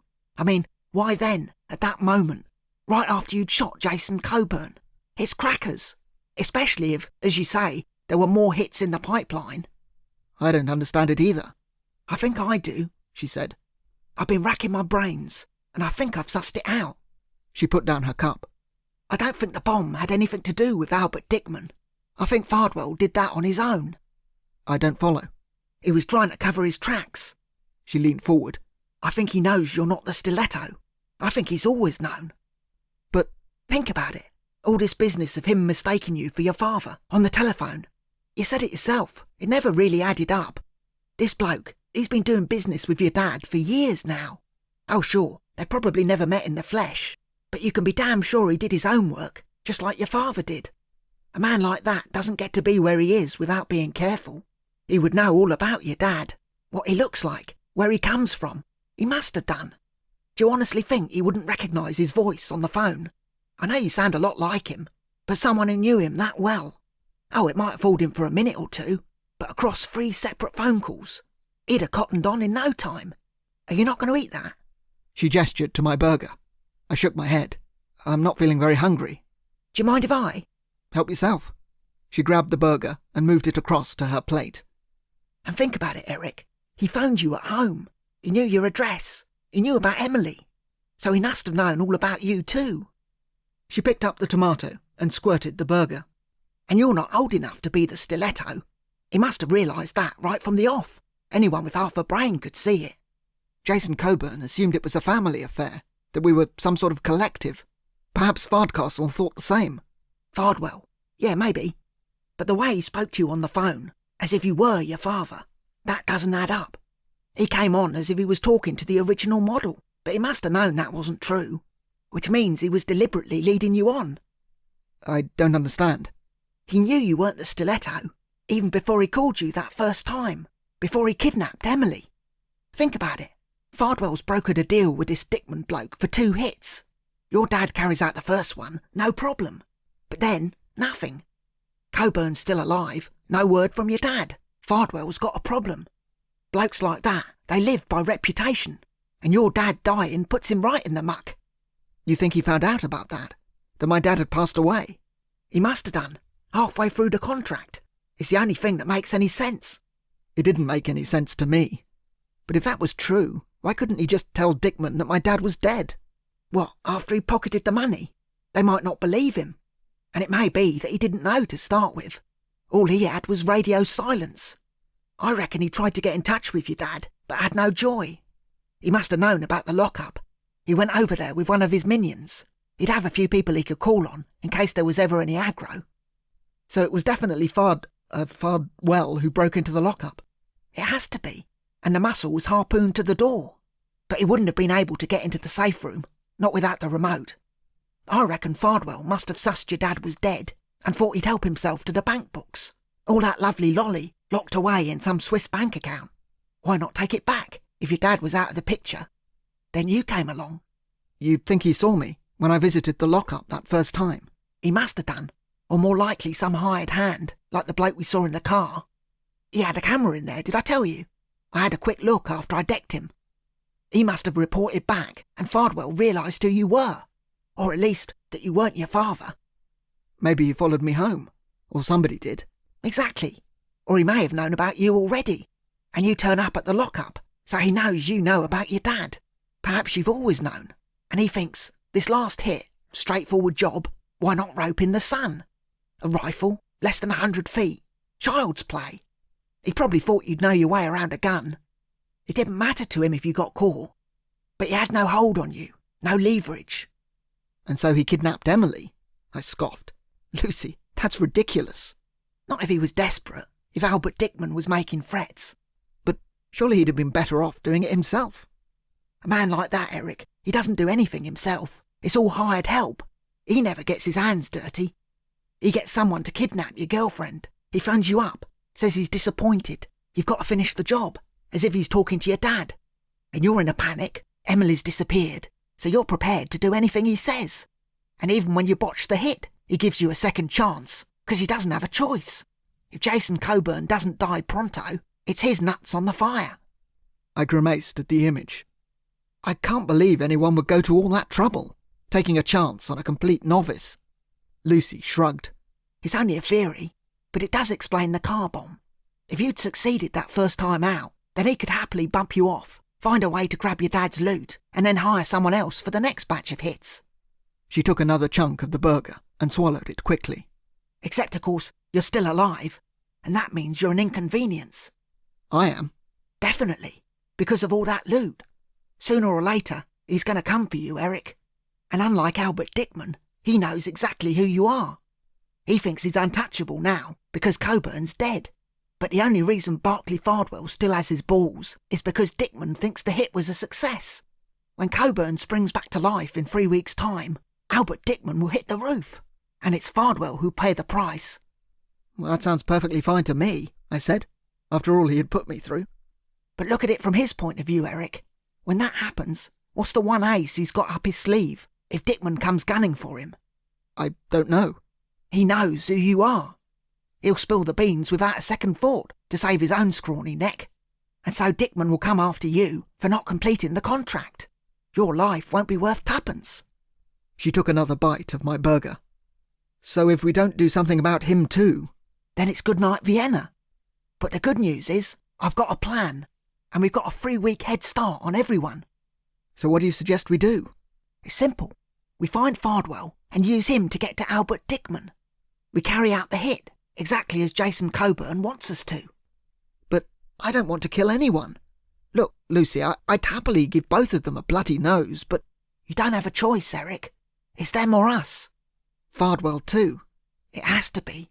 We can't let him go. He's too much of a threat. We have to take both of them out. We could bribe him. Offer him Dad's money, if he's that venal. I'm not sure a man like that will ever stay bored. Safer to put them both out of their misery. I regarded her suspiciously. This isn't really about me, is it? You're just looking for revenge, for your brother. Yes, of course I am. I want to see Dickman dead. I've never lied about that. But I'm doing this for you too, Eric. We've got to get this sorted, for your sake as much as mine. Look, I can handle all the rough stuff. You don't have to actually kill anyone. Even so. And we'll never have a better opportunity than this. Barclay Fardwell thinks he's in clover at the moment. As far as he's concerned, Jason Coburn is dead, the contract is complete, and he's safe. He knows your dad is out of the picture, and he knows you won't tell anyone anything. Better for us to get to him now, before he starts sniffing around your dad's loot. He's the weak link in this whole chain, but I'm going to need your help to get to him. I slumped back in my seat. I can't do it, Lucy. You want to get your own back. I understand that. I really do. But I'd only get in your way. I'd be a liability to you. You underestimate yourself. You can do this, Eric. You've got guts. You really have. Look at what you've just done in Paris. I barely got away with my life. It was still no mean achievement from a standing start. You convinced Jason Coburn that you were the Stiletto. You have more of a knack for this than you give yourself credit for. I'll take care of all the nasty stuff. All I need from you is a few days to help me set things up. A week at most. A week? I frowned, mulling it over. I'm due back at work on Monday. They won't give me any more time off. I'd used up almost all of my annual leave. At this rate, my honeymoon would be little more than a day trip to Bognor. You could call in sick. That won't wash. They'll demand a doctor's note. I'll write you a note. From Dr. Goodlove. I'll get the sack, I said. You haven't met my supervisor. She's had it in for me from the start. Eric, what are you worrying about? It's just a job. You've got a fortune stashed away in Zurich. You're never going to need to work again. That's blood money, I said with some distaste. I don't want it. And I can't afford to lose my job. I'm about to get married. Emily will hit the roof. Tell her you've been offered a new one, starting in September, and you're going away for a few days on a training course. Lucy had an answer for everything, it appeared. But I can't leave Emily on her own. Not now. I just can't. I've only just got her back. She's 7 months pregnant, for heaven's sake. We're getting married in 3 weeks. The last thing I want to do is go gallivanting off in search of this Dickman and Fardwell. I can't put Emily in any more danger. She'll be fine. She's a big girl. Nita will keep an eye on her. Look, Eric, I'm not going to put you in any danger. Fardwell won't be expecting any trouble. He's expecting you to be lying low for now. He did tell me he'd be in touch, though. Lucy nodded. Right. So the sooner we deal with him, the better. I took a deep breath. It was clear that I wasn't going to be given a choice in this, and a day or two couldn't hurt, I supposed. No more than a week. If that. Leaving Emily in the capable hands of an experienced midwife, while you're off training for a new job. I sighed. Lucy was right. Somehow, we had to get this mess sorted out, and this was probably our best chance of making it happen. All right, I agreed. I'll do it. Chapter 12. Barclay Fardwell held open the door and let the two men pass him by. He smiled politely and then stepped out into the car park. It was 9:30 in the evening. I was watching carefully from the other side of the road as he moved across to his car. It was a surprisingly chilly night for early summer. The Jolly Farmer was a traditional roadside pub with a thatched roof and a creaking sign over the door. I'd been waiting for 2.5 hours for Fardwell to emerge. It was an uncomfortable place for a stakeout.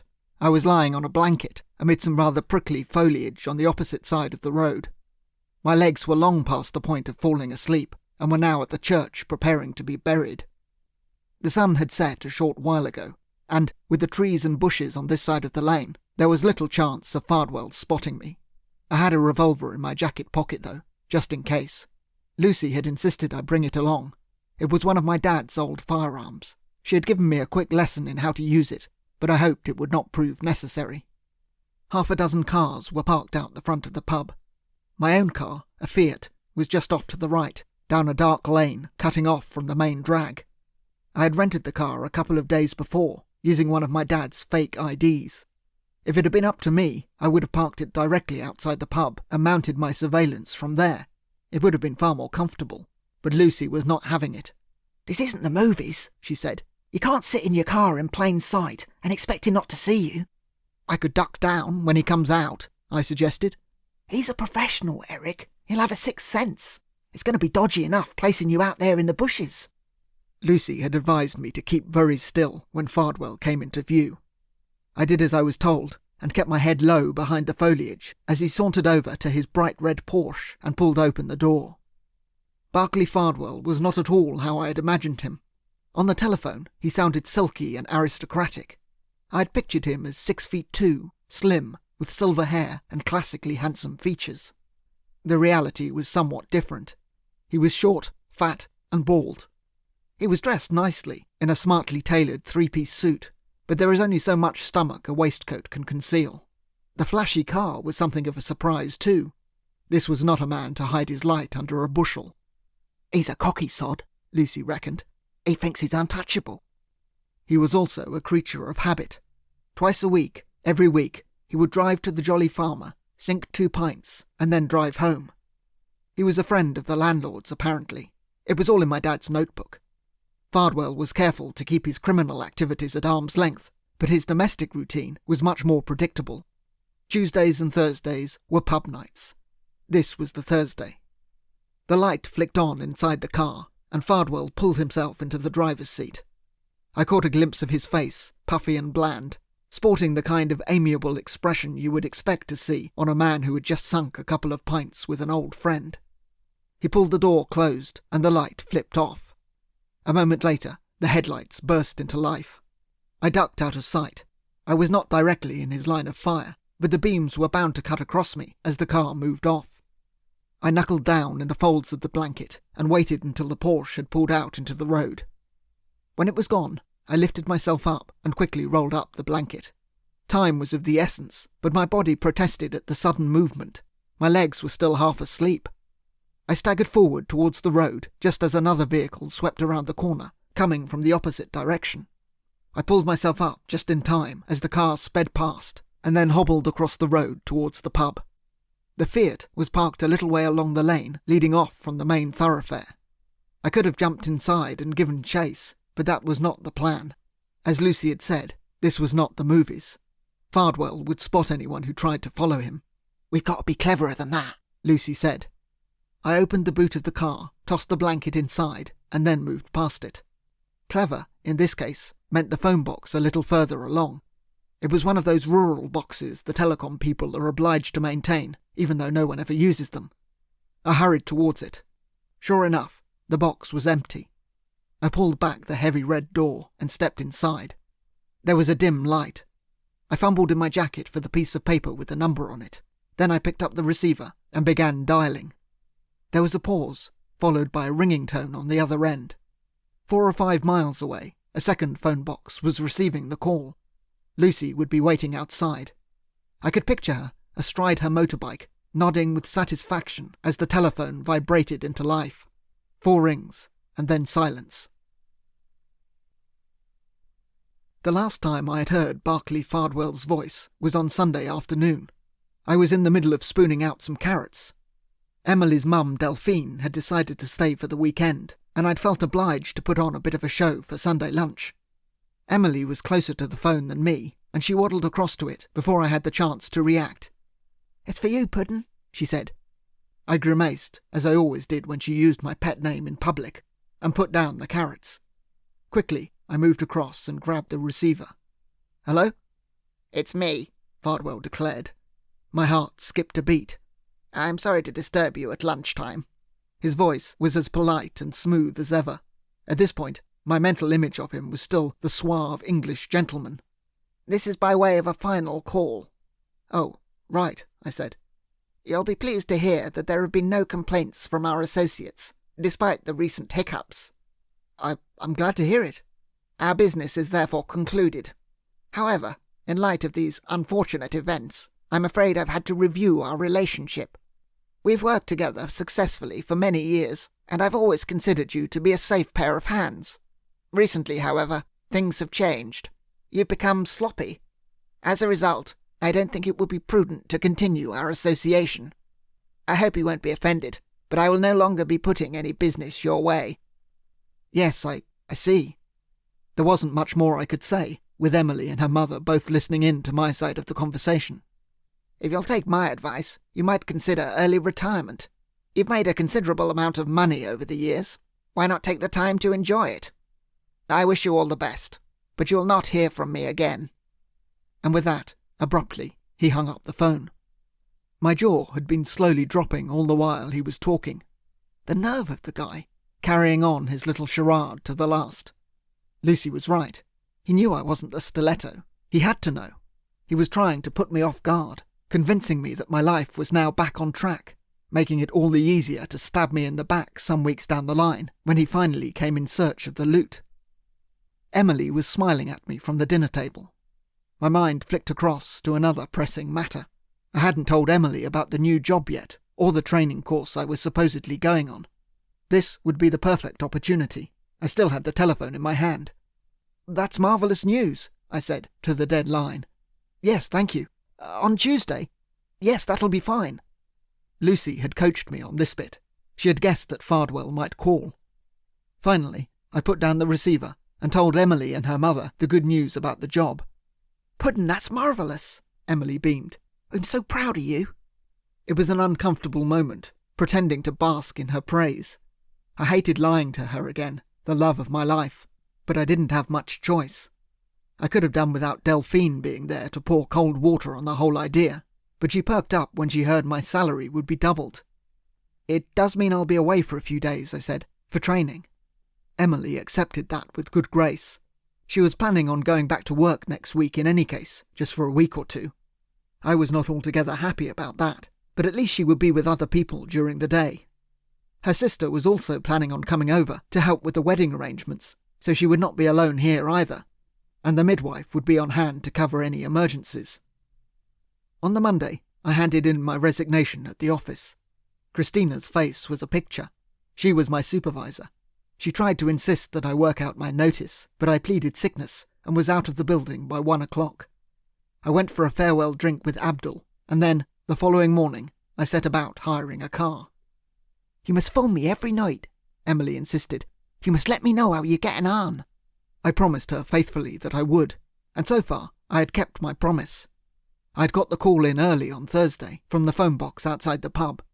I wondered what Emily would think if she knew what I was really getting myself involved in, and that I would be spending the next few nights sleeping in Dr. Goodlove's cottage. But there was no turning back now. I left the phone box and hurried back to the car. We had chosen a long, straight stretch of road on the route from the Jolly Farmer to Fardwell's 5-bedroom mansion in the small village of Outer Malmesbury. Fardwell was a married man with 3 children, and, so far as his family were concerned, he had a respectable job in the city. Lucy was lying in wait at the turning, along the tree-lined country road. We had surveyed the area in daylight and picked the perfect spot. It was dark now, and only the car headlights would give due warning of Fardwell's arrival. She knew the vehicle, though, and we had timed how long it would take him to reach this stretch of the road. Lucy had a luminous dial on her digital watch, and had planned it out to the nearest second. I was a good 3 or 4 minutes behind them, so I could only picture the scene in my mind as the Porsche made its way towards its unexpected rendezvous. We had discussed the matter of the ambush at some length. I had suggested using one of my dad's rifles to take out a front tyre, but Lucy had pooh-poohed the idea. "We can't risk it," she said. "A moving vehicle in the dark. Even close by, it's a tricky shot. I'm good, but I'm not that good."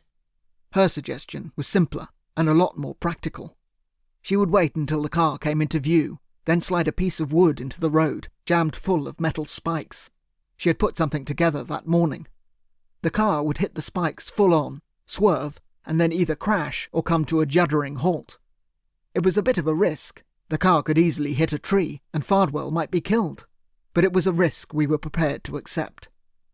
It wasn't until I rounded the bend that I was able to see how effective the spikes had been.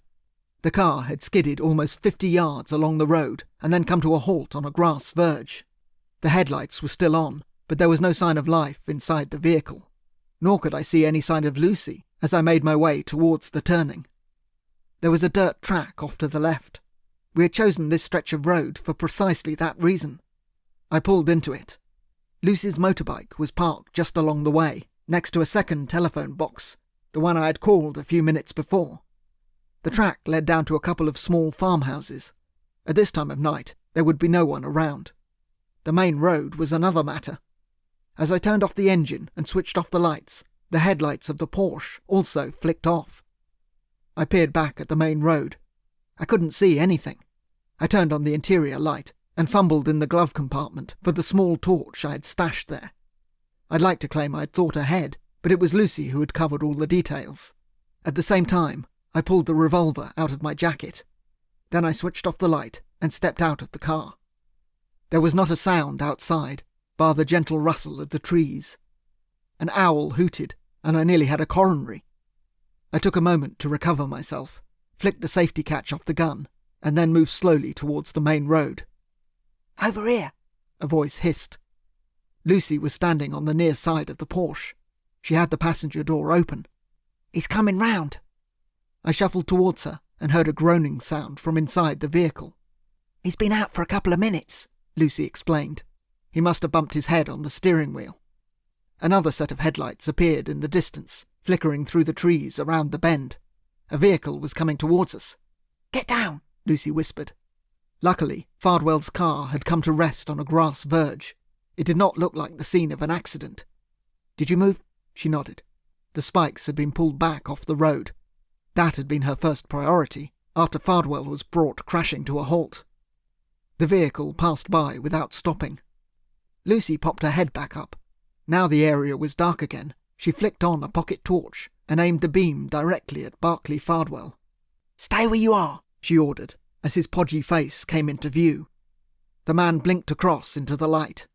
Who are you? He breathed. His hand edged towards the dashboard in front of him. Don't even think about it, Lucy snapped. Keep your hands where I can see 'em. We have you covered. Fardwell sat back in his seat. Let's get him out, Lucy said to me. I switched on my own torch and moved around the back of the car, out onto the road. Carefully, I pulled open the driver's door. Lucy was covering Fardwell from the passenger side. All right, out you get, she called through. Slowly. Fardwell kept his hands in sight as he swung his legs onto the road. He did not seem to be any the worse for wear, apart from a slight bruise on the side of his head. You're going to regret this, he said, as he stepped out of the car. His voice was steely, but as smooth as ever. Who are you? I think you know who I am, I said. I flashed the light up briefly to my face. He gazed at me in surprise as I closed the car door behind him. Oi, over here, Lucy called. Quickly now. I flicked the light in the appropriate direction, and Fardwell did as he was told. We shuffled around the vehicle together. I don't know you, Fardwell observed as Lucy came into view. She had a torch in one hand and a gun in the other. But you're making a big mistake. I have powerful friends. We know, Lucy said. I'm so scared.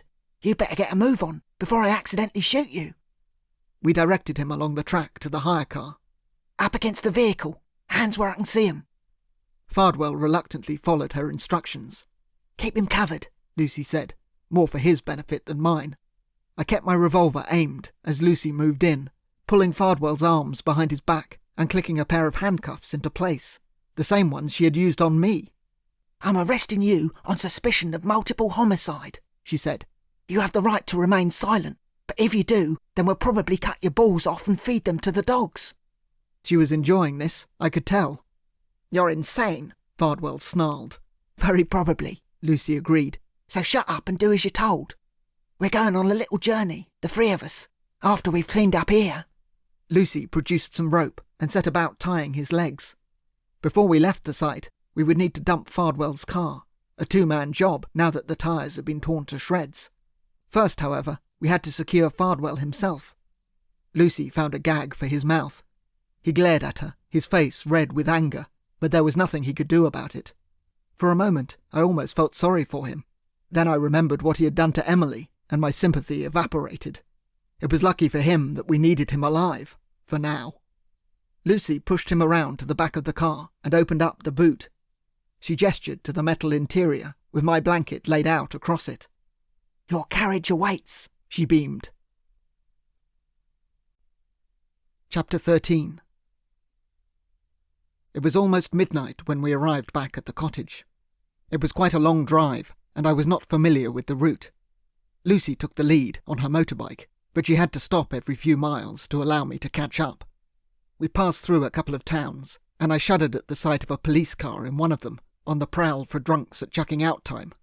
I hadn't been drinking, but there weren't many cars on the road, and if I was stopped, there was always a chance that Fardwell would kick up a fuss.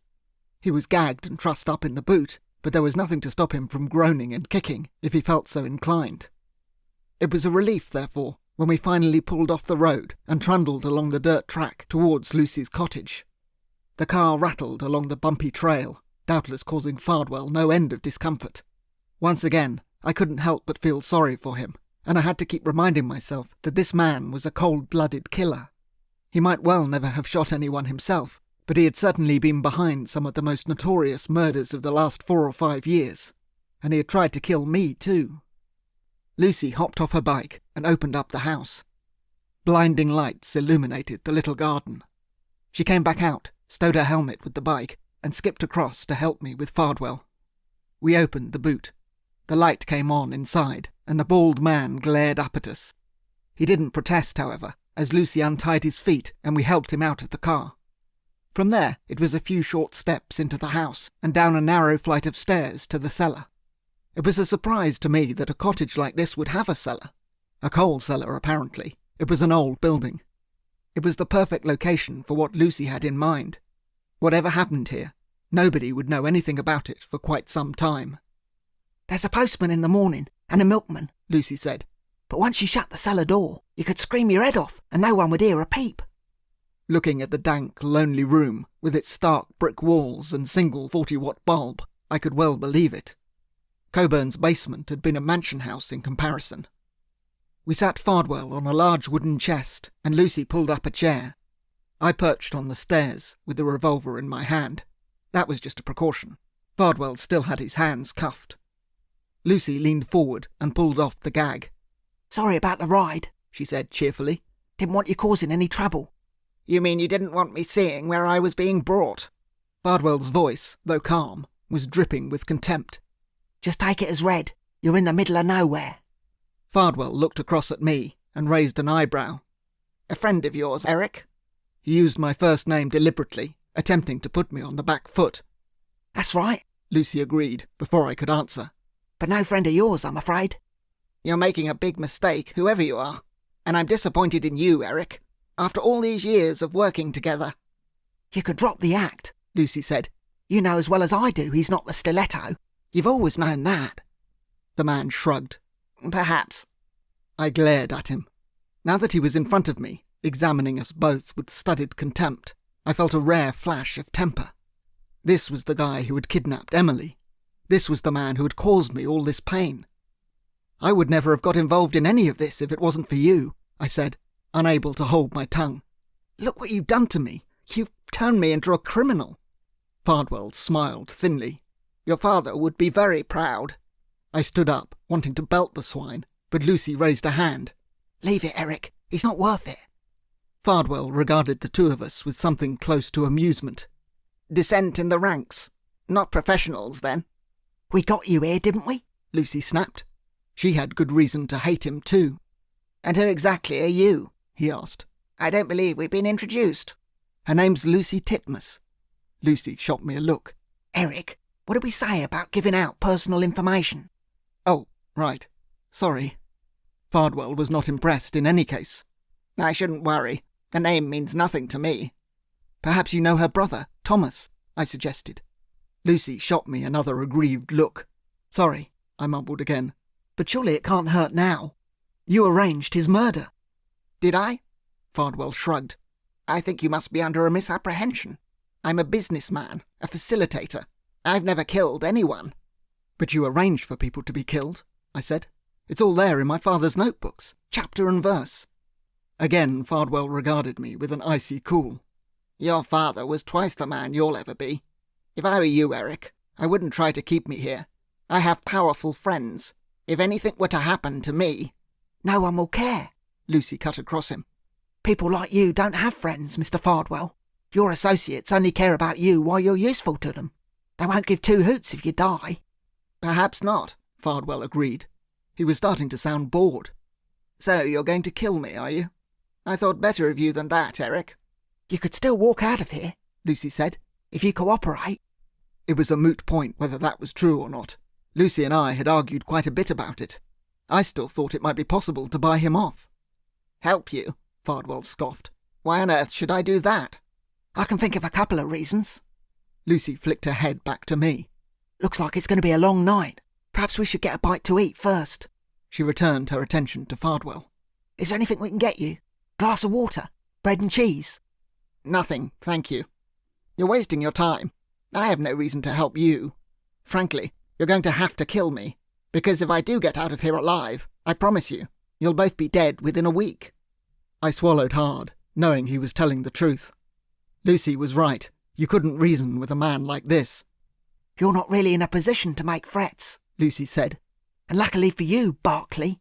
She made a point of emphasising his first name, throwing his own tactic back at him. "It's not actually you we're interested in. You might well get out of here with that fat neck of yours still attached to your body." "I see." His eyes were cold and calculating. "And what would you expect in return?" "A favour, that's all." "A favour?" He raised an eyebrow. "Nothing too onerous." "What favour?" "A phone call. A quick chat with a chum of yours. We want you to give him a call, make some introductions. Not much to ask in exchange for your miserable life." Fardwell regarded her suspiciously. "What friend?" "A bloke named Albert Dickman. Some people know him as Kenneth Backshot." Fardwell frowned. "You mean Stephen Boltworthy?" "Yeah, him too. Whatever he calls himself these days. A name for every day of the week. For the first time, Fardwell looked worried. You want me to call him? Yeah, that's all. Then you get out of here. Scout's honour. Fardwell shifted uncomfortably on top of the chest. Boltworthy is not a man to trifle with. I wouldn't advise. Let us worry about that. All you've got to do, lover boy, is pick up the phone. 10 o'clock in the morning seemed like an appropriate time. Lucy had done a good job with the threatening behaviour, and we'd let Fardwell stew for the night. I did not sleep well. Once again, Lucy and I had to share the cottage's one and only bed, much to my embarrassment. I had lain there, ramrod-like, while she had dropped straight off to sleep. Lucy was a hell of a fidget under the sheets, as I had already discovered. Her arms and legs were all over the place. Just as I was about to drop off, I would get an elbow in the face. I fell asleep eventually, though, and woke up to find an arm across my neck and a knee resting on my groin. If Emily could have seen the pair of us, the wedding would have been cancelled immediately. I disentangled myself and got up to cook us breakfast. Then we dragged Fardwell upstairs, untied him, and let him loose on the telephone. For all his coolness under pressure, Fardwell clearly valued his own life. A gun to the forehead and a plausible threat were more than enough to force his hand. Lucy could be convincingly scary when she put her mind to it. At moments like that, for all her youth, she reminded me of Emily's mother. It's never going to work, Fardwell protested when Lucy had outlined the scheme to him down in the cellar. Dickman won't fall for it. I'm not part of his inner circle. He has no reason to trust me. Make him believe it. It won't wash, Fardwell was insistent. It's a cock and bull story. It was certainly an audacious lie, but we needed some kind of hook to get Dickman out into the open. So convince him, Lucy said. Fardwell tried to pretend that he didn't remember Dickman's number, but we knew otherwise. According to my dad's notes, he had a photographic memory. My biggest fear, letting the guy loose on the telephone, was that he would find some way to signal to Dickman that something was wrong. Fardwell had a vested interest in not upsetting his client. If he managed to warn Dickman somehow, and we then trotted off to meet the great man, we might easily be walking to our deaths. Lucy, however, had considered that possibility. When we leave here, she said, tapping her knuckle on the mahogany trunk, we're going to lock you up in this. And you better hope we come back, because if we don't, that's going to be your coffin. No one else will ever find you here. You pull any tricks, you'll be condemning yourself. You understand? I understand.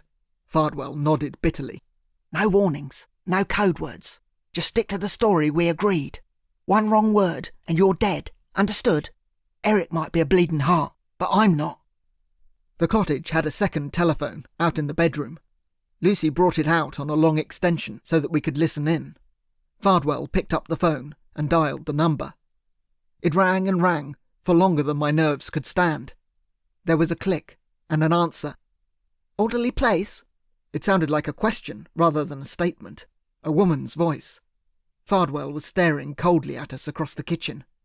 I need to speak to the boss. You mean Albert? Albert, yes. He's around here somewhere. Who is this? Tell him it's Fontaine. Mr. Fontaine. Lucy rolled her eyes. It seemed like nobody in this business ever used their real names. Oh, right, the woman said. Just give me a sec, will you? I'll see if I can find him. There was a clunk as she put down the receiver. It was a good minute and a half before the phone was picked up again. Fontaine, is that you? It was a bluff, male voice, northern-sounding. It's me, Fardwell said. You shouldn't have called here. This number isn't secure. I'm sorry. I have something for you. I want to arrange a meeting. Go on. I have a friend of a friend. He's looking to meet you. There was a pause. You told him about... No, he doesn't know anything. But I thought he might be useful to you. There was another long pause. Right. And why would you think that? He works on the rigs. An oil rig. This was the story we had concocted. The bait to hook the mackerel. The one thing we knew that was guaranteed to get Dickman's attention. For a certain organisation you might be interested in. This time the pause was a little shorter. And he's not terribly happy about the way they've been conducting themselves. He wouldn't be the only one, Dickman said. He approached you, did he? This friend? A note of suspicion was creeping in. No. He got in touch with a local journalist, a friend of my wife's. She put me on to him. Dickman was not impressed. I don't like the sound of it. I've had trouble with journalists, he growled. You sure this guy is kosher? He seems to be. I've checked him out. Discreetly, of course. He is who he says he is. He does work on the rigs. Dickman was not convinced. I don't like it, Fontaine. It smells like a set-up. We've had lots of people snooping around here of late. This could be another one of them. Fardwell looked to Lucy, who nodded carefully. She had told him what to say if Dickman didn't bite. Do you want me to take care of him? The voice on the phone took a weary breath. No, I'll give him a look. If he has got something, it might be useful. Where is he now? At home. He's not due back on the rig until next week. Right. Dickman considered for a moment. We're a bit busy this weekend, but I reckon I can spare an hour tomorrow afternoon. The kiddies' playground. You remember? Yes, I remember. You'd better come along too. I don't want any tricks. Lucy grimaced. That wasn't part of the plan. Fardwell was meant to arrange the introduction, not come along for the ride. Again he looked to her for instructions. She nodded once more, though this time with some reluctance. Very well, Fardwell said. I'll get him there. If I don't like the look of him. I understand. What time? 1 o'clock? Make it 12:30. Don't phone me again. And with that, the line went dead. Fardwell placed the receiver back in its cradle. Happy? He asked sourly. Kiddies' playground? Tufton Park. I can show you on the map. I was not at all happy at the thought of Fardwell accompanying us there. Lucy, I thought we agreed he'd be staying here, under lock and key. That was the plan. She took a deep breath. It can't be helped. We've got an inn. Thank you, Mr. Fardwell. Don't thank me, he snapped. He'll make mincemeat of you. You heard the man. He'll be expecting trouble. Of course he will, but we can handle him. We've got a shot at this, Eric, even with this idiot in tow. But that wasn't the plan, I protested again. Our intention had been to draw Dickman out into the open so that Lucy could blow his brains out. Simple and straightforward. I wouldn't have needed to go anywhere near him, less still speak to the guy. But with Fardwell there too, I would have to show my face at least. I might even have to talk to the fellow.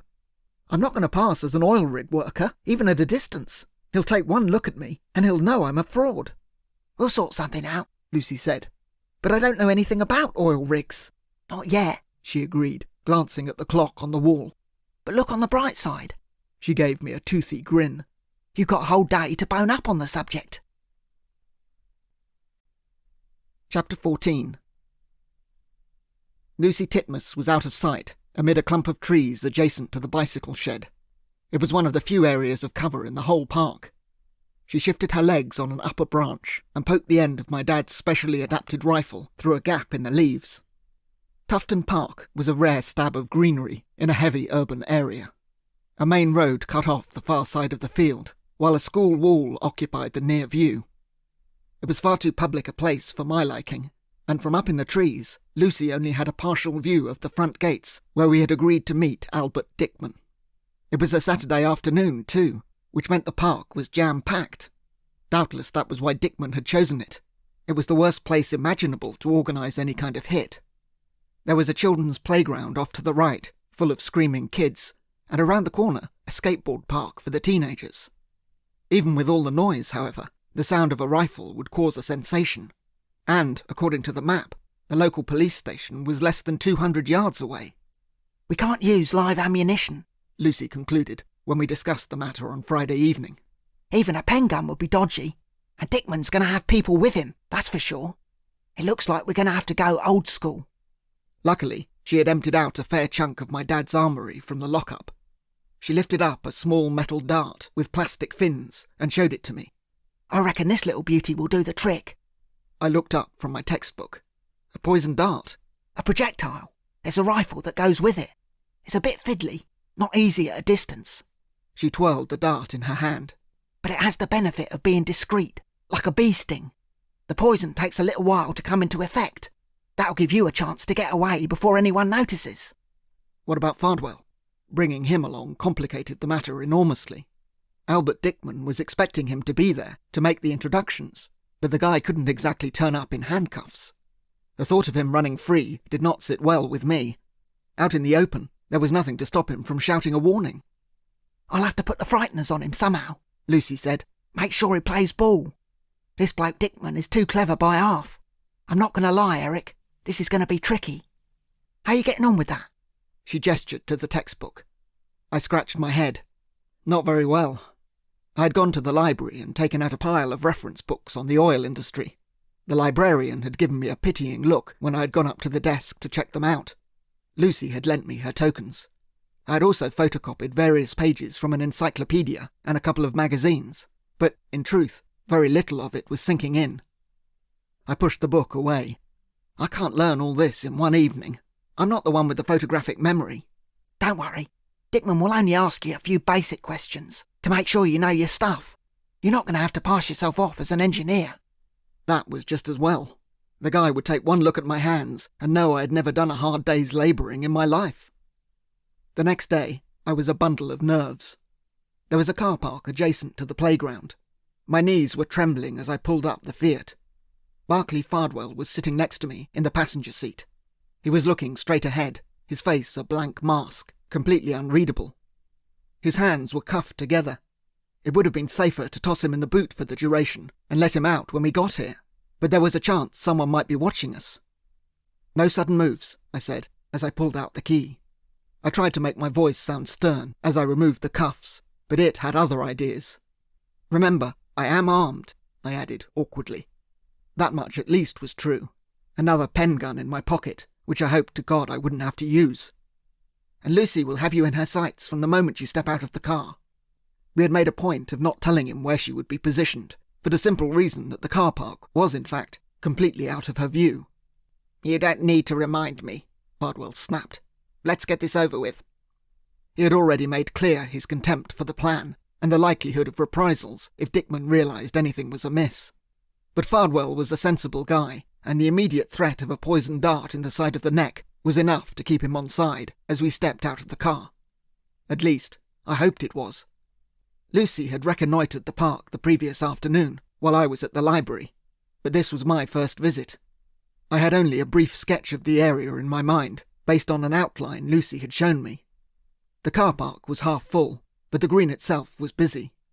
I could hear the thunder of skateboards in the distance, drowning out the main road on the far side of the park, and the screams of the children on the swings and roundabouts. "You're in charge now," I whispered to Fardwell. He had to be seen to be in control. He waved a hand towards the path leading up to the school. "Be my guest," he said, with mock courtesy.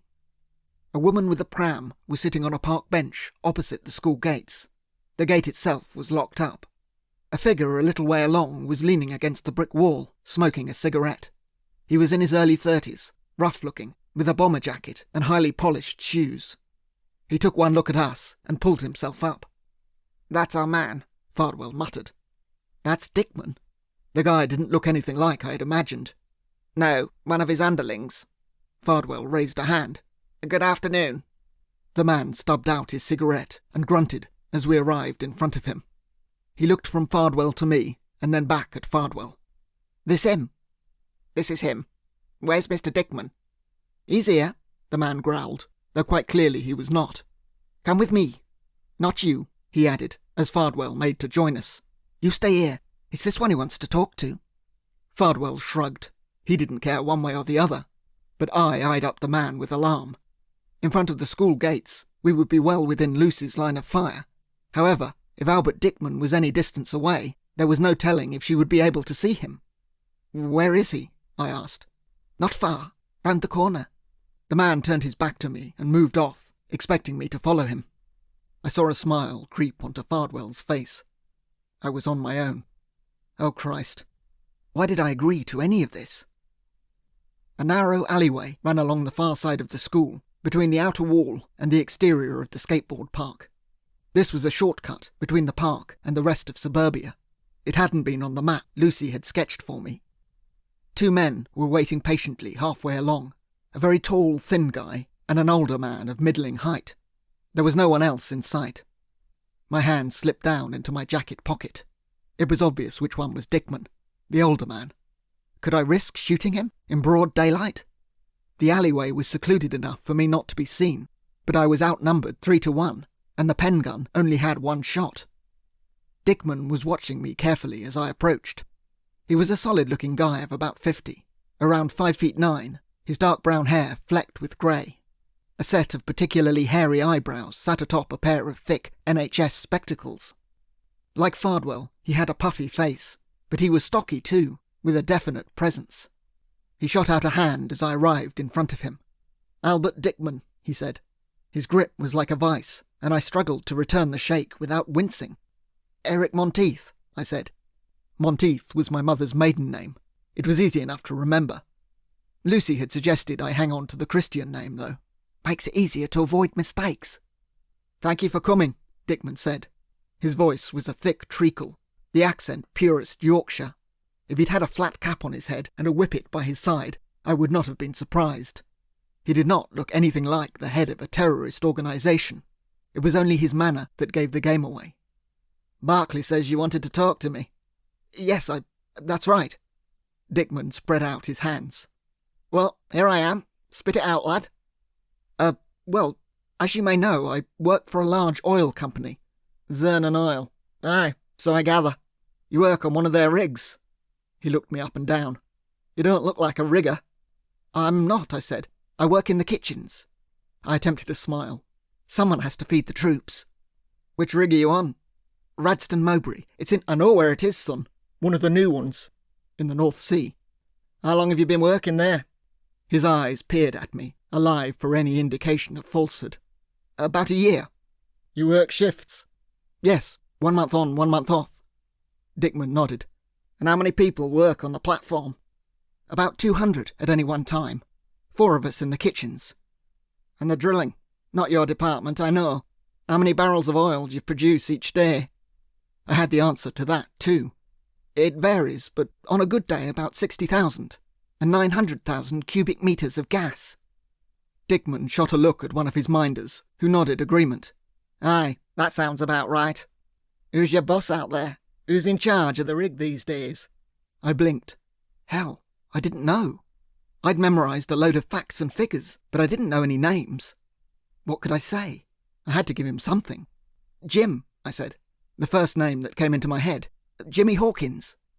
Dickman frowned. "Don't know him. I thought Bert Tupper was in charge of Radston Mowbray." "He was until recently," I lied. "He moved on a few weeks ago. The company have been playing musical chairs." "Doesn't surprise me. And you're not happy with the way things are being run?" "No, not at all," I agreed, relieved that he had swallowed the lie. I had to talk to someone. I was now moving on to the bit of the story I had rehearsed. "None of the procedures are being followed.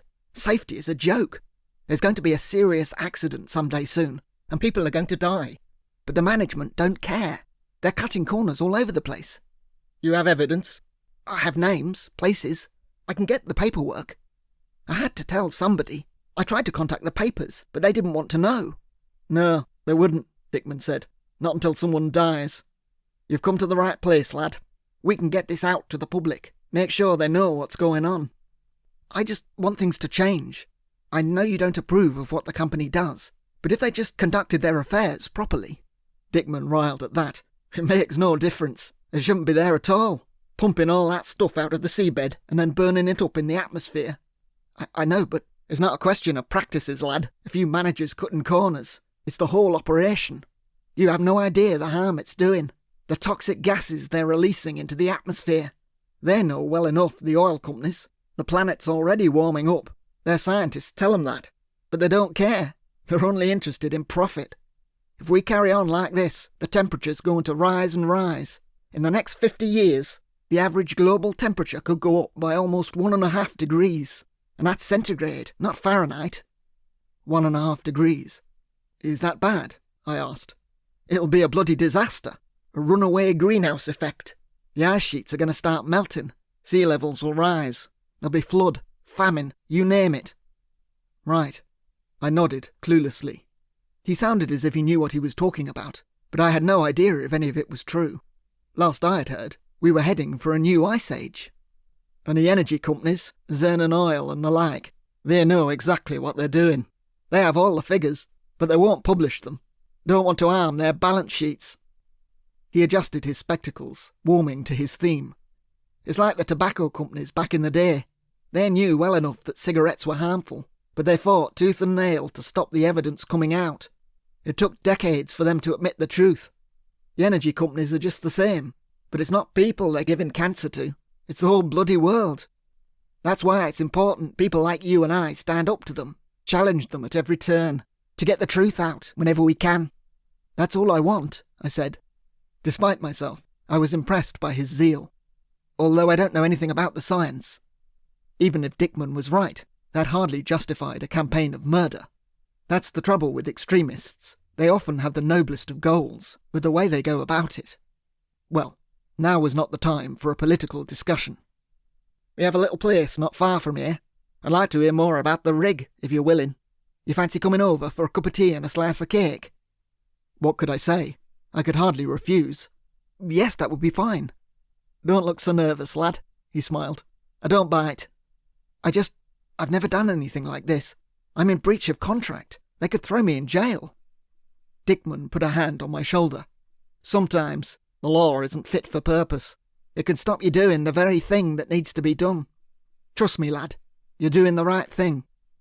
He dropped his arm and addressed the man who had escorted me here. All right, Doug. Let Barclay know we're leaving. Tell him not to phone me again. I'll be in touch later in the year. The assistant nodded glumly and made his way off. But the second bodyguard, the beanpole, was still here. I fingered the pen in my pocket. Could I make a move now? Where was Lucy? She must have seen me coming down here. But short of storming the barricades, there was no easy way for her to get to me. Well, Dickman gestured to the far end of the alleyway. His own vehicle would be parked out there in a back street. Are you coming or what? Of course. I followed him along the alley, trying all the while to stop myself from trembling. Chapter 15. Alderley Place was not at all what I expected. Not that I had given the matter much thought. My mind was having trouble sticking on anything just now. What had seemed the simplest of plans had already gone horribly wrong. Lucy had sworn blind I would not need to talk to Dickman for more than a few seconds, but now, bundled into the back of a camper van, trundling up a gravel road towards a large country house, seated between two grim-looking and rather taciturn strangers, it looked like I would have no choice but to prolong the fiction. What the hell was I going to do? Lucy had given me a couple of strategies to employ in case I got an answer wrong and Dickman became suspicious, but she had insisted I would never have to use them. Now, however, I would be expected to provide explicit details about the deficiencies of a North Sea oil rig, and I had no details to offer. At least I still had the pen gun in my pocket. "This is us," Dickman declared. He gestured through the windscreen to the lawns on either side of the track. I craned my head and blinked in surprise. The estate looked more like a campsite than a country pile. There were burning fires, camper vans, tents, washing on lines. Young people in brightly coloured clothes were sitting and working. Some were tending vegetable patches. Others were smoking pot. One couple were half naked, writhing unashamedly on the grass. For a moment, it seemed like I had travelled back in time. This was more like the 1960s than the 1980s. But it was not the 60s I remembered from my childhood. This was the full-blown Technicolor version. Dickman glanced back from the passenger seat. "We've got a whole little community here. Not quite self-sufficient yet, but we're getting there." "It's astonishing," I said. "And growing every day. Everyone's welcome here. They know how important our work is." A few hands were waved as we passed them by, and the camper van moved on to the turnabout in front of the main house. This was a sprawling 17th century mansion. The front doors, with steps up and pillars either side of them, were wide open. The running costs of the place must be astonishing. Dickman hopped out of the van, and the driver came round to open the side door. "Bought this for a song from the Marquis of Bainsbury," he explained, as I stepped out of the vehicle. "His dad died a few years back, and he couldn't afford to keep it up. Bit of a rebel, our Marquis. Wanted to put it to good use." "We're certainly doing that, aren't we, lads? Well, come on in, won't you? I won't give you the grand tour just yet." He glanced at his watch. "I'm a bit pressed for time. We'll have a quick chat first, eh?" I followed him up the steps into the house. There were people everywhere, some hippies and a few more sober-looking types. Dickman led me along an elaborately decorated hallway into a quieter section, a study with its own fireplace, table and chairs. "Take a seat. I'll get some tea on. Have a nice cuppa. Larry, will you do the honours?" He gestured to one of his underlings, the beanpole, who scuttled off. A second man closed the door behind us, but stayed this side of it, his arms folded in front of him. Dickman saw my apprehensive look. The guy was a giant. "Oh, don't mind Cyril. He follows me everywhere. I cause people a lot of trouble. Some of them don't take it too well." "I can imagine," I said, settling myself in front of the unlit fireplace. Light was streaming in through a set of large bay windows, and the sun was out, glittering against the walls and the many mirrors surrounding us. "So," Dickman said, seating himself opposite, his eyes boring into me. "Forgive me if I get right down to business. Safety procedures. You say they're being ignored." Yes, give me an example." "Well, medical checks." "Go on." "Everyone's supposed to have regular medical checkups. If they don't get a clean bill of health..." "They're not supposed to fly out there." "No, but the doctors are pressurised into rubber-stamping the workers, even if they have heart conditions." I was improvising like mad, but it all sounded vaguely plausible. Dickman cocked his head. "Right. And as the ship's cook, you'd know all about that." Well, it's just gossip, people talking." "But you don't actually have any evidence." "Well, no, but..." Dickman sat back in his chair. "All right, lad. I think that's enough," he laughed. "If you're an employee of Zernan Oil, then I'm the king of the planet people." My mouth fell open. Had he rumbled me already? No, I protested. I really am. Bert Tupper." Albert Dickman gazed at me steadily. "I said he were the boss on your rig." "You said no, he'd moved on." Yes, that's right." Dickman shook his head firmly. "He don't exist. I made the name up. You're not a very good liar, son. So why don't you tell me why you're really here?" The bodyguard at the door had moved forward and was now standing behind the armchair where I was sitting. The truth now. I'm a journalist," I said. This was the fallback strategy Lucy had suggested if I was challenged. "A journalist?" Dickman sounded sceptical. "Yes, a journalist. I wanted to find out what this place was like." "Fair enough. So why didn't you join the crowd outside? We're a free house. Anyone could come along and set up shop. The girls and boys out there, they'd have happily talked to you." "Yes, but I wanted the inside story." "Right." Dickman tilted his head. "So what paper do you work for?" "Sorry?" "What newspaper do you work for?" "Oh, The Guardian." "The Guardian, eh?" Dickman exchanged a look with the muscle. "Well, give 'em a ring then, shall we? Tell 'em you're here." "I'm meant to be undercover. They're not..." Albert Dickman scoffed, more amused than irritated. "You're no journalist, lad." He raised a bushy eyebrow, and all at once his henchman grabbed hold of my shoulders. "I am," I protested, letting out a yelp. "I really am." "I'll tell you what you are, son. You're a spy, and not a very good one." "Oh, don't try to deny it. You're not the first, and you won't be the last." He frowned. "You don't look like a copper, though." "A government spy? What do they call them? Spooks?" I tried to slide a hand down into my pocket, but the henchman caught the movement and grabbed my wrist. He twisted my arm out of the way and reached into the pocket to pull out the pen gun. "What's that?" Dickman asked, leaning forward. Cyril held it up for him to see. "I think it's some sort of gun." He looked it over with curiosity before handing it across. Dickman examined it. "This is a new one on me. How'd you fire it?" The question was aimed at me rather than Cyril. "There's a hinge," I told him reluctantly. "You pull it open and bend it in two. The trigger pops out." "Careful, boss," the henchman warned. "It might go off." Dickman placed the weapon down on the table and sat back in his armchair. "Well, lad, I'm disappointed, I have to say. You come here to my home, armed, spouting a pack of lies. Not very nice, is it? Not very nice at all." Look, I didn't mean you any harm. That was just for self-defence. I didn't expect to be invited into your home." "Aye, I bet you didn't. What do you reckon, Cyril? Do we believe him?" "Don't believe a word of it, boss." "No, me neither."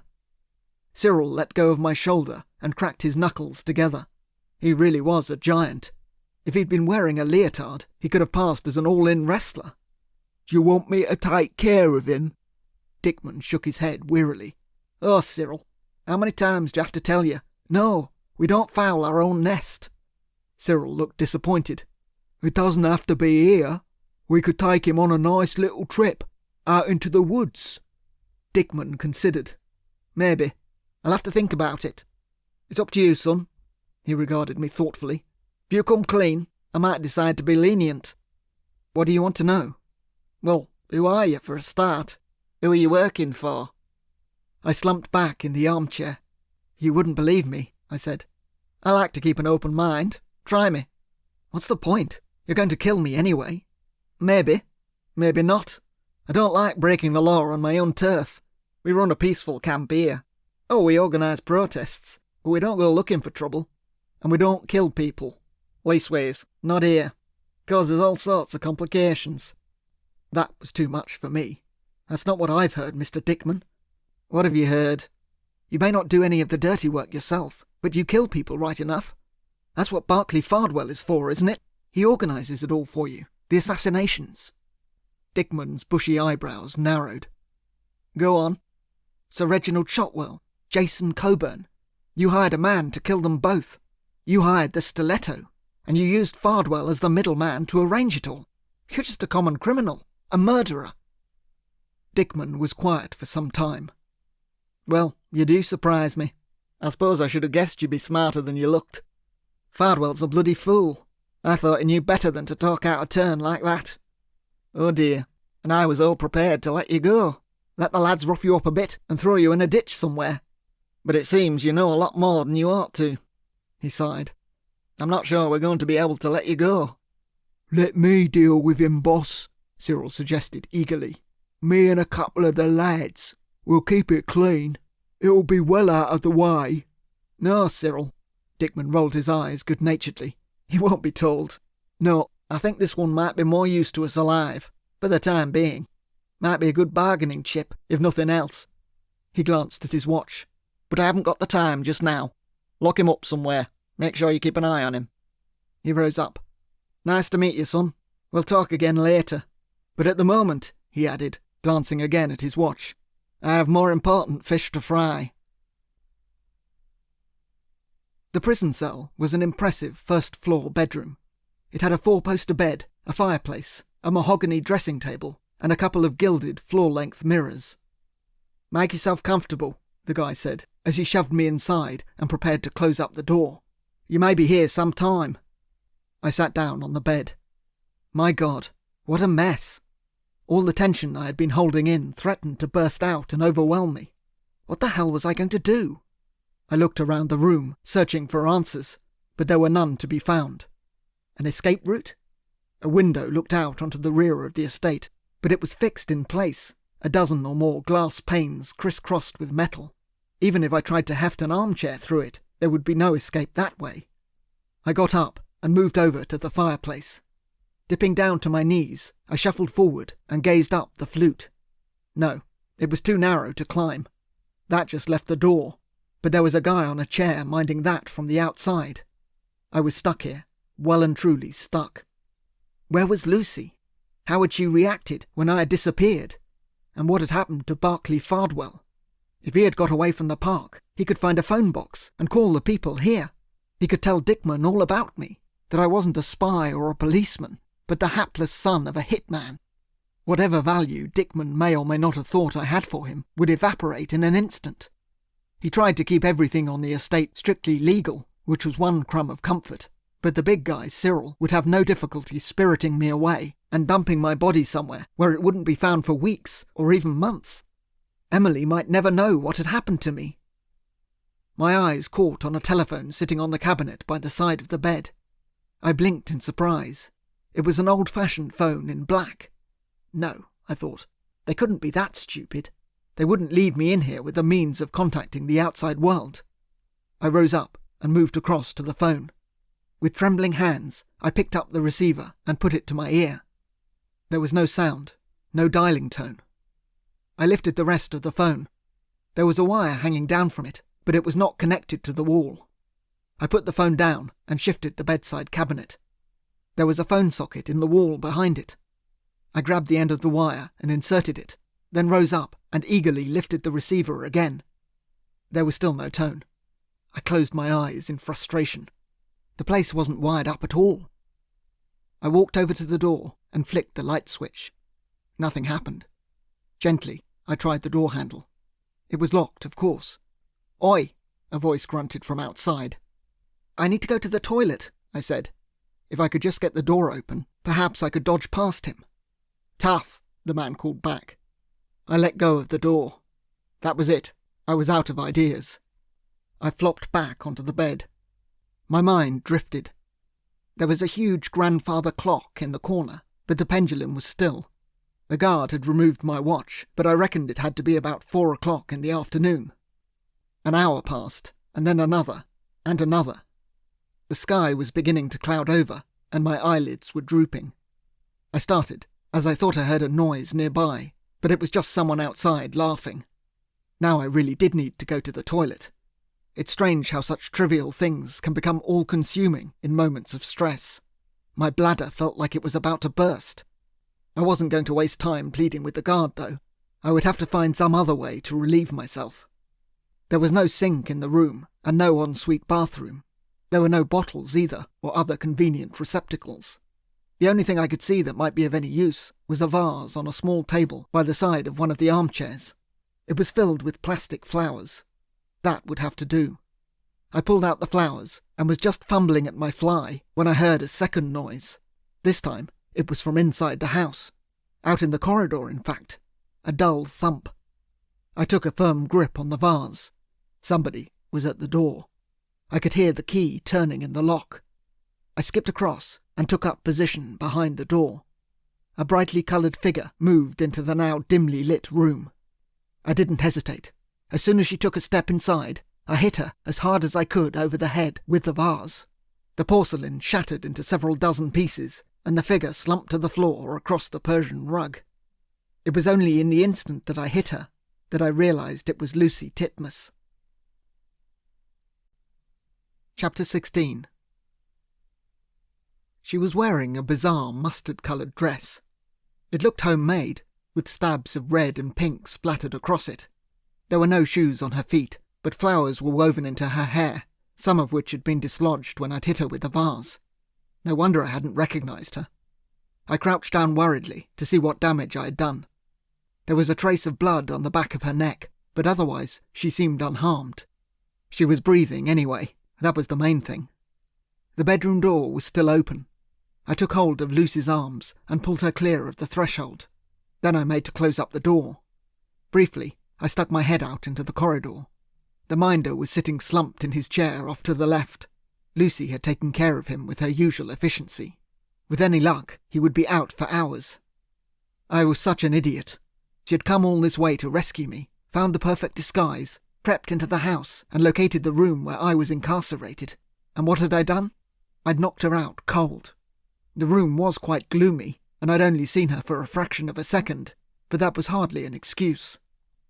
I pocketed the door key, which was in the lock, and stepped back into the bedroom, closing the door quietly behind me. I moved across and crouched down beside the unconscious figure. Lucy let out a sudden groan. She was coming round. "How are you feeling?" I asked anxiously. "Are you all right?" Her eyes flicked open, and she lifted a hand to the side of her head. "Like I've been run over by a steamroller. How long have I been out?" "Just a minute or so. Here, let me help you." I lent her an arm, and she propped herself up against the edge of the bed. "What hit me?" "I did. I'm sorry. I thought you were the guard." "You idiot." She attempted a half smile as she settled herself against the bed. "Do I look like a guard?" "No, but I didn't have time to see." "Give us a hand, will you?" "Careful," I said, as she pulled herself upright. Quickly, she surveyed the room, taking in the scattered remains of the vase on the floor. "What did you hit me with? A chamber pot?" "A vase. I'm sorry. How's your head?" She touched a hand to the back of it and found the blood. It had already started to congeal in her hair. "I'll live. I'll be sending you the doctor's bill, though." "I'm so sorry." "Don't worry about it. No harm done." She flinched, though, as an arrow of pain danced across the back of her head. She grabbed one of the bedposts to steady herself. "You ought to sit down," I suggested. "Just for a minute," she agreed. "But we can't hang around here." "Take a moment, at least. The guy outside looks pretty out of it." She attempted another grin. "He'll be away with the fairies for an hour or two." Her smile faded. "But someone's going to notice him sooner or later. They're not exactly slow off the mark round here. Looks like they sussed you out pretty quickly." "Dickman knew I was a fake right from the start. I got one of his questions wrong. but he lured me here to the house before he let on. I thought I was done for. I didn't know what to do when I was led down that alleyway. I had to play along. How did you find me?" "Wasn't difficult. I followed you here." "Followed me?" "On my bike, yeah." "That must have taken some doing." "Nah, piece of cake. You weren't exactly speeding along. But don't worry, I kept my distance." She pulled back a little onto the bed. "Nice place he's got here, hasn't he, Dickman? Must have cost him a fair old whack. All the mod cons. What do you think of the clobber?" She pulled at the hem of her dress. Very nice," I said. "Liar. Bloody awful." She chuckled quietly. "But surprisingly comfortable. Easiest way to blend in. I dumped the bike out in the woods and grabbed these from a washing line. Just call me Flower Child." She grimaced theatrically. "I've joined the commune. Even had some long-haired bloke put flowers in me hair. After that, no one gave me a second glance. They seem to let people wander about anywhere they like, even in the house." "Not everywhere," I said. "I think there are some parts that are off limits." "Yeah, probably. I did see a few bruisers hanging around by the doors. Luckily, they didn't look twice at me." "You didn't have any trouble getting upstairs?" "None at all. The bedrooms are very popular. I opened a couple of doors. A few youngsters having it off on the big beds." She laughed. "Free love and all that. Nice day for it. Then I saw the bloke outside here and thought, hello, that must be you." As she spoke, her eyes were scanning the room. "Does that phone work?" She gestured to the bedside cabinet. "No, I tried it. There's no electricity either. Not in here, at least. I don't know if it's just this room." I sat down next to her on the bed. "I can't believe you came after me. Right into the lion's den." She squeezed my knee. "Eric, we're a team. I got you into this. I wasn't going to leave you in the lurch, was I? I just wish you hadn't disappeared up that alleyway. I had no chance of getting to you down there." She frowned. "How's the head?" I gazed at her worriedly. "I'm getting better. Just give me another minute." "What happened after that? Did Barclay Fardwell get away?" "No." Lucy shook her head grimly. "He tried to bolt after that bloke in the bomber jacket gave him his marching orders, but he didn't get far." "You stopped him?" She nodded. "Permanently." "You mean you killed him?" My eyes widened. "Yeah." "Jesus. This isn't a game, Eric," she told me seriously. "I couldn't let him go. You know that. He knew too much about you and your family, about the cottage where I live." "Yes, but..." "We talked about this, Eric. There was no way I could let him go. You know that." "Yes, I know." She was right, of course. Fardwell had got me into this mess. He had tried to kill me, and doubtless would have tried again. I owed him nothing. But even so, it troubled me how easily she had taken his life. "You're a decent bloke," Lucy said, gazing at me sadly. "I know this isn't the way you want it to be, but we're in a different world here, Eric. People on this side of the fence aren't decent and well behaved. It's a whole different rule book. Sometimes, to do the right thing, you have to do the wrong thing." "I know. I understand. I do, really. It's just..." I sighed. Clearly, this was not the time for scruples. "So what did you do with the body? Did anyone see you?" "Oh, they saw me all right. The great British public. Even out in the car park. I got down from the tree by then, of course. Fardwell was going to nick your car and do a runner, but I got to him first." "With the dart gun?" She confirmed that with a nod. "I had to help him across to the car afterwards. He looked like he was drunk. I made out he'd had one too many. You should have seen us. Luckily, you parked the car with the boot facing the fence, so no one saw me bundling him into the back. Not exactly my finest hour, though." "You kept your head. That's the main thing. So he's still there, in the boot?" "Yeah. We'll have to go back for him once we get out of here." "But you came here on your bike?" "Yeah, that's right." I frowned for a moment, reflecting on the logistics of it all. "That was parked on the far side of the park, wasn't it?" "Don't remind me." Lucy laughed. "It was miles away." "So how on earth did you manage to follow us? Surely there hadn't been time for her to get to her motorbike before we left. If you went after Fardwell out in the car park and then had to deal with his body, we must have been long gone by the time you reached your bike. We would have had a 5 or 10 minute head start." "About 5 minutes, I reckon. But I managed to catch you up. Couldn't miss that van, could I?" I bit my lip. "Lucy, that's not possible. The route we took, it was all over the place." The van had cut left and right at every opportunity. Even if you'd been with us from the start, you'd have been hard-pressed to follow us. After 5 or 10 minutes, there's no way you could have picked up the trail. Lucy shrugged. I'm here, aren't I? I got lucky, that's all. I gazed at her suspiciously. That's not luck, I said. That's clairvoyance. She laughed again. But the main thing is, I'm here. And now we need... You knew, I said, cutting across her. All at once, it seemed blindingly obvious. You knew about this place, Orderly House. There was no other way she could have found me. You knew we were coming here. Lucy shot me a look. Don't be daft. How could I have known? You must have done. There was no other explanation. I pulled back from her on the bed. You knew about this place all the time. Lucy rolled her eyes. Eric, we don't have time for this. She raised a hand, her voice suddenly alert. Did you hear that? Hear what? I thought I heard something outside. She gestured to the door. I listened for a moment. I can't hear anything. Probably nothing. She scratched her chin. But we can't hang around. My head feels a bit better. We ought to get going now. I shook my head. She was trying to avoid the question. Tell me the truth, Lucy. You knew, didn't you, about Orderly Place? She let out a sigh. All right, yeah, I knew, she said, pushing back on the mattress. It isn't exactly a secret. I read up on it while you were away in France. So you knew Albert Dickman was based here all along? Yeah, in a manner of speaking. Look, Eric. But you told me you didn't know anything about him. I regarded her in dismay. About who he was or where he was based. You said we only had a name. I said your father only had a name, she corrected me. But you lied to me. Lucy shrugged that off. It was only a white lie. But that was the whole point of the exercise. You said we had to kidnap Fardwell to get to Albert Dickman. But if you already knew where he was... Lucy let out a growl. Eric, do we really have to do this now? I was not about to let the matter drop. If you knew where you could find him, then why did we need Fardwell at all? Why bring him into this? You know why, Eric. You shall loaf. Orderly Place. This is Dickman's home turf. This is the last place you'd want to take him out. We needed to draw him away, somewhere safe and neutral. Fardwell was our best bet at getting him out into the open. And you lied about it, just to bring me on side. You knew I wouldn't have agreed to kidnapping Fardwell if I'd known you could come straight here. I lied, Lucy agreed. She clutched the edge of the bed. But only to save time. Think about it, Eric. If things had gone right at the park this afternoon, this would have all been over by now. Fardwell and Dickman. It would have been job done. For a long moment I was silent. I didn't know what to think. I had been relying on Lucy since the moment I had escaped from that office block in London.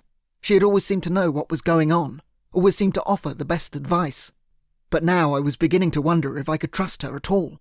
If she had been lying to me about Albert Dickman, what else might she have been lying about? I don't like this, I said. You've been deceiving me right from the start.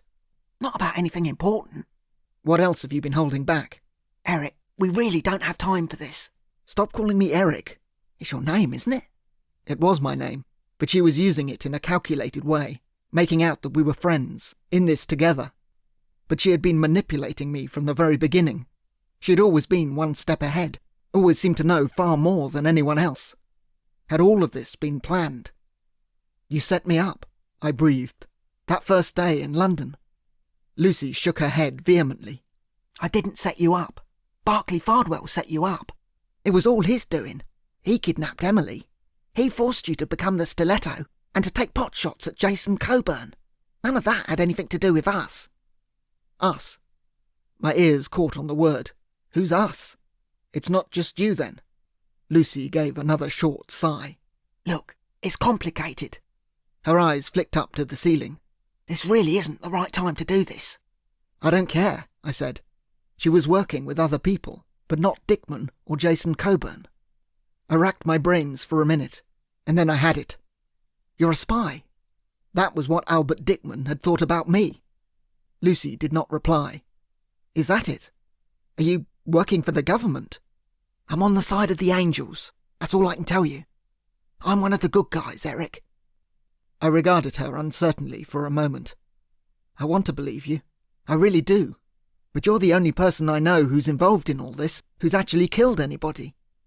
Albert Dickman has killed a lot of people. I've only got your word for that. My God, I've been so stupid. Naive, Lucy corrected me gently. not stupid. I took a deep breath. So are you? A spy?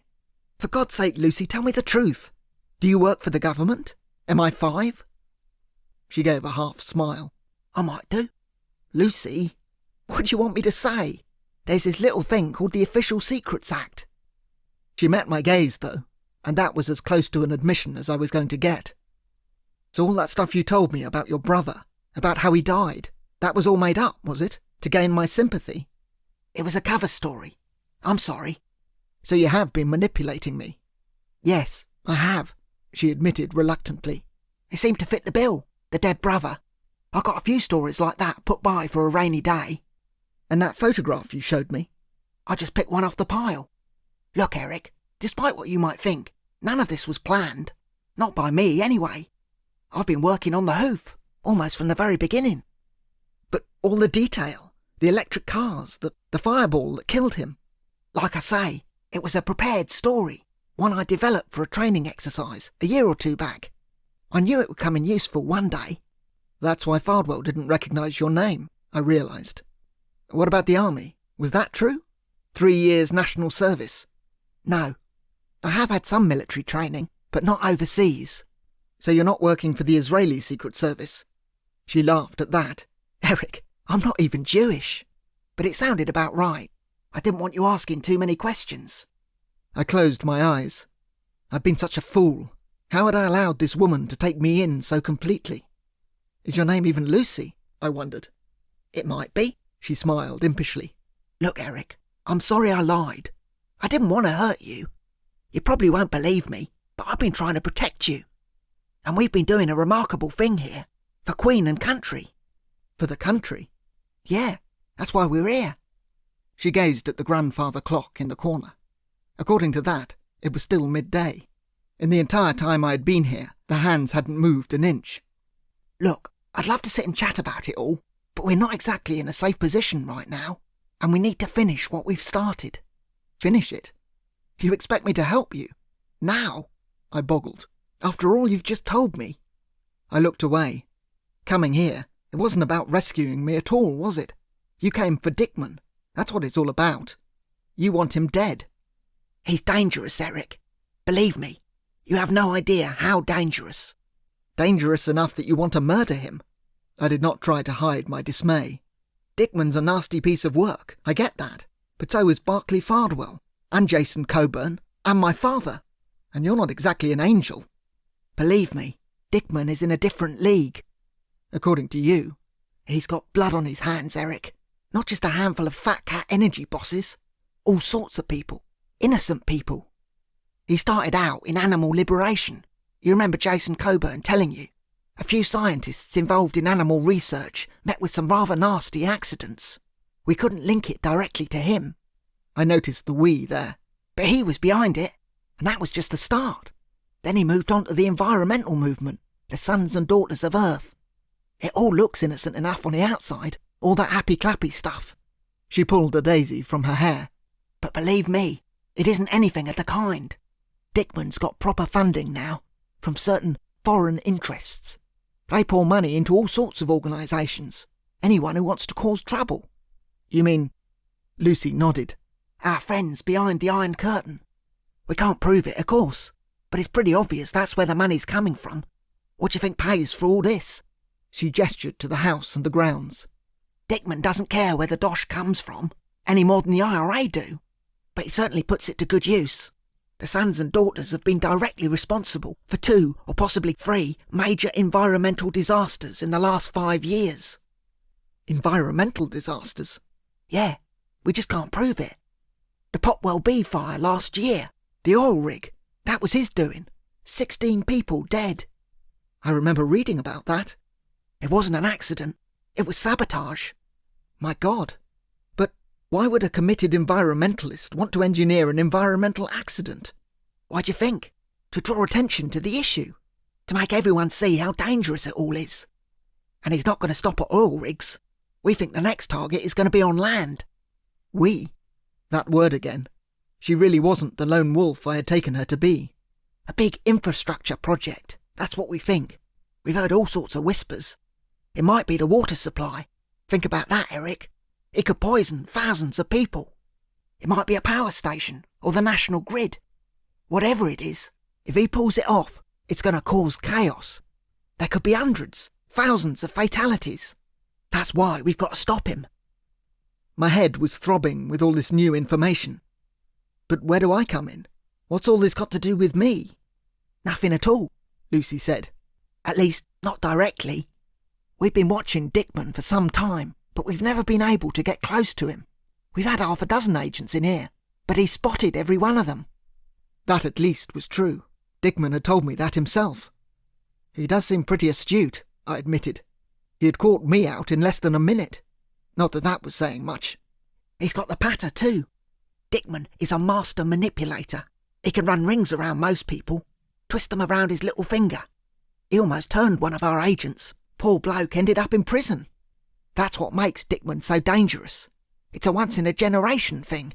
A man with steel and charisma who can inspire people, draw them to the cause.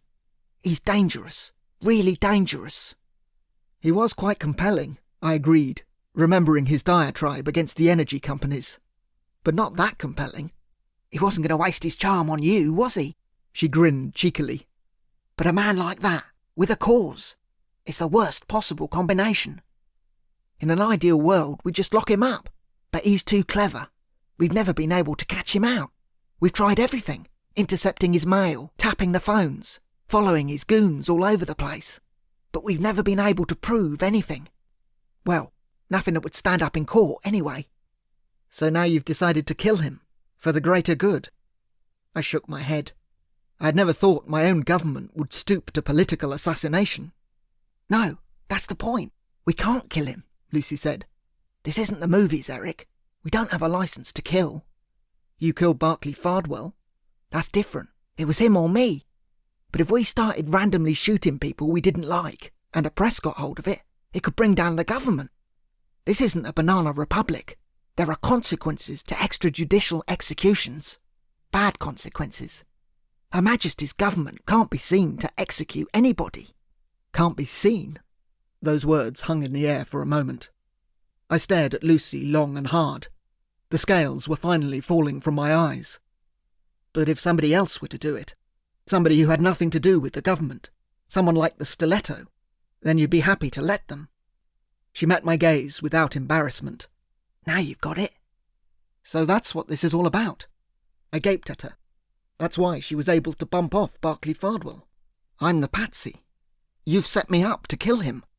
Albert Dickman dies, I get the blame, and your hands are squeaky clean. That's about the size of it. You don't seriously think I'm going to help you, do you? You've got to, Eric. After you've set me up? It wasn't you we wanted. It was your father, the real Stiletto. He was the one we were after. He was the one we were going to get to do our dirty work for us. My dad, he would never have agreed to that. He wouldn't have known. That's the whole point. I don't understand. Your dad has been on our radar for years, decades even. But like Albert Dickman, we'd never been able to get close to him. In his case, we didn't even know what he looked like, let alone his real name. Boy, did he know how to cover his tracks. But then he killed Sir Reginald Shotwell.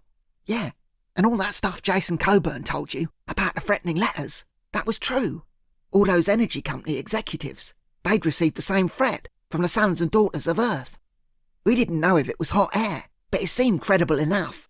And then bam, Sir Reginald's dead, and the Stiletto leaves his calling card. And we know Sir Reginald's only the first, so that gives us a list of possible future targets. Like Jason Coburn? Exactly. So what did you plan to do? To protect them, of course. We didn't know who was going to be next, but we beefed up everyone's security. I was assigned to Coburn, but at the same time, it gave us an in. If we played our cards right, we might be able to catch your dad in the act. Of course, he'd take care not to let that happen, but it was the best shot we'd had in years. You were going to take him down? No, we were going to use him. Your father was only ever a tool, Eric, a gun for hire. And on this occasion, we knew Dickman had to be the one who hired him. We didn't know about Fardwell then, but we knew it was Dickman's group who had sent the letters, and your dad would have known that too. But if someone hired him and then stabbed him in the back, tried to bump him off, that wouldn't sit well with him. He wouldn't tolerate something like that. My jaw fell open. Things were clicking into place. The car bomb. That was you. You blew up my car. Actually, no. Her eyes gleamed. Although I admit that was the original plan. My God. I didn't know what to say to that. Like I said, we wanted to turn your dad against the people who hired him. If the Stiletto got the hump, even a man like Albert Dickman wouldn't be safe. Blowing up his car just before he got in it, that would be the best way to make him really angry. There was a strange kind of logic to that, but even so, you'd happily blow up a car in a public place in the middle of London. Not happily, but it would have been a controlled explosion. We'd make sure the area was clear before we set it off, and blame it on the IRA, of course. We had clearance at the highest level, but as it turned out, someone else beat us to it. Barclay Fardwell? Yeah. Everything I told you about that basket case is completely true. He roped you into this, kidnapped Emily, and forced you to complete your dad's contract. And once you'd done what he wanted, he'd blow you to Kingdom Come and steal your dad's loot. He really was a toe rag. I gazed down at my lap, attempting to take all this in, but failing miserably. So when did you change your plans? Lucy smiled. When you turned up to reconnoitre the building. At that point, we had no idea your dad was dead, and no idea who the next target was going to be. But I was assigned to Coburn, and I was checking out the area, knowing he'd be there the next day. And then I saw you. I knew straight away you weren't who you appeared to be, and not just because of the age thing. You were clearly setting something up, but you didn't seem to have a clue what you were doing. No offence. None taken. It was true enough. The build-up, it was all wrong. Parking the car out the front of the building, for Christ's sake. So it was only then you decided not to plant the bomb? Yeah. You weren't the Stiletto, so there was no point. But you turned up the next day anyway to carry out the hit. And while you were setting yourself up, a couple of grunts turned up, as casual as anything, and attached a bomb to the underside of your car. That was when I knew something serious was going on. Once they'd gone, I took a look at it. The bomb, the timer, and then phoned it in. She caught my frown. Walkie-talkie under the seat of my bike. After that, I waited to see what would happen. You let me go ahead with the hit. Jason Coburn was expecting it. We'd given him fair warning. He was wearing a jacket, and we put in some reinforced glass on the inside of the window. Last-minute job the night before. It would take some of the edge off the bullet. But you still let me take a pot shot? Lucy shrugged. It was a calculated risk.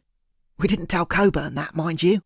Luckily, you bungled the shot, and that proved beyond any doubt that you weren't a professional. So I got you out of the building, stopped you returning to your car and blowing yourself up. So you really did save my life? Yeah, but not for your sake. Not then, anyway. You have to understand, Eric. At this point, I didn't have a clue who you were, how you were involved in any of this. But if you were taking pot shots at Jason Coburn, then you had to be connected to Albert Dickman, and I needed to find out how. That's why I rescued you. And I told you everything, at the farmhouse. You spilled the beans, told me about Fardwell and a hold he had on you. And I was racking my brains, trying to work out how to turn it all to our advantage. But you went along with it. You helped me to organise the second hit, in Paris, on Jason Coburn. You encouraged me to do it. Yeah, I did. She smiled. That was quite fun, actually. But why on earth would you do that? I was completely baffled. The thing is, we still needed the Stiletto if we were going to get to Albert Dickman, and you were the nearest thing we'd got. You wanted to use me in place of my dad? That was what I was thinking, but I wasn't sure if you had it in you. You missed that shot in London, the easiest shot imaginable. I hit him in the leg. That was just a shard of glass. Your actual shot missed by a county mile. They checked the window afterwards. And we couldn't be sure if you'd missed by accident or if you'd lost your nerve. It was incompetence. I would have killed him if I could.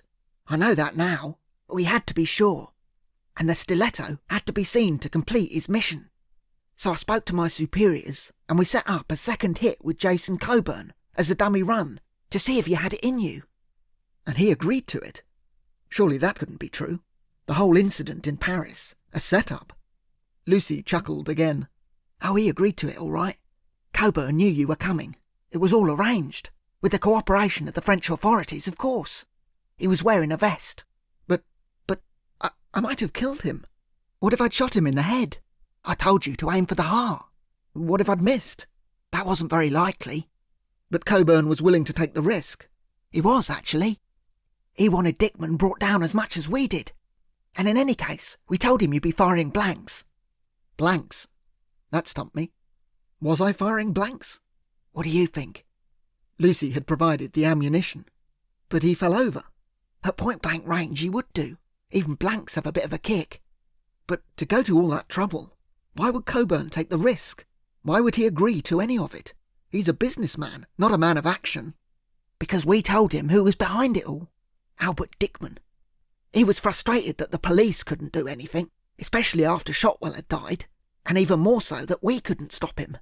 But we told him we had a way to take Dickman down, and we needed his help. He didn't need much persuading. He enjoyed it, I realised, thinking back. All that play acting, if that's what it was. Made a nice change for him, threatening someone in a cellar rather than in a boardroom. He's not the gentlest of men. We lent him a couple of minders to keep an eye on everything. You don't think a businessman could wander around Paris like that with armed guards, do you? Even a man like Jason Coburn.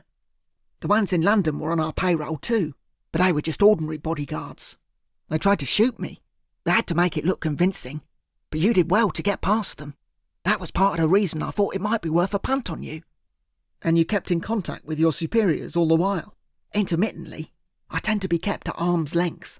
Plausible deniability, they call it. So you're expendable too? Ultimately, yeah. I shook my head. So you got Coburn to threaten me, and then brought me out here, so that I could kill Albert Dickman for you? Perfect plan. Well, almost. You've got no connection to us, you see. To the security services. You're armed to the teeth with weapons that can be linked directly to the Stiletto. Dickman dies, the Stiletto is blamed, and everyone's happy. And I get thrown to the wolves? Not necessarily, Eric. She grinned. The Stiletto always gets away with it. He's a legend, and there's no reason why you can't get away with it too. Look, you don't have to kill him. Dickman, I mean. I can take care of that. But you need to be seen to kill him. At least, to be in the vicinity. Why should I help you? Because it's the right thing to do. Look, Eric, I've lied to you about a lot of stuff. I've manipulated you. But this thing is bigger than either of us. Dickman is a serious threat to all of us. Far more than you can possibly imagine. If we don't take him out of the picture, a lot of people are going to die. I understand that. I really do. But the way you've treated me, you can't expect me to help you now. It's in your interests as well as mine. We've come too far to stop now. I'm going to kill the bloke, Eric, this evening, with or without your help. If you want to leave, I'm not going to stop you. I've got enough of your dad's things to pin the blame on the Stiletto, and people have already seen you in the building. But the truth is, without my help, I don't think you're going to be able to get out of this place alive. Security on the estate isn't quite as lax as it looks. You'll be lucky to get 50 yards. And if I help you? Then I'll get you out. I'll get both of us out, if I can. I said nothing. I was no longer sure how much a promise from Lucy Titmuss was worth. But she was right. I was unlikely to be able to get away from here on my own. You're going to have to make your mind up now. The clock is ticking. Well, not that one. She gestured to the dead grandfather clock. But all the others. If we're going to do this, Eric, we've got to do it now. What do you say? I sighed and looked down at my shoes. I didn't know what to say, except for one thing. I really need to go to the loo. Chapter 17. It's surprising how much you can conceal under the hem of a dress. Lucy had smuggled in a small knife, a dart gun, and a miniature revolver, all strapped to the inside of her thigh. If she'd been wearing a bra, she could have brought an entire arsenal with her. I didn't want to risk bringing in a handbag, she said, with a grin. I was given the dart gun and the small knife. Better bury one of them, she suggested, just in case you get caught and they frisk you. Not in your pockets, you silly sod, down the front. I regarded her blankly. Your Y fronts, she explained. I'm not sticking a poisoned dart in there. You'll be all right. It's got a safety catch. She regarded the small, cigar-shaped object in my hand. It was quite different to the gun she had used in the park. Of course, there is one other place you could stick it. She smiled impishly. Pants it is, I said. Lucy checked the corridor, and we made our way hurriedly past the sleeping guard, around a corner, and along the upstairs hallway. We had barely got 5 yards, however, when we heard a sudden noise from up ahead. A flushing toilet. Lucy did not hesitate. Before the bathroom door had even swung open, she shoved me up against the wall. "Follow my lead," she hissed. All at once, she was pressed up against me, and for a moment I was too shocked to respond. Then I saw what she was about, and did my best to play along. A guy emerged from the bathroom. He had a long beard and was wearing a tie-dye shirt and pantaloons. He glanced across at us. Lucy and I were locked together, intimately, her lips pressed hard against mine. Briefly, I caught the man's eye. He gave me the thumbs up and wandered off in the opposite direction. Lucy waited until he was gone, and then pulled back. I shuddered in embarrassment. I hadn't brushed my teeth since breakfast. "Don't look so worried," she said. "It's all for Queen and Country." Another set of footsteps could be heard, coming our way. "Quick, in here," Lucy said, gesturing to the bathroom. We slipped inside and closed the door behind us. Whoever it was, they passed us by quickly, heading along the corridor and around the corner. Lucy flicked on the light. "Let's hope they're not checking up," she said. Whoever they were, they could not fail to notice the sleeping guard outside the bedroom door. "With any luck, it's just another member of the Groovy Gang." She pressed her ear against the bathroom door. "It's all right. I think they're gone." My eyes were fixed on the toilet bowl. "Do you mind if I gestured to the bowl. By now my bladder was screaming blue murder. Lucy raised an eyebrow. "Do what you have to, but be quick." She hovered by the door. "You're not going to stand and watch." She stifled a laugh and turned to the door. "I'll check the corridor." While I unbuttoned my flies, she opened the door a crack. "Looks clear," she said. "I'll be outside." She nipped through the gap and closed the door behind her. I removed the dart gun from my underpants and stood for a moment, leaning over the bowl. Nothing happened. The tension was obviously getting to me. I took a moment to try to relax myself. Then at last the dam broke. It was an instant of pure bliss, the only one I was likely to get this evening. I pulled the flush, returned the dart gun to its unfortunate position, then buttoned up my flies and moved across to the sink. Anxiously, I washed my hands. There was a glass tumbler by the side of the taps. I filled it with water and took a couple of quick gulps. I hadn't had anything to eat or drink since breakfast. My hands were shaking now. Lucy had a plan, but it was risky. Her knowledge of the layout of the house was only a little better than mine. I swirled a couple of extra mouthfuls of water to clean my mouth out. There was always the chance I might have to lock lips with her again. I hope not. What would Emily think? Then I moved towards the door. "Lucy?" I opened it carefully and peered out into the corridor. There was nobody in sight. I stuck my head further out and looked both ways, but the hallway was deserted. There was no sign of Lucy anywhere. Hell, where had she got to? If she'd needed to hide, why hadn't she nipped back into the loo? "Lucy!" I whispered again. The whole building seemed unnervingly quiet. The sun had set, and it was beginning to get dark outside. I could hear the crackle of a fire in the distance, and someone somewhere playing a banjo. Inside the house, I could hear nothing at all. I stepped out into the corridor. What was I going to do? Lucy was the one with the plan. She had to be around here somewhere. I crept back the way we had come, along the corridor and around the corner. The guard was still asleep on his chair outside the bedroom. Nobody had called the alarm or woken him up. Lucy was unlikely to have come back this way in any case. What the hell could have happened to her? I headed back towards the loo, my heart hammering like a demented woodpecker. There were several doors along this corridor. Should I take a risk and open one of them to see if she had slipped inside? Better not, I thought.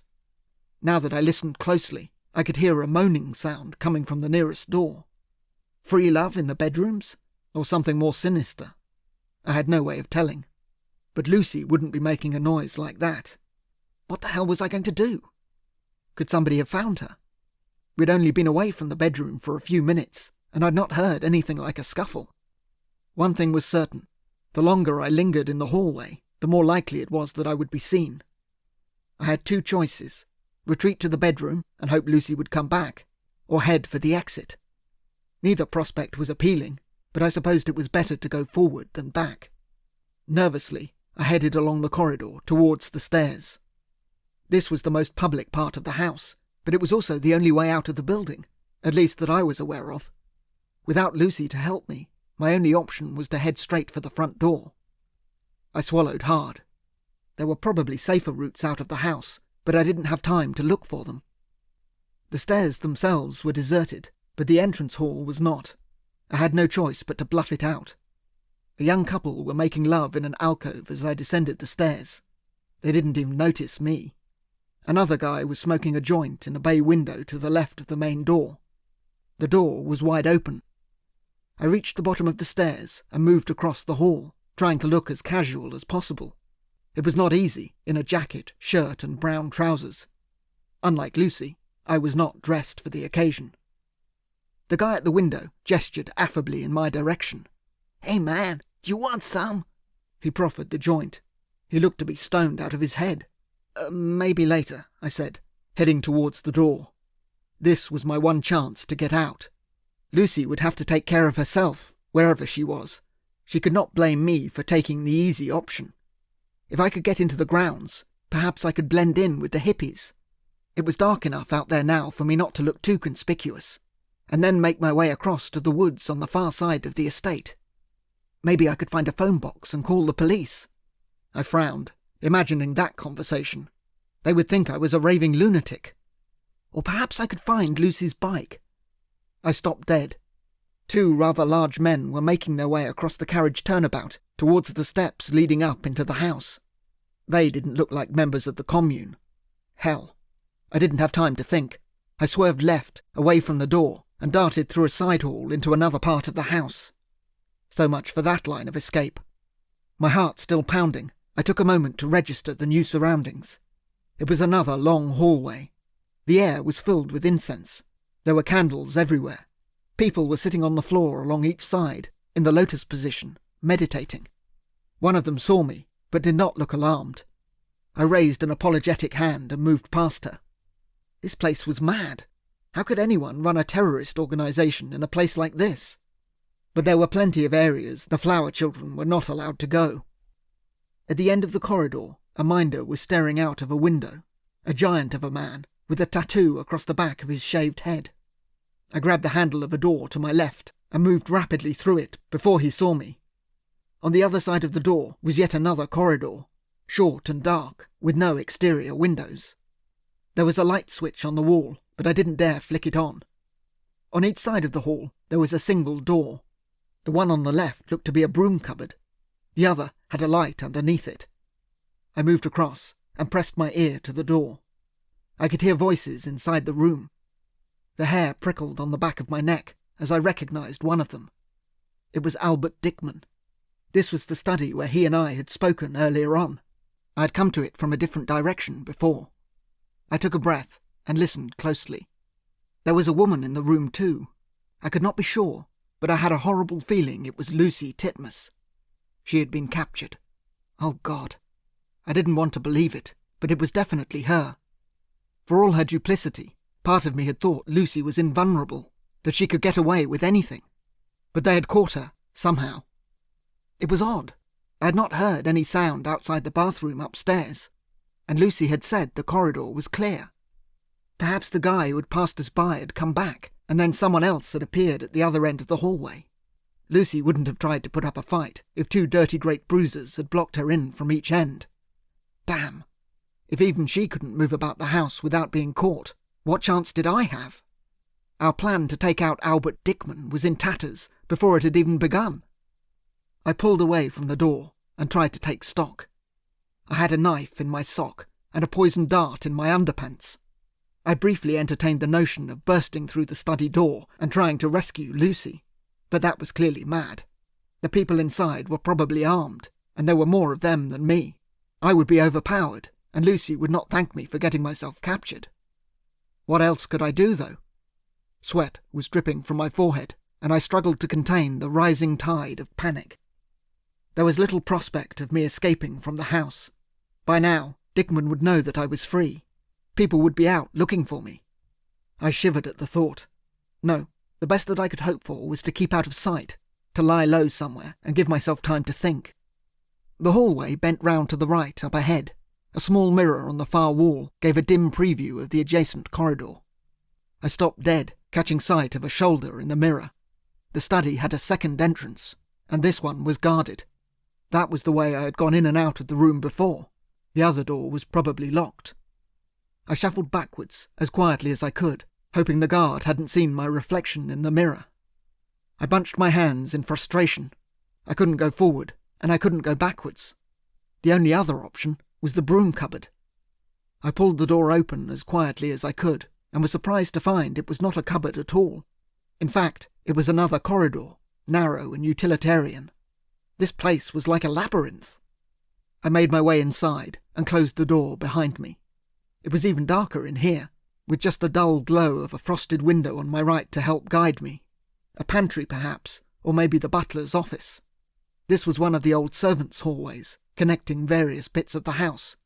For an instant, it felt like I had travelled back in time. Not the 60s now, but the 1920s. I didn't have time to dwell on the thought. I had to keep moving. My luck was in. I found an old washroom towards the back of the building. The place had been stripped out and looked as if it had not been in use for years. There was a window and an exterior door. I peered out into the gloom. Another building was situated on the opposite side of the courtyard, a garage of some sort. Double doors, but they did not appear to be locked. The perfect place to hold up. First, however, I had to get out of the house. The back door was locked and bolted. The window, however, was not. It was smallish and higher than I would have liked, but it was a way out. I grabbed the windowsill and pulled myself up. I can't pretend it made an elegant picture, struggling up and through the open window frame, but I managed it, thumping down awkwardly onto the cobblestones outside. It took me a moment to recover my bearings. The courtyard was almost completely enclosed. There was an alleyway off to my right, leading along the back of the building. The double doors were directly opposite. Up close, they looked more like the entrance to a stable yard than a garage. I was about to make my way towards them when I heard a sound from inside, voices giggling. A dim flicker of light, too. Another couple enjoying a private moment. These flower children seemed to get everywhere. I let out a sigh. No shelter in there, then. I couldn't go back inside, either. The window had swung shut behind me. That just left the alleyway, leading around the back of the house. I moved cautiously through it and came out on the far side of the building. I was properly outside now, though a brick wall prevented me from moving too far from the edge of the house. I would have to follow the wall around to the front. Now that I was outside, it might be worth trying to make a break for it. I took a moment to consider. Perhaps I could get away after all and find that phone box. That was the most practical thing I could do now to help Lucy. I would call for backup, no matter how ridiculous it might sound. But first, I had to get away from the house. The brick wall gave way to a tree line, speckled with bushes. This darkened the picture and provided cover as I moved swiftly along the side of the house towards the front of the building. I ducked down as I passed a doorway and a selection of windows. Most of them were in darkness. One was not. I hesitated before moving past it. The curtains were drawn and a light was on inside the room. I couldn't be certain. The geography of the house was difficult to gauge, but I had a nagging suspicion that this was the study window. I could see a vague blur of movement inside. Somebody was standing quite close to the window. There was a small ventilation grill in the glass, a circular fan. I crouched beside it to listen, taking care not to allow my shadow to fall across the curtains. "I admire your pluck," Albert Dickman was saying, his deep Yorkshire burr carried easily through the grill. "Coming up here and spying on us, disguising yourself, snooping around. Usually, we just give your sort a smack bottom and send them on their way. But this," he sucked in a breath disapprovingly, "this is downright unfriendly." "It's nothing personal," Lucy said. I had to strain to hear her. She was not quite as close to the grill as Dickman, but her voice seemed calm enough. "It's just for self-defence." From what I could gather, Dickman's goons had frisked her and found the miniature revolver. "That's not what I heard, lass. You came here to kill me." "Kill you?" Lucy sounded genuinely surprised. "Why would I want to kill you? I'm not an assassin." Course not. You work for MI5. They don't kill anyone. There was a ripple of laughter, several men chuckling quietly. How many people were in the room, I wondered. 4 or 5 at least. There was a weedy-looking one who was going to bump me off. Isn't that right, lass? Lucy was not about to admit anything. I don't know what you're talking about.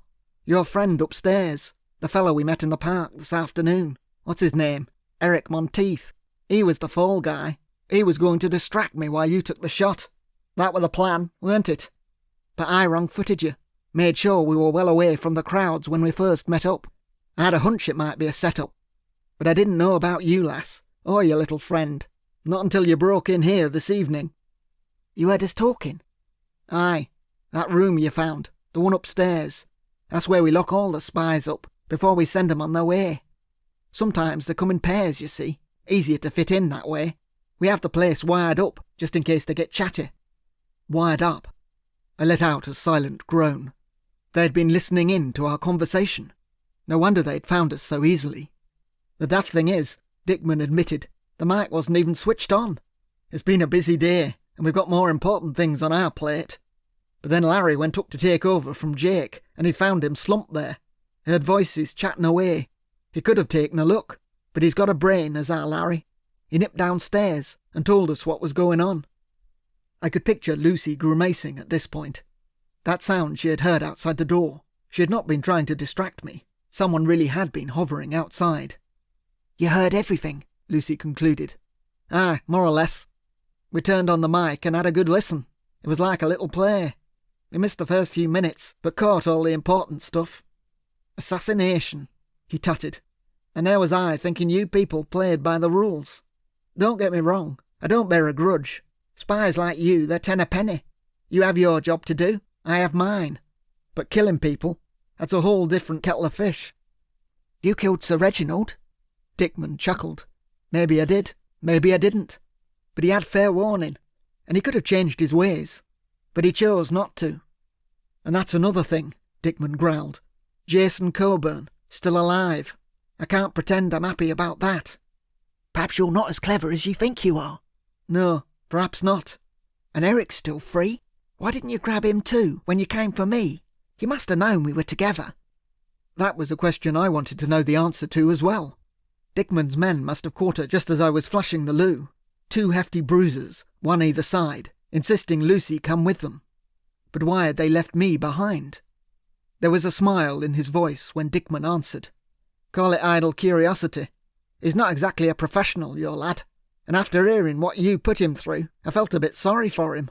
Manipulating the boy like that. I'm not the only one, Lucy said.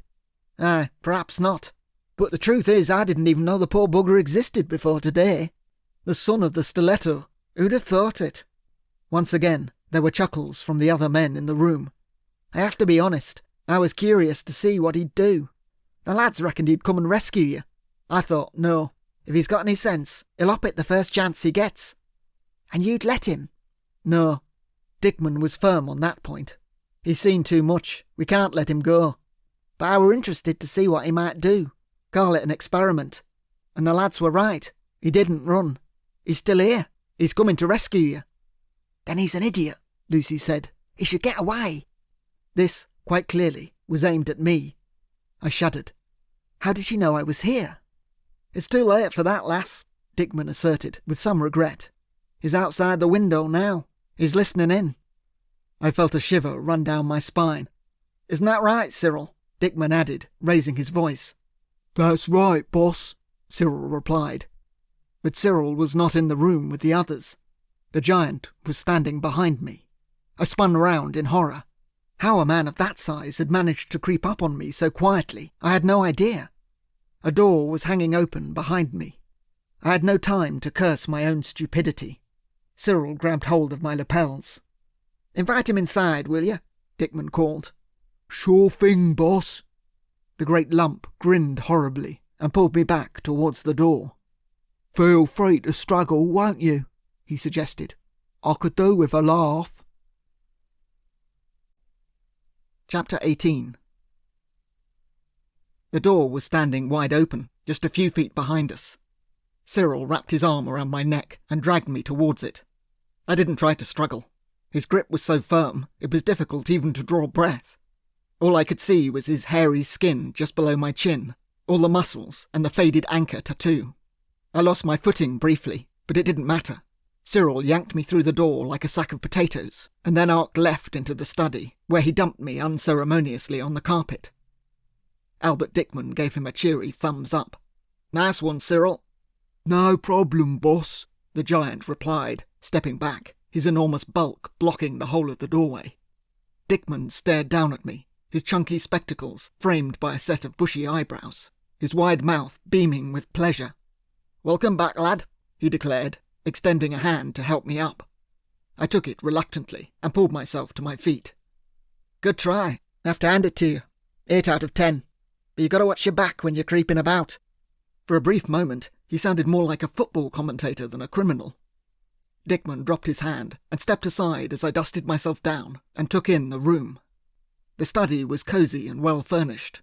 A fireplace, several padded armchairs, and a chunky mahogany desk, over which some unknown aristocrat glowered in faded oils. Apart from Dickman and the mountainous Cyril, there were 3 other men in the room, all clustered around a far armchair. I recognised 2 of them from the park this afternoon. Larry the beanpole, and the guy in the bomber jacket. Doug, if I remembered rightly. He was a rough-looking sort, with a 2-day stubble and hazel eyes.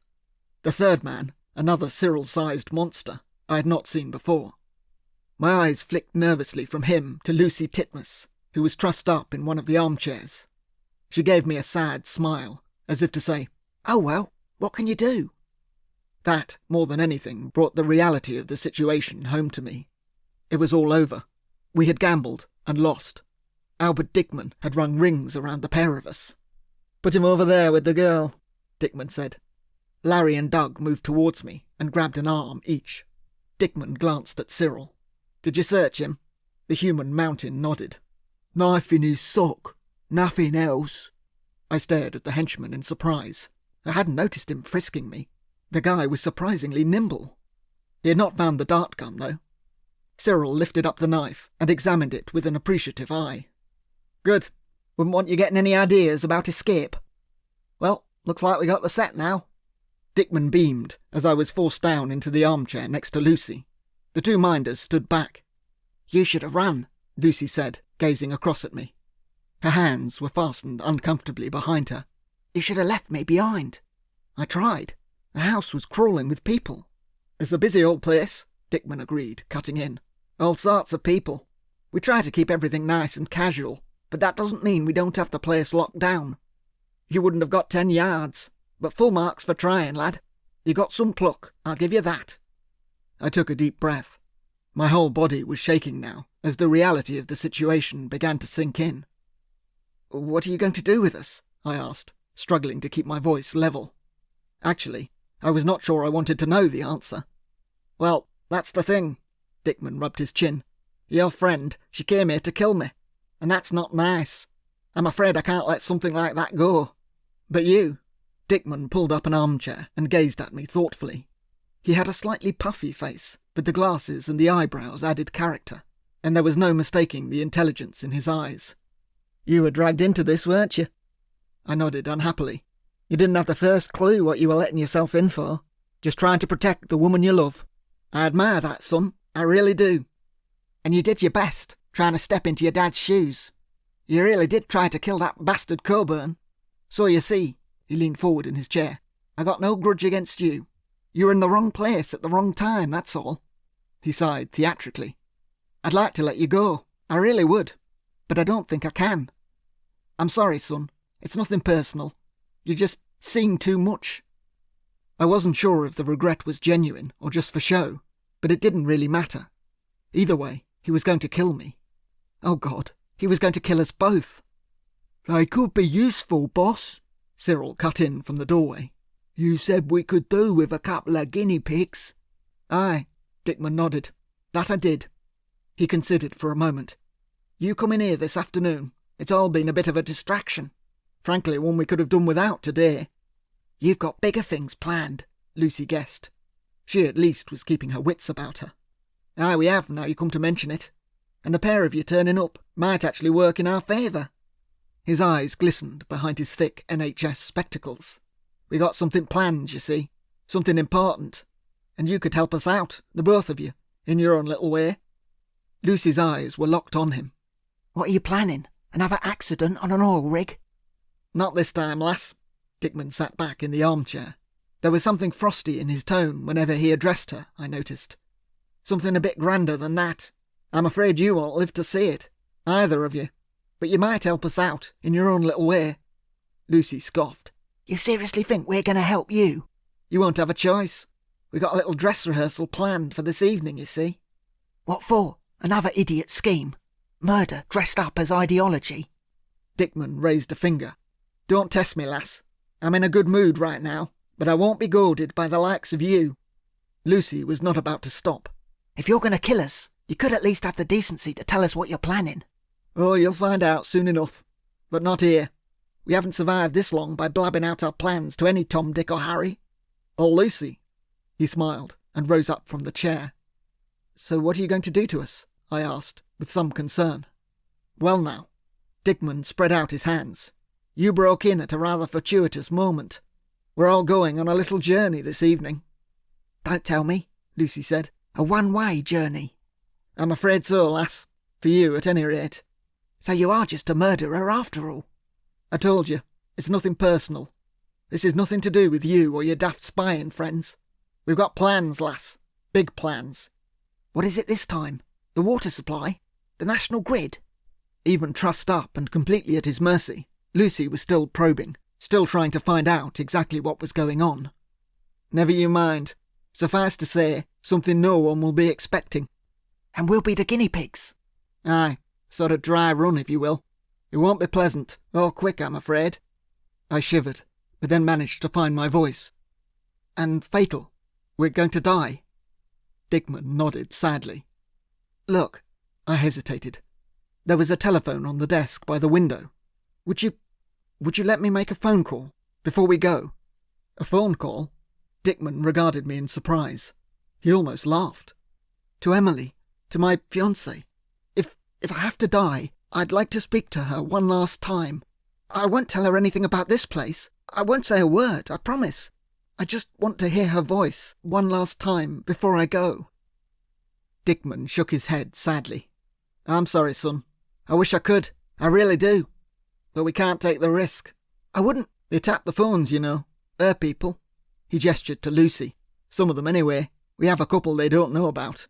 And they'll have tapped your phone too, wherever you live. I've no doubt of that. They'll trace any call you make, and they'll place you here, tonight. We can't have that, I'm afraid. We can't have you connected with us in any way. Nothing they can prove, at any rate. I am sorry." He sounded sincere, but it made no difference. I slumped back into my chair. Better if she doesn't know, Lucy whispered to me. She'd hear it in your voice. I'm sorry I got you into this, Eric. I nodded, trying to pull myself together. I didn't want to break down in front of Dickman, but it was difficult to keep control. I would never see Emily again. The reality of that was only now beginning to hit me. She would never know what had happened to me, and I would never get to see my little baby girl or boy. "Try not to dwell on it, lad." Dickman moved to the door. "I've got a couple of things to take care of before we go." He glanced at his watch. "You got about an hour. Cyril, get them something to eat, will you? Some food and drink. Don't want to be inhospitable." "I'm not hungry," I said. "Suit yourself, lad. Get them something anyway." "Right you are, boss," Cyril said. "Oh, and bring a jacket for the girl. It might be a little chilly out. Don't want her catching a cold, do we?" He glanced down at her bare feet. "Some shoes, too. But don't leave either of them on their own. Not for a second." This was aimed at Doug and Larry. "He's no trouble, but she'll try anything given half a chance." "We'll be careful," Larry said. Dickman turned back from the door. "Don't look so glum. It'll all be over in a few hours. And I promise you one thing." He smiled grimly. "You'll be dying in a good cause." 6 people were packed into the camper van, 1 in the front and 5 in the back. The usual suspects, plus Lucy and I. It was not the company I would have chosen for my final journey. Cyril was at the wheel, his great bulk obscuring the windscreen as the vehicle chugged along a sidetrack and off into the night. Albert Dickman was in the back with us, on one of two metal benches. He could have sat up front in the passenger seat, but he was probably content to keep out of sight, at least until we were well away from the house.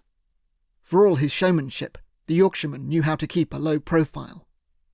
The guy in the bomber jacket, Doug, was sitting to my right. He was bleary-eyed, rough-looking, with a 2-day stubble. I had not seen him crack a smile, even when Dickman made one of his jokes. He was carrying Lucy's revolver, tucked into the inside of his bomber jacket. His gaze was fixed on the young woman. Another guy, the tall one, Larry, was sitting next to her on the opposite bench. He was having to bend forward so as not to bang his head on the metal roof. Lucy had her hands cuffed once again, this time to a metal rail behind her. My hands were tied too, to the opposite rail. There was no chance of either of us putting up a fight. All we could do was sit in silence, in the pitch dark, and contemplate our fates. At Lucy's insistence, I had eaten a little back at the house. Never give up hope, she had whispered to me as we tucked into the homegrown salad. Keep your strength up, just in case. They had provided her with a coat and a pair of hobnail boots, as they had promised, which she wore over the top of her mustard-coloured dress. It seemed unlikely to me, however, that our captors would give us any opportunity to escape. One way or another, we were heading to our deaths. Albert Dickman was less chatty than normal. "About 30 minutes, he responded curtly, when Lucy asked him how long the journey would take. "A short stop, and then another 40 minutes or so." We had no idea in which direction we would be travelling. Not that it mattered. On roads like these, it was unlikely that anyone would be able to follow us, even if they knew who we were. Lucy was keeping her eye on the man Doug. He had kept us covered with the gun, while Larry had chained us both up. The man had a permanent scowl on his face. The benches were a little loose, and the van bumped us around uncomfortably. An occasional flash of headlights illuminated the interior, but we were sticking to the back roads, and traffic was at a minimum. Eventually we pulled off the main drag onto an even bumpier woodland track. I winced a couple of times as the manacles dug into my wrists. I had spent too long in handcuffs just lately. Finally, after a further 10 minutes, the camper van drew to a halt. Larry got up to open the side door and banged his head on the roof. "Ow!" "Careful, Larry," Dickman chuckled. "He's always doing that." The beanpole didn't seem to mind. He opened up the sliding door and stepped outside. Dickman rose up to follow him. "Excuse me," he said, pushing past us. "I won't be long." He thumped down onto the grass outside. "Please, take as long as you like," Lucy called after him. The engine died, and the van's headlights with it. For a moment, we were in complete darkness. Then a hand torch sprang into life. I blinked as the beam hit me in the face. Cyril was looking back from the driver's seat. He had the torch in his hand. "Don't get any ideas," he growled. Doug, the bomber jacket man, had handed him the gun for safekeeping, while he moved outside to light himself a cigarette. Larry stood with him on the grass, rubbing the back of his head, but keeping a steady eye on the two of us. For a brief moment, Lucy and I were alone in the back of the van. She shifted sideways as best she could and peered out of the door. The wood fell away into the darkness. A second torch was flickering. That was Dickman, making his way through the trees. I had a clearer view of him than Lucy did. I leaned forward and screwed up my eyes, struggling to make out the details. There was a small building, some 10 or 20 yards distant, a shack of some kind. It had a couple of windows, which the torchlight was reflecting off. There was a car, too, parked just behind an oak tree. Lucy saw it at the same moment I did. "He's meeting someone," she whispered, her eyes straining in the gloom. A match flared, and an oil lamp flickered into life outside the hut. There was another man there, but he disappeared inside the cabin before I could get a good look at him. Dickman followed him inside, carrying the oil lamp. The glow lit up the windows, but the two men did not come back into view. "Did you get a look at him?" I asked. Lucy's eyesight was probably better than mine. "Not really. A nice suit. Light brown hair, I guess." "Hey, no talking," Cyril barked. Lucy gazed coolly across at him. Cigarette smoke was drifting into the van from outside. "I could do with a cigarette," she said. As far as I was aware, she didn't smoke. "Come on, Cyril. You can't deny a girl a last cigarette. I'm not likely to get another chance." The big man cocked his head. "You must think I was born yesterday." I'm not going to try anything, am I?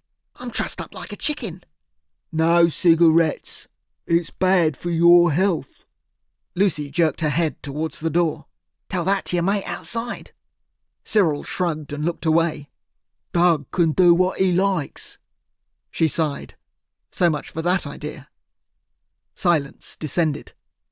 Outside, it started to rain gently. Doug stubbed out his cigarette.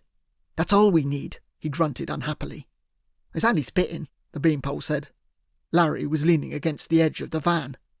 Doug let out another grunt. He was not a happy bunny. I can't believe we're doing this, he muttered. Hey, keep your voice down. Larry glanced back into the van. He didn't want us listening in to their conversation. It's got to be done, mate. You know that. I don't mean them. Doug jerked his thumb back at us contemptuously. I mean, you know. Try not to think about it, Larry said, scratching his sore head. Lucy shot me a look. I could see what she was thinking. Dissent in the ranks. Not that it was much help to us right now. Oi, keep your voices down, Cyril called out to them. Don't want the cattle getting any ideas. The rain proved fleeting. By the time Dickman popped up again, 15 minutes later, it had spat itself out. Lucy was all eyes as the two men emerged from the shack. This time, the second man was clearly visible in the lamplight. He was in his mid-40s, dull-looking, with a thin moustache beneath a prominent nose. Lucy grimaced as the oil lamp was extinguished and the two men shook hands. Then Dickman made his way back towards the van, while the other guy returned to his car. The headlights exploded into life, momentarily dazzling us all even at this distance. Then the engine came on, and the car reversed out of sight. Dickman was grinning from ear to ear. "Everything's set, lads," he announced. 3 days from now." Doug leaned back against the door. "Christ, that's soon." "There's no time like the present," Dickman said, clambering back into the vehicle. "Isn't that right, Cyril?" "Too right, boss," the giant replied, turning to the wheel and starting up the engine. "We'll show the bastards." "That we will." He waited as Doug got back inside the van. Larry followed them in and closed up the side door. "Ouch!" he cried as he banged his head on the ceiling. Dickman rolled his eyes good-naturedly as the others resumed their places on the bench. "Right then, onwards and upwards, eh?" Seconds later, we were on our way. Lucy leaned across to me, as far as she could with her manacled wrists. "I think I recognised him." "Who?" "The man in the shack. I know that face from somewhere. I'm sure I do." It took her 10 minutes to remember the name. "Amos," she said at last, out of the blue. It was the first thing anyone had said in some time. "Christopher Amos." The name meant nothing to me. "That nose. I knew I'd seen it somewhere before." Dickman was surprised at the sudden declaration. "You know our Christopher?" Yes. Or rather, no. I've seen him around. He's a civil servant, isn't he?" "That's right, lass. On his way home from London. He's not exactly a household name, mind." "I've never heard of him," I said. "Christopher Amos." "He's in government. He works for—" Lucy's mouth fell open. "He works in the Department of Energy." Dickman snickered. "That he does. Well, I'm impressed. I know our spies are supposed to be the best in the world, but I wouldn't have put money on that. She's a bright one, your lass." "She's not exactly my lass," I said. Lucy was not to be distracted. She was thinking furiously. "The Department of Energy. And you said 3 days. So that means you're going to hit, what? The power station? The national grid?" Doug, the bomber jacket man, was staring across at her contemptuously. "Do you want me to shut her up?" Dickman shook his head. "No, let her jabber on. It can't do us any harm now. She's not going to live to tell the tale." "You're right, lass. You are a smart one. Like I said, we've got something pretty spectacular planned, and Tuesday's the night." He chuckled. "Trust me, this is something that's going to take everyone by surprise." "And Amos is helping you?" Lucy could not hide her incredulity. "You got a civil servant in your pocket? A senior civil servant?" "He's a good man," Dickman affirmed. "He's a fool," Lucy said. "Getting involved with someone like you, he'll never get away with it." "No, he won't," Dickman agreed. "But he knows the risks. He's a man of principle, our Christopher. He's prepared to go to prison if he has to. I admire him, I really do. It's such a rare quality these days. Wait a minute. Lucy was racking her brains, trying to remember anything more she could about the man. Wasn't Amos on the Energy Committee last year? The Nuclear Energy Committee? The Safety Review? Aye, that he was. A safety review? My ears perked up. I don't remember reading about that. It wasn't in the papers, Lucy said. It was considered too sensitive for public consumption. And that's the point, Dickman asserted with sudden fervour. They don't want anyone looking too closely at the nuclear industry, because they know it doesn't bear scrutiny. Tons of radioactive waste, dumped for thousands of years, impossible to break down. But it wasn't that they were concerned about. Oh no, it was the safety issues with the stations themselves. They don't want the public to know about that, but we're going to let them know, with Christopher's help. What can he do? Lucy wondered. Even if he leaked the information to you, the press wouldn't touch it. Not if it's a national security issue. We know that, lass. As a matter of fact, he did leak us a copy of the minutes, not long afterwards. It was chilling reading, I can tell you. You've no idea how close some of these reactors have come to a complete meltdown. Not just here, right across the globe. He was disgusted by it all, and rightly so. And those bastards are covering it up. All the lapses, all the mistakes, all the near misses. They don't want the public knowing how close we've come to disaster.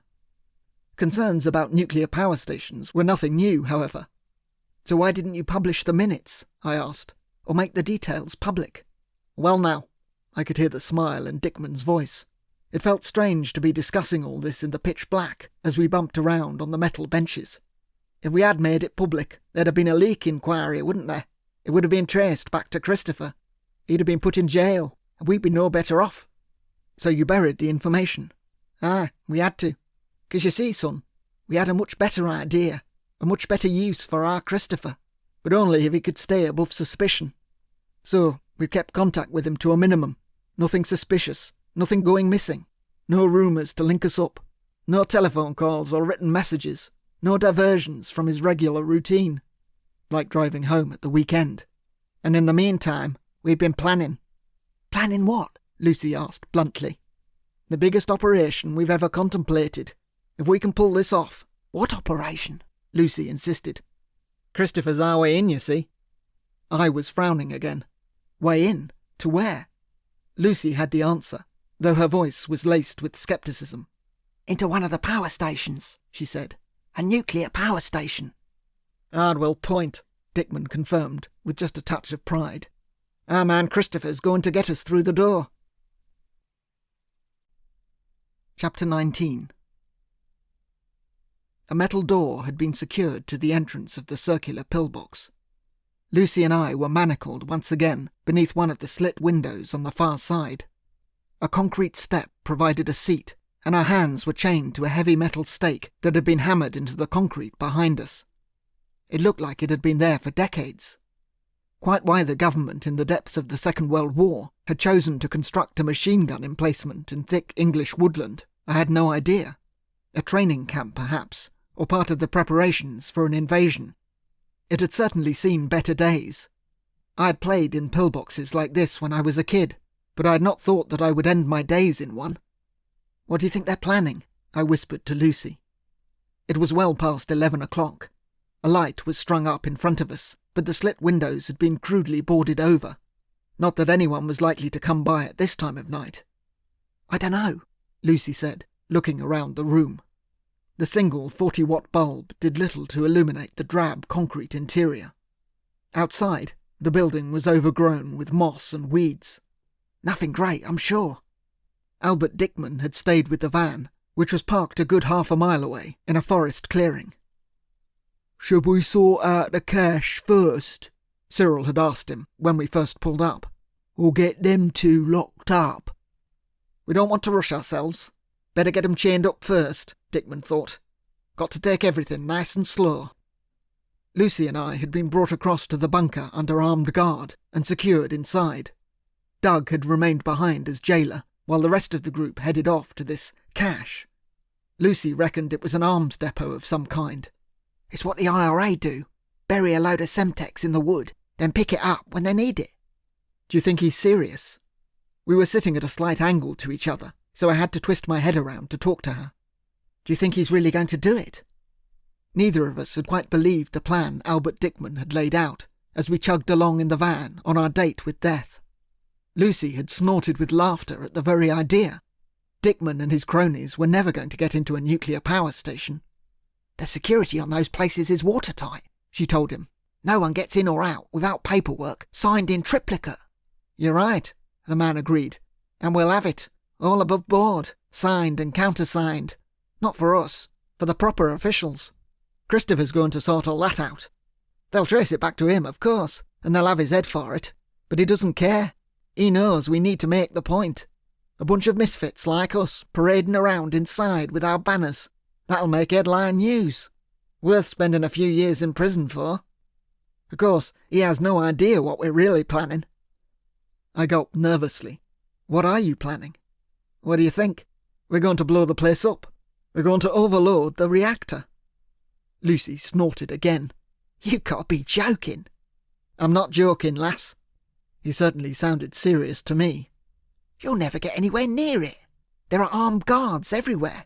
Even if by a miracle you got through the gate, you'd never get into the control room or anywhere near the reactor. It's a fantasy. We have our ways. But not the expertise. Look, mate, you can't just press a big red button and shut a place like that down. We know that, lass. You're right, it's complicated. But as it happens, we do have one or two experts to call on. Cyril here, for example. He gestured to the driver. You wouldn't think it to look at him, but he has a master's degree in nuclear physics from Magdalen College, Oxford. My jaw dropped. That couldn't be true, surely. It was Dickman's turn to chuckle. No, I'm just having a laugh. No offence, Cyril, he called forward. None taken, boss. But believe me, I have people who know exactly what to do when the time comes. But, I was having a hard time getting to grips with all this. If you succeeded, you'd kill thousands of people, hundreds of thousands even. I thought you wanted to save the planet. Why would you want to trigger your own nuclear holocaust? It doesn't make sense. It makes perfect sense. Dickman's eyes gleamed behind his spectacles. Think about it, lad. What motivates change historically? What gets people off their fat asses? Placards and petitions? No, it's disasters, when things go wrong. You can read an article about the dangers of nuclear waste and forget about it straight after. Minor accidents you won't even hear about. But a nuclear meltdown in the heart of England, thousands dead. It'll be a lesson to the world. This is the technology you're dealing with. These are the consequences. When people are confronted with that reality, bang goes the entire industry. They won't get a look in. The people won't let them. They'll have to find a better way. Not nuclear, not fossil fuels, renewable energy. We could fanny about for years making reasoned arguments, but the change has to happen now. And this is the best way to make it happen. But all those people I know, people we all know. Aye, it's not an easy thing to do, Dickman admitted. But trust me, son, it's the only way. You're mad, Lucy declared. It's a suicide mission. We know that, lass. But like I say, it has to be done. You'd sacrifice yourself for the cause? I asked. In a heartbeat, Dickman said, and I could tell that he meant it. Except he won't, Lucy corrected. He won't be going in there himself, will you? I would, if I thought it would make a difference. But it's a young man's game. We need to send in the people with the right skills. People like Doug and Larry here. They'll be the real heroes. They'll be at the heart of it. I wish I could go with them. I really do. But somebody's got to hold things together. Somebody's got to lead. And you really think you'll be able to waltz into a nuclear power station, overpower the guards, and send a nuclear reactor into meltdown? Aye, lass, I do. Thanks to our Christopher, we have a complete set of schematics and a detailed plan of the whole complex. The one bit of paperwork we do have. We'll pick that up later. We got it well hidden. And as for the guards, well, we know exactly how we're going to deal with them, don't we, lads? There were murmurs of agreement. That's why we're out here tonight. Like I say, this is a bit of a dry run. It was quite fortuitous, you coming along this evening. Means we'll be able to test everything properly. It's all coming together nicely, boss, Cyril chipped in from the driver's seat. Aye, that it is, Cyril. That it is. Dickman's teeth flashed in the light of a passing car. You'll be doing your bit, the pair of you. It won't be pleasant, But your deaths won't be in vain. You'll be contributing to the greater good, I promise you." "He's stark raving bonkers," Lucy declared now, as we sat waiting in the pillbox. She eyed Doug warily. The man was still carrying her revolver, but he had his back to us, staring at some of the graffiti on the wall. The place looked to be a regular refuge for graffiti artists. Kilroy had paid several visits, and the pungent aroma suggested quite a few ramblers had been caught short in here as well. "What do you think he's going to do to us?" I whispered. Lucy grimaced. "Nothing good. I have a horrible feeling I know what he might be planning. And, oi!" Doug had turned back from the wall. "What are you two whispering about?" His bloodshot eyes glared across at us. "What do you care?" Lucy snapped back. "We're going to be dead in a few minutes, according to your boss." "Yeah," he spat on the ground. "You will be." Lucy leaned into me. "He's a right charmer, that one." Her voice was just loud enough for Doug to hear. His eyes flashed with anger. "You shut your mouth." He had no desire to engage us in conversation, however. He leaned back against the wall and reached into his pocket for a cigarette. Lucy watched him closely as he stowed the revolver in his belt and fumbled for a lighter. I could see a gleam in her eye. For a moment, I thought she was going to ask for another cigarette, but instead she said, "You're not going to smoke that in here, are you?" Doug glared across at her. "I told you to shut up." Lucy sucked in her cheeks. "Not sure your boss would approve. Smoking indoors. Especially in here, with a lighted cigarette. Not with what he's planning." Doug pulled himself upright from the wall. "You say one more word, and I'll knock you bloody senseless." Lucy shrugged and fell silent. She had said what she wanted to say. More importantly, she had planted a seed of doubt. Whatever she thought they were planning, it was clear that a lighted match would not be helpful. Doug raised his lighter, but did not ignite the cigarette. Instead, he scowled, dropped his hand, and paced across the room towards us. He pulled out the gun and covered us while he briefly examined our chains. Satisfied that we were well secure, he moved across to the door and yanked it open. "I'm watching you," he said. "No talking." And with that, he moved out into the darkness. The door swung shut behind him. "Well, that was surprisingly easy," Lucy whispered. Doug was not the brightest spark in the box. "I don't see how it helps us, though." "It helps," Lucy said. "You've still got the dart gun, haven't you? That big bloke, Cyril, he didn't find it." "No, he didn't." The stubby tube was safely down below, digging into me. It was one more discomfort to add to all the others. "But I don't see what use it is. It's only got one shot, and there are 4 of them. Besides, I've got no way of getting to it, not with my hands tied up like this." "I think I might be able to," Lucy said, "with a bit of gymnastics. But we'll have to wait a sec.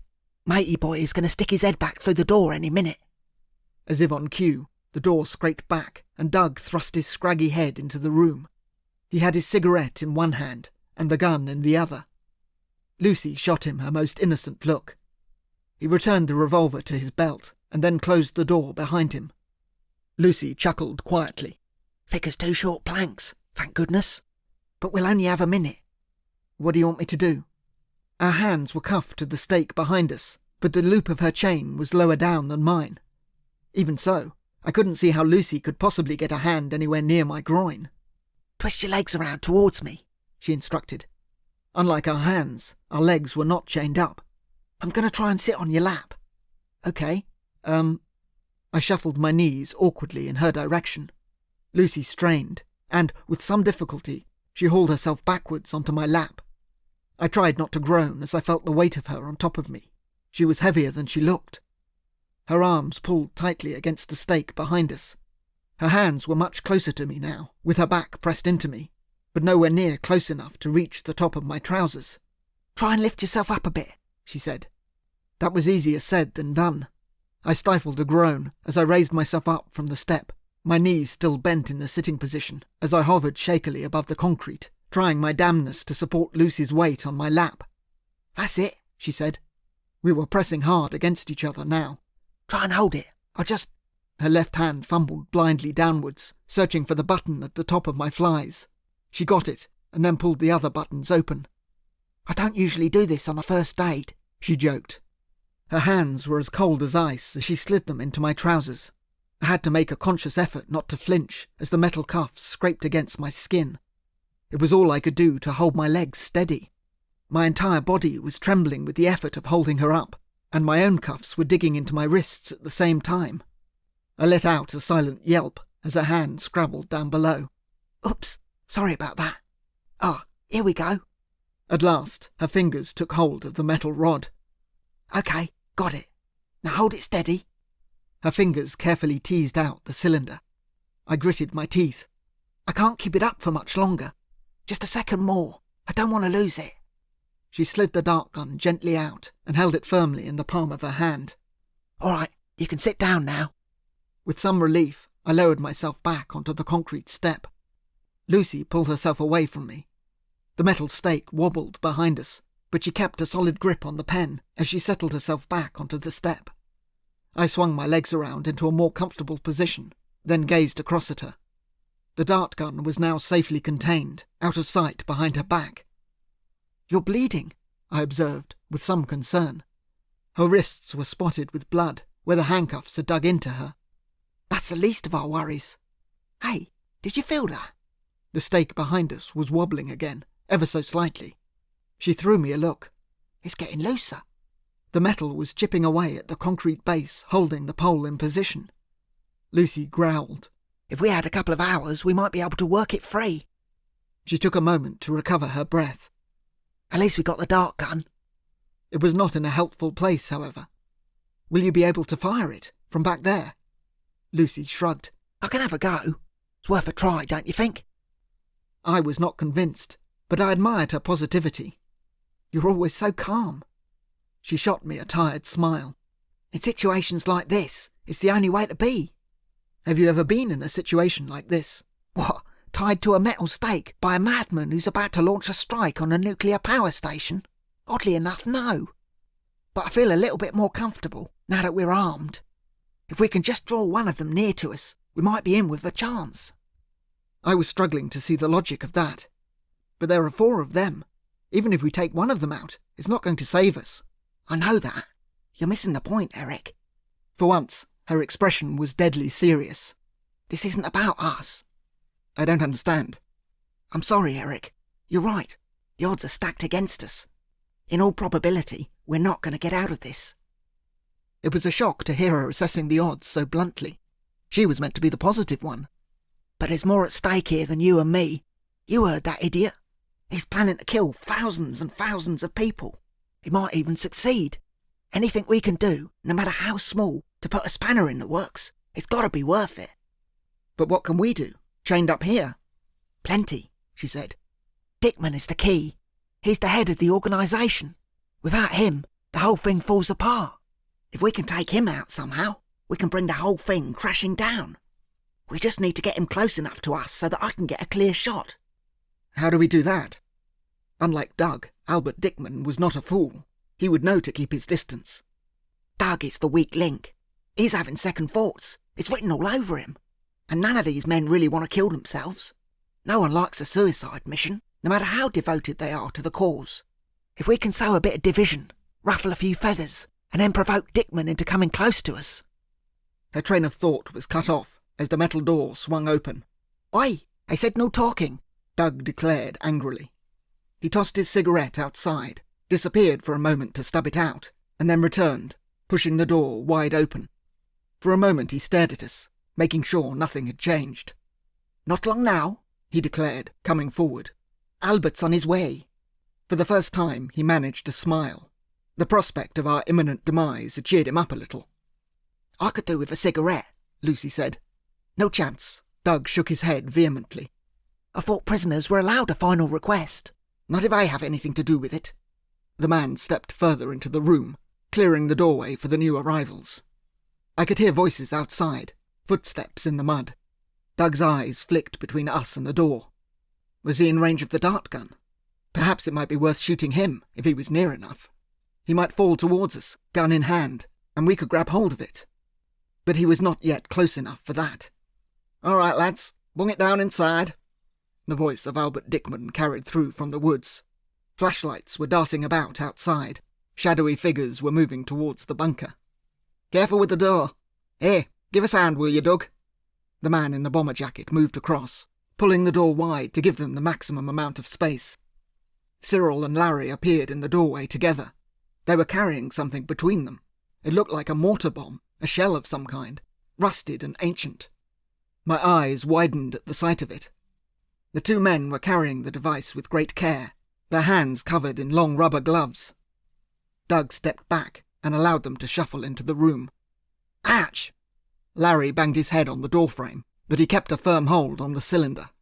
Carefully, they placed it down on the concrete floor of the pillbox. I leaned in to Lucy.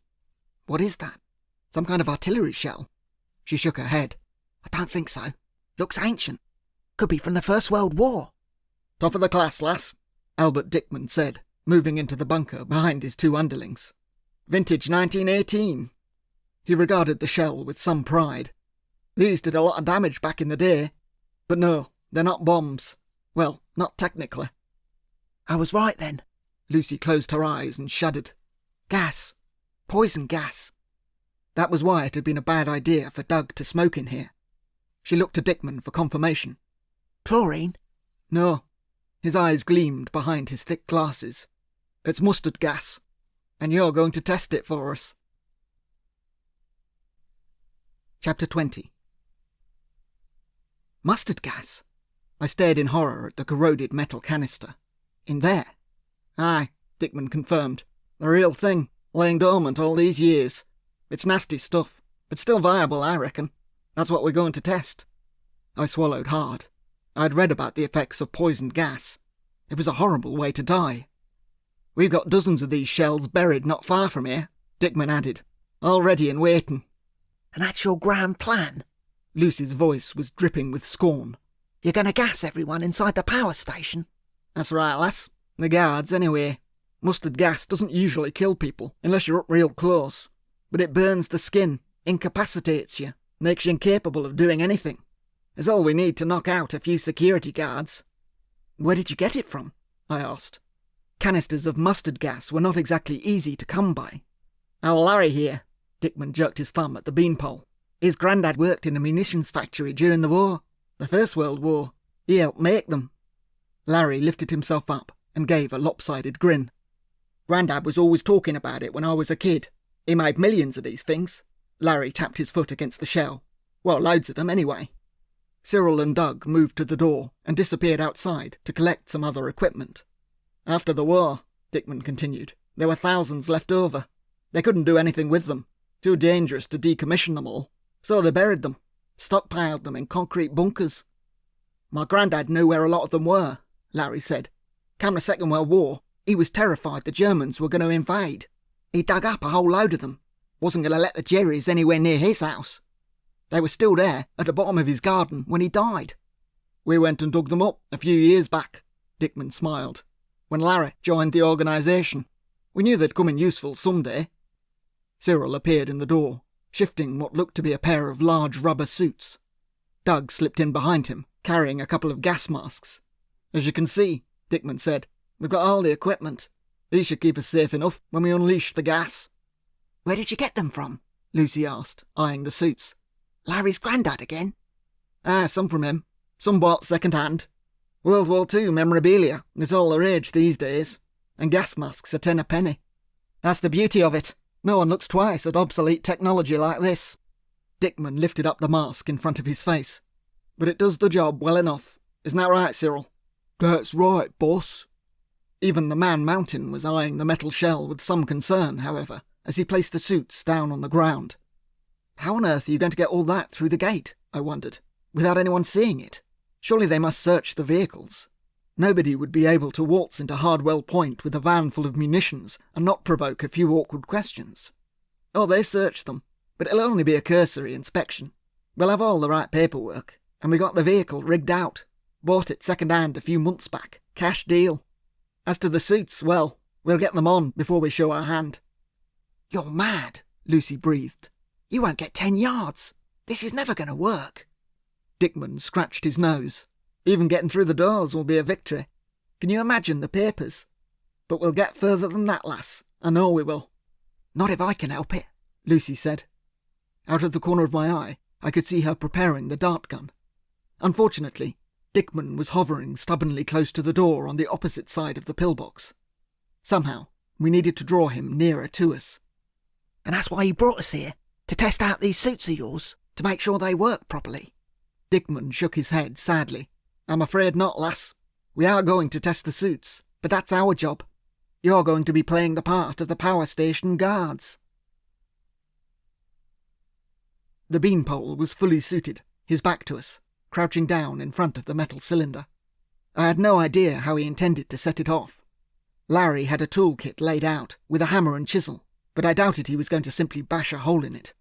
It wasn't a bomb, so it couldn't explode as such, but even in protective clothing, I wouldn't have wanted to be that close to the thing when the gas was unleashed. Lucy and I had tried our best to provoke Albert Dickman, but the man was all business. Get yourself suited up, he had told Larry. Set the timer and make sure the door's properly bolted. Dickman had gazed carefully around the interior of the pillbox. This place isn't exactly airtight, but it should keep most of the gas inside, for a time at any rate. You sure you know what to do? Larry nodded, as Cyril helped him into the overalls. I suspected they had practiced this part more than once. You'll be fine, mate, the big man told him.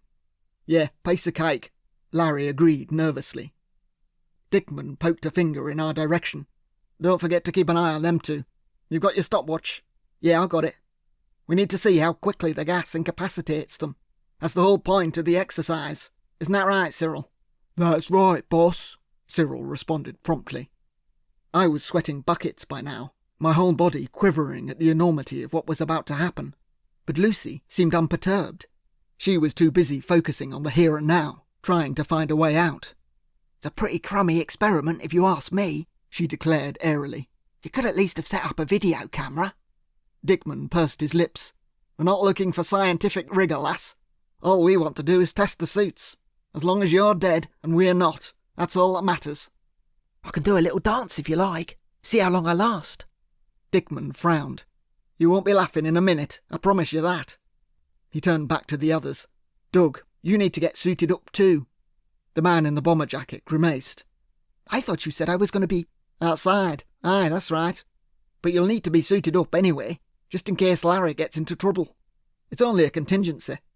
Let's hope so, Larry said, smiling weakly. You'll be fine, Dickman assured him. Doug handed over the revolver and picked up the second suit.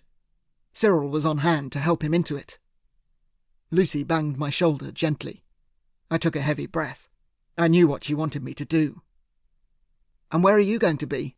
I asked Dickman, a little more loudly than I'd intended. It was time for me to join in with the needling. Never you mind, son. Cyril and I have got other business to attend to. What do you think about that, Doug? Lucy put in. You're taking all the risks while your boss is clearing out. Hardly fair, is it? Doug did not reply. He was busily doing up the front of his suit. It's not fair at all, I agreed, playing along despite my nerves. He's all talk, isn't he? Something Lucy had told me back at the house popped abruptly into my head. He won't put his own life on the line, even for his Soviet paymasters. That got an immediate reaction. You don't know what you're talking about, Dickman snapped. It was clear I'd hit a nerve. She does, though. I gestured to my companion. Lucy knows all about your funding. It doesn't matter where the money comes from, Dickman grunted, his eyebrows furrowed. It's only what you do with it. You're just a puppet, I said. The adrenaline was really flowing within me now. This was our one shot, our one chance of getting the man really riled. And it was better coming from me than Lucy. I had no axe to grind. Dickman would know I was speaking from the heart. Sitting pretty, while other people die for the cause. You shut your mouth, lad. Why don't you make me? I said, surprised at the anger in my voice. Dickman's expression darkened. He took a step in my direction and lifted the revolver as if he were about to strike me. I had never seen him so close to losing his temper. At the last moment, however, he thought better of it. He smiled suddenly and dropped his arm. I wish I had the time. He stepped back, his face relaxing. And for your information, son, I have no intention of shirking my responsibilities. There's other work to be done this evening. He eyed us up and down. We can't just leave you lying here afterwards, you know. We'll have to dispose of your bodies, and that means digging a great big hole. That's what I'll be doing, Hard physical work. I never shy away from it. You and me both, eh, Cyril? That's right, boss, the man-mountain confirmed. He does his bit. Dickman dismissed us from his mind and moved back to the door. Larry and Doug were now suited up, with just the gas masks left to fit into place. You know where we'll be, he told them. We'll give it 45 minutes. That'll be, what? He glanced at his watch. midnight. Then we'll suit up ourselves and come over to help you clean up. If you need any help before that, just give us a shout. We'll be over by the van. That was about half a mile away, by my reckoning. Dickman was certainly taking no chances. Right you are, Mr. D, Larry agreed. He at least was trying to disguise any doubts, though his chirpy tone was fooling nobody. The men quickly donned their masks, and Cyril made sure they were properly secured. Dickman gave them both a quick once-over, as the hoods were pulled up over the back of their heads. Everything covered? Yeah, boss. Nothing showing. Even so, better double-check, eh? He glanced down at the canister on the floor in front of them. It's lethal stuff. It'll get in anywhere. The slightest patch of skin, and it'll be straight in there. Cyril double-checked the seals, as instructed. All clear, boss. Nice one. Well, good luck, Larry. And you, Doug. I'm proud of you both. He handed the revolver to Doug, whose head was now completely obscured by his mask, and then stepped out the door. Don't worry, he said, poking his face back inside for a second, and addressing Lucy and me. It'll be quick, I promise you that. And with that, he was gone. Doug and Larry pulled their heads close and had a quick discussion. Then Doug headed out the door, taking the revolver with him. Lucy leaned in towards me. Nice try, she whispered. You nearly had him. But now we had reached the end of the road. I'm sorry, Eric. I'm sorry I got you involved in any of this. Larry shut up the door and began bolting it from the inside. His head was much higher than the frame of the door, and he had to stoop to pull the bolts across. Ouch! He cried, banging his bonds once again as he pulled himself upright. He took a moment to recover, then circled the canister and crouched down in front of it. He ignored the tool belt and instead lifted up a small metallic device, which he studied in his hand for a moment. It looked to be magnetic. He attached the device to the top of the cylinder. Lucy was watching his every move. He's going to blow a hole in it, she guessed. A small hole. I'd stand well back from that, she called out. Larry turned to look at her. I could not make out his face behind the mask. But for the height, I would not have known who it was. You'd be better off over here, Lucy suggested, keeping her voice at the same level. You don't want to be too close when the gas starts spilling out. No point in taking stupid risks. Larry mumbled something from underneath his mask. At the best guess, it could have been mind your own business. Tell you what, Lucy said, her voice astonishingly calm. Why don't you put the canister over this end, next to us? Then you can stand by the door. That gives you a much better chance, I reckon. Larry mumbled a reply, but I couldn't make out what he was saying. You'll be doing us a favour, Lucy said. The closer we are to it, the quicker it'll be for us. The beanpole shook his head. He knew when someone was trying it on. He turned his back to us and pressed a button on the metallic device which he had attached to the cylinder. Lucy was right. It had to be a miniature explosive. A tiny one. Enough to crack the cylinder open, but not to tear it apart. Lucy pressed her lips together tightly. By now, even she was running out of ideas. We really were going to be gassed to death. I let out a last desperate sob, and Lucy stiffened beside me. OK, she grunted. One last throw of the dice. Pull, Eric. Pull as hard as you can. It took me a moment to realise what she was about. She was shifting the cuffs behind her, yanking at the metal stake, trying to dislodge it and drag it out of the concrete base beneath us. The pole was pretty solidly jammed in, but there was some give around the edges. It was a hopeless task. Even if by some miracle the stake came free, our hands would still be attached to it. But I put my weight into the matter regardless. It was better to try in vain than simply to sit and wait. And so I strained as hard as I could, crying out as the metal cuffs dug even further into my wrists and the stake wobbled gently behind us. Larry turned back to look at us. We were not exactly being quiet, and then stood up. The stake was definitely moving. It was creaking left and right, gradually biting away at the concrete, widening the hole. Larry picked up a hammer from his toolkit and waved it threateningly at us, but we were not about to stop. I could feel the pole shifting. Larry strode across. "Enough," he bellowed, his voice clear this time, even from inside the mask. "You stop that right now." And all at once, we stopped. Larry had come to a halt directly in front of us, his hammer raised. Lucy smiled sweetly up at him. "Your wish is our command," she said. She took a moment to position the dart gun in her hand. And then she shot him. Larry's body went rigid. He was close enough now that I could just about make out the glint of surprise in his eyes through the huge black eyepieces.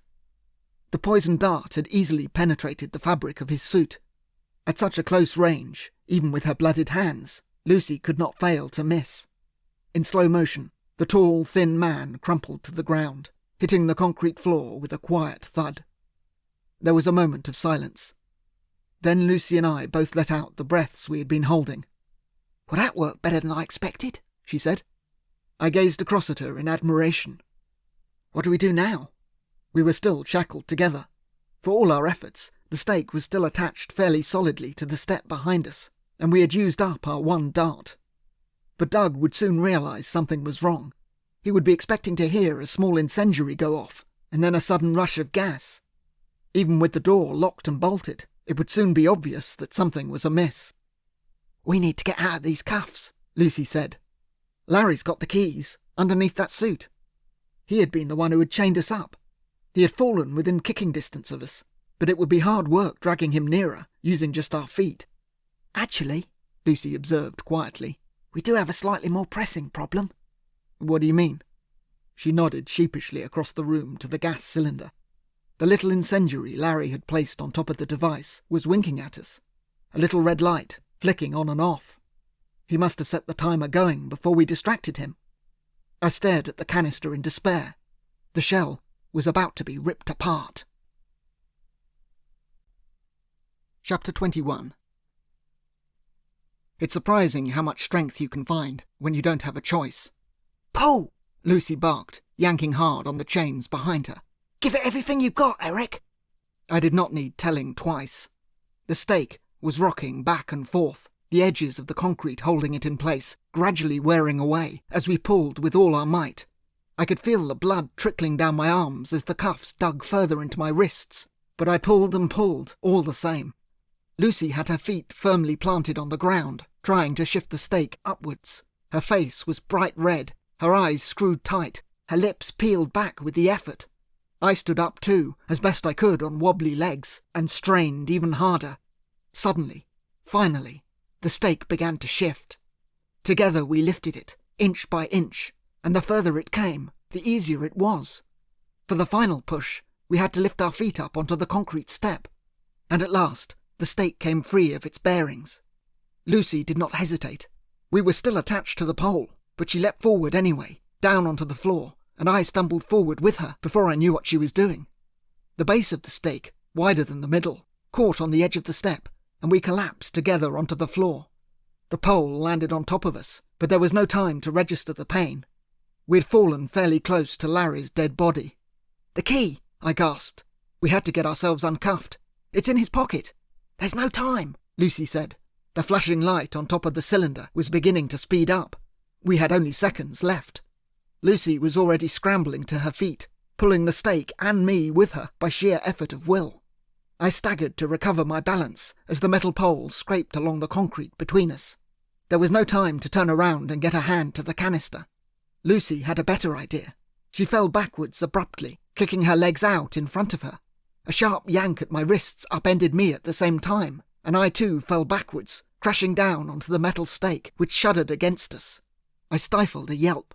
Lucy's legs were now spread out in front of her, as she had intended, the hem of her dress snagging on the uneven floor, her feet out front, her legs within kicking distance of the cylinder. With a little jiggling, she got a booted foot on top of it and began stabbing at the small incendiary. This was no time for subtlety. The red light was flicking on and off so quickly now that it barely seemed like it was flashing at all. The first kick of her boot shifted it sideways slightly, and the second dropped it down a little. I shuddered each time Lucy kicked the top of the shell, but what choice did she have? Finally, her left foot caught the device at the perfect angle, breaking contact with the shell and sending the small explosive flying through the air. It was just in time. I flinched as the charge exploded in mid-air. It was a loudish bang, at least as loud as the sound of a gun, and the metal tore in every direction. I felt a small piece of it embed itself in my jacket, but such was the pain in my wrists, it barely even registered. My eyes flicked down to the canister. It was intact. None of the shrapnel had struck the cylinder. Lucy let out an expletive. She was lying flat on her back beside me, resting her shoulders and dropping her legs to the floor. "That was too close," she breathed. I was lying next to her, shivering, still not quite believing what had happened. We were alive! My God, we were alive! Awkwardly, Lucy sat herself back up. "We're not done yet," she said quietly. Doug would have heard the explosion from outside. He would not have batted an eyelid at the noise. He was expecting a small bang, but he was also expecting a whoosh of gas. The door was bolted from the inside, but Doug was armed and would surely come to investigate once he realised things had gone awry. Lucy shot me a look. "One last heave, Eric. We need to get the keys from Larry and get ourselves out of these cuffs." I must have looked pretty exhausted as she added a few words of encouragement. "Come on, you're doing brilliantly. Just help me to inch back to Larry over there." I nodded numbly. If the stake hadn't been so thick at either end, we might have been able to shift the cuffs over the top of it. But as it was, we would need to grab the keys from Larry's pocket. As quickly as we could, we slid ourselves backward across the concrete. "This isn't going to be pretty," Lucy admitted as we drew up in front of the suited figure. "I think the keys were on your side. We're going to have to pull ourselves on top of him." I had done so many appalling things in the last few weeks that crawling over a dead body did not seem like such a big deal. But we must have looked a sight, the pair of us sitting with our backs to each other, pulling ourselves and a metal stake up onto a suited corpse. Working blindly from behind, I grabbed the hem of Larry's suit from the waist. Lucy had a better view than I did and was able to direct me as I peeled back the fabric and got to the trousers underneath. I fumbled for a pocket. Larry was wearing jeans under the suit, and, as my fingers explored the region, I discovered about 4 different pockets, one inside another. "It's not easy, is it?" Lucy said, glancing across at the entrance to the pillbox. Doug had not yet raised the alarm. Hopefully, it would be a minute or two before he thought to check up on us. His nerves would work in our favour. He didn't want to come anywhere near the gas if he could possibly avoid it. "Slowly now," Lucy said. "Take your time." I didn't need any more time. "Got it!" I exclaimed, a little too loudly. I slid the keys out of Larry's pocket. "Don't drop them." "It's all right, I've got them." I had a firm grasp. "I can feel about 6 keys there." Lucy peered down. "OK, second one along. The small one." I isolated the relevant key. "Right, hold it out. Left a bit. Can you feel the cuff?" Her handcuff was rubbing against my hand. "Yes, I can feel it." I grabbed hold of the curved metal. The fingers of my right hand were grasping the key. I stabbed blindly for the hole. "Nearly there. That's it." The key slotted into the lock. "You're a natural." I fiddled left and right, and the cuffs sprang open. Lucy pulled herself away and brought her arms around to the front. She gazed at her wrists in dismay. A sizable groove had been cut into the skin, just above her wrists. There was blood everywhere. "Jesus." She dismissed the discomfort and turned to me. "Stay still. We'll have you out in a jiffy." She retrieved the keys and undid my cuffs. I pulled my hands in front of me. My wrists looked almost as bad as hers. I raised a hand to my shoulder and pulled out the small piece of shrapnel that had embedded itself in my jacket. Lucy took a moment to gather herself. "Now we just have to deal with Pretty Boy on the front door." "How do we do that?" She considered for a second. "We get him in here and jump him. Here, give us a hand with Larry. I could use his suit." "That's not going to fit you. Do you realise how tall he is?" "Doesn't have to be a perfect fit." She pulled back the hood and started to remove the gas mask from his head. "If we can fool the eye for just—" There was a loud rap on the door. Lucy and I exchanged a look. Then she shoved the mask roughly over her face. That done, she got up and raced over to the door. "Just a minute," she called through the mask, deepening her voice. With the amount of rubber in front of her face, it could have been anyone calling out. Meantime, I was busily pulling off Larry's protective trousers. I was all fingers and thumbs, my hands shaking as I tried to ignore the pain in my wrists. Lucy rushed back over to me, pulling off her shoes and lifting up the hem of her dress as I held the waist of the trousers open. She slid her legs inside and did up the fastenings. I tossed her Larry's boots and then set about removing the top half, which she quickly threaded herself into. The hood covering the back of the gas mask was the last piece of the jigsaw. All told, it took us slightly less than a minute. There was another bang on the door. "How do I look?" Lucy asked, as I shoved a few last folds into place. Her voice was barely recognisable through the rubber of the mask. "Fine," I said, as the knocking became more insistent. Lucy mumbled something else, which I didn't quite catch. She gestured to the hammer lying to the left of Larry's body, and did a quick mime of Doug walking through the door and me clobbering him. I nodded and grabbed the hammer as Lucy moved back to the entrance. She banged on it in response and began drawing back the bolts, while I took up position off to the side, out of sight. Lucy shot me one last look, a brief flash of her eyes visible through the wide circular holes, then grabbed the handle and pulled it open. I took a heavy breath as the door swung back.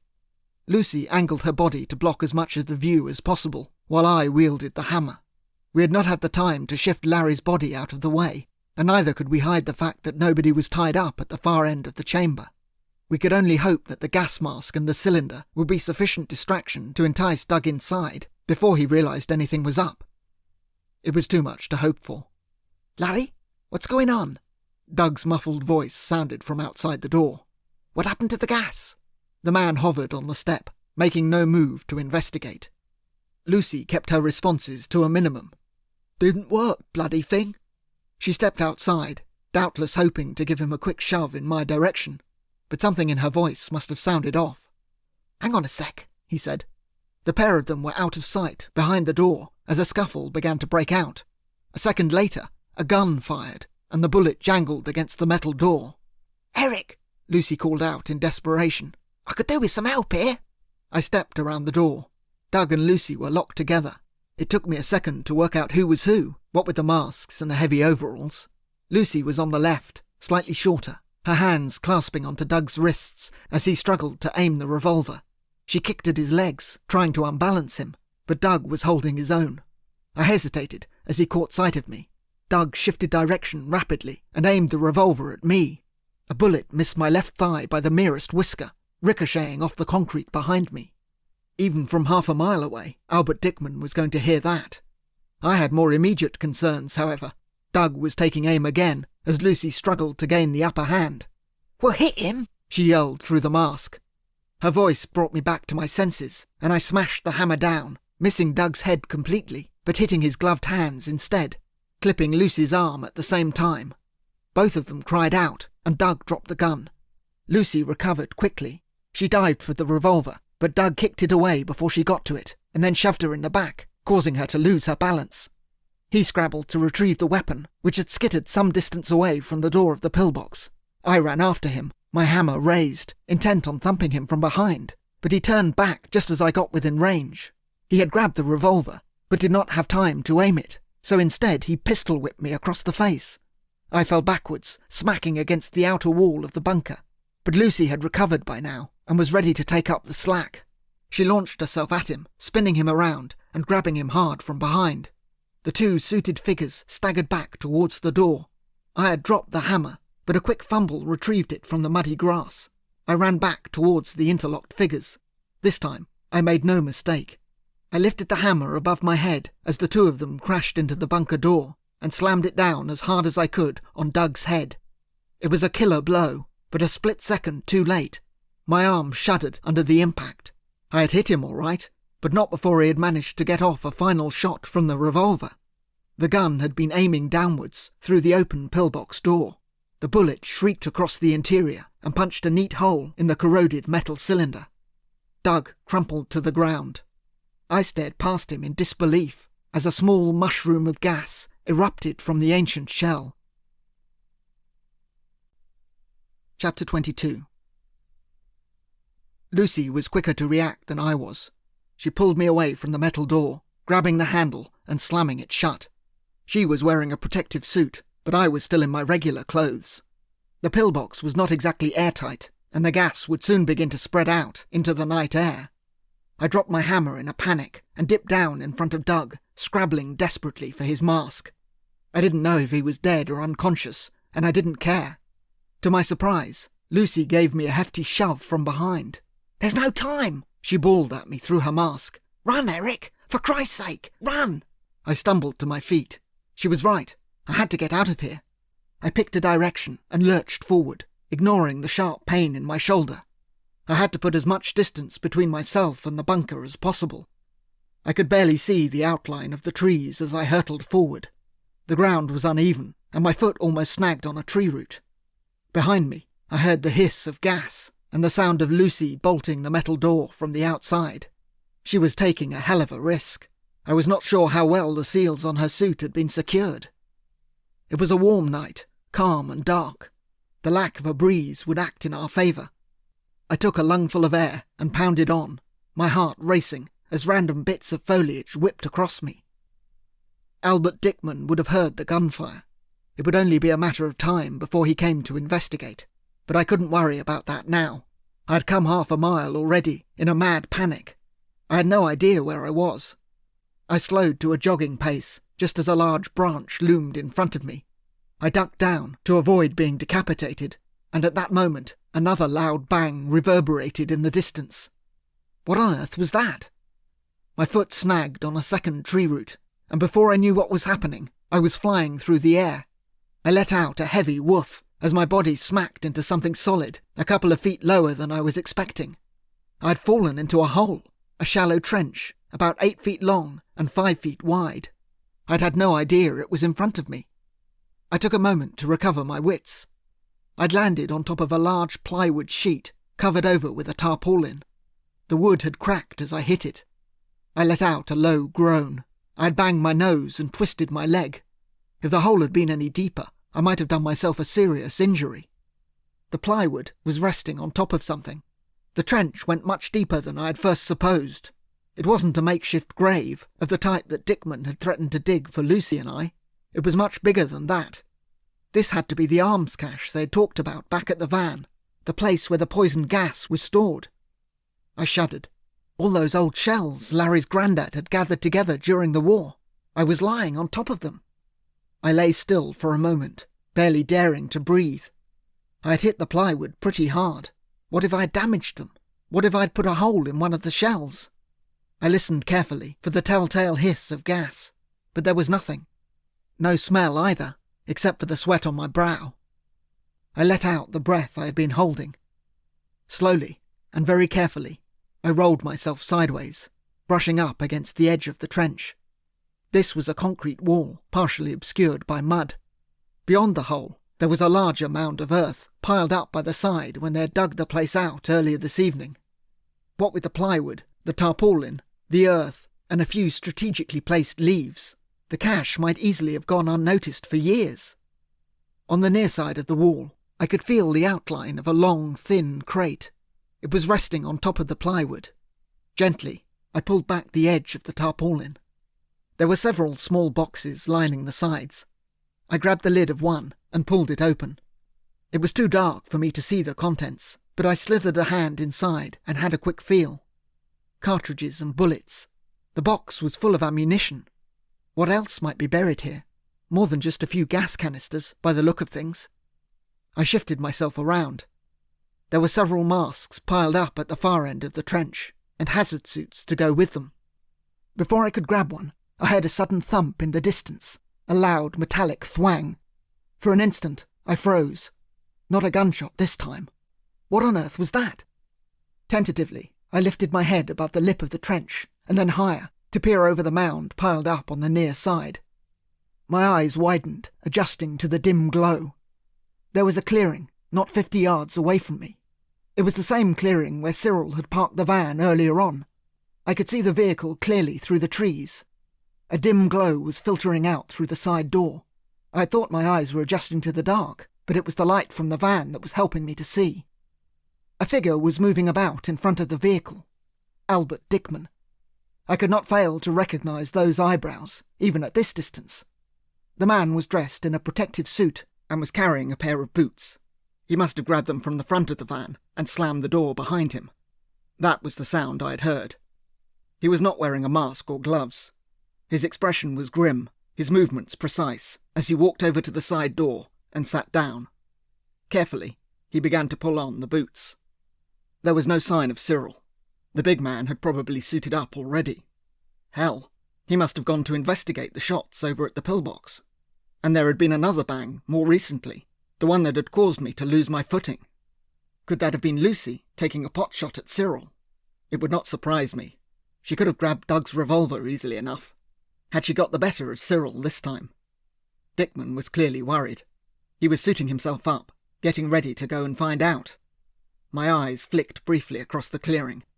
On the far side, another hole had been dug out. A shallow grave for Lucy and me.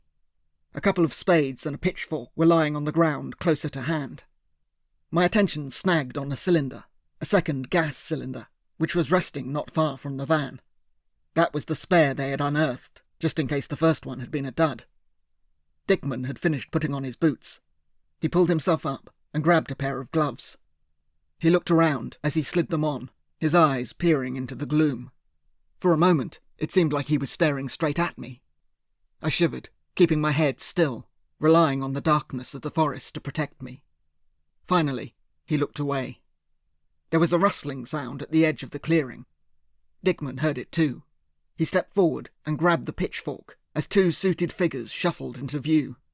Dickman relaxed as he caught sight of the larger figure. That was Cyril. There was no mistaking him, even with a gas mask obscuring his face. I cursed silently. The smaller figure in front of him was Lucy. She had her hands held behind her head. Cyril was covering her with a revolver. Not Lucy's gun, but a slightly larger weapon, which he must have acquired from the weapons cache over here. Dickman dropped the pitchfork. A muffled sound came from the big man, but I could not make out what he was saying. Lucy had come to a halt. Dickman regarded her with curiosity as Cyril stepped forward and struck her hard across the back of the head. I flinched in sympathy as she collapsed onto the grass with a low thud. The giant stepped around her and rejoined his boss, handing over the gun and then removing his gas mask. Dickman peered down at the sprawled figure. "Which one is this? The girl?" Yeah, found her outside the door. The man's voice carried easily in the still night air. Don't know how she got out. "Did she put up a fight? I heard a shot." No, she was leaning over Doug when I found her. Cyril must have fired a warning shot, and Lucy had been forced to drop her gun. The big man grimaced. He's dead, boss. She killed him. "I'm sorry to hear that. What about the other one, the lad?" I don't know. The gas was everywhere. He might have been inside the pillbox. I didn't want to get too close. You said you didn't want it spreading." "Quite right," Dickman nodded. "What about our Larry?" No sign of him, boss. I reckon he must have been inside too. "That's too bad." From the ground, Lucy gave out a low moan. She was fiddling with Doug's mask when I found her. It wasn't nice. Cyril gave her a hard kick in the belly. I reckon she must have done the same to Larry and then grabbed his suit. "She's got a lot to answer for." Dickman let out a sigh. "It can't be helped. At least the suit held up." It works pretty good, Cyril agreed, tossing the mask back into the van. Don't like wearing it though. Clogs you up. You can't see properly. "You'll get used to it." Dickman adjusted his spectacles. His eyebrows were working overtime. "But how the hell did they get out of them cuffs?" I don't know, boss. Larry wouldn't have let them out. "No, he wouldn't. Do you think the lad got away?" Dunno, Cyril shrugged. He might have copped it when the gas went off. "Let's hope so." Dickman rubbed his chin. "But we can't take any chances." He glanced at his watch. You want me to go look for him? He could be miles away by now, if he did get out. He wouldn't hang around. I don't reckon he'd have got far in this light, boss. And he wouldn't leave the girl behind. Cyril jabbed at Lucy again. What do you want me to do with her? Tie her up for now. There's some rope in the back of the van. Careful, mind. She's a crafty one. Don't worry, boss, Cyril chuckled. I'll tie her up good and proper. He clambered into the van to fetch the rope. The vehicle rocked visibly under his enormous weight. For a moment, there was quiet. I dipped back down into the trench, thinking fast. What the hell was I going to do? Lucy was as good as dead if I didn't try to help her. But what on earth could I do? I had no plan, and no chance whatever of overpowering the two men. My wrists were blooded, my shoulder and leg were throbbing like hell, and my face was covered in mud.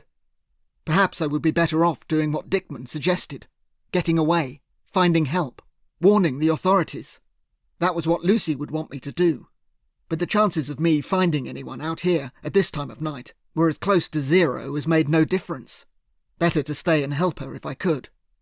They already had a grave half dug on the edge of the clearing, and I would not put it past Dickman to bury Lucy alive, just out of spite. My elbow bumped against the metal crate beside me. There was a gentle clang. I cursed the noise, but nobody in the clearing seemed to notice. Slowly, I rotated myself around and pulled back the lid of the crate. Cyril had got his gun from here. What else might there be stashed away? My face lit up as I caught sight of the contents in the dim light. At last, something useful. The faintest glimmer of a plan was beginning to form in my mind. But first, very quietly, I would have to get myself suited up. Chapter 23. My dad would have been proud of me as I propped up the rifle on the makeshift sniper's nest and peered along the length of the barrel. It seemed like I had come full circle. The rifle was ancient, the same vintage as the shells. It did not have a telescopic sight, so I would have to rely on manual sighting and my own not-too-bad eyesight. I placed a gentle finger on the trigger and waited patiently for the right moment. The gas canister close to the van was the obvious target, the spare they had dug out. If I hit that, I could easily incapacitate everyone in the clearing. Lucy would be all right, she was still suited up, but the other two would be boiled alive. That thought brought me out in a cold sweat. No, I could not do that to them. Even Albert Dickman did not deserve such a horrible death. Besides, I had no illusions about my ability as a marksman. The cylinder was sideways on. Putting a small hole in the end of it at this distance was beyond my abilities. I had to make the shot count, and that meant I needed a much bigger target. Cyril was busily tying Lucy up with a length of rope. They had left the mask on her to keep her quiet, but she was fully conscious, spread out across the ground. I could see Cyril's cheerful expression as he leaned over her, pulling the ropes a little too tight. If he could just stay still for one moment. I had loaded 3 rifles and laid them out in a neat row between the weapons cache and the mud pile where I had set up my nest. I was sprawled out awkwardly, my legs dipping down into the hole behind me, with the rifle resting on top of the small hill. I was still far too close to the gas shells for my liking. The rifles looked to be in pretty good nick, but if they misfired and a spark found its way backwards, I would be in real trouble. The smallest hole in one of those shells, and I was a dead man. As a precaution, I had kitted myself out in one of the hazard suits. It had not been easy getting into the thing in semi-darkness, trying not to cry out as the fabric slithered across my battered body, but I had managed it somehow. I had grabbed a mask as well, which I slotted over the back of my head. I couldn't pull it down just yet. I needed to keep my face clear so that I could aim the rifle.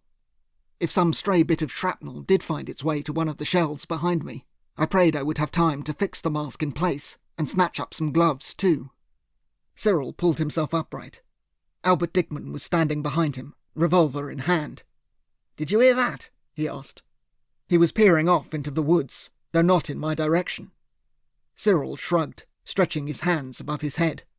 "I didn't hear nothing, boss." "I thought I heard something rustling in the trees." "Do you want me to go and take a look? Could be the other one, coming back for the girl." "Maybe. Let's hope so," Dickman said.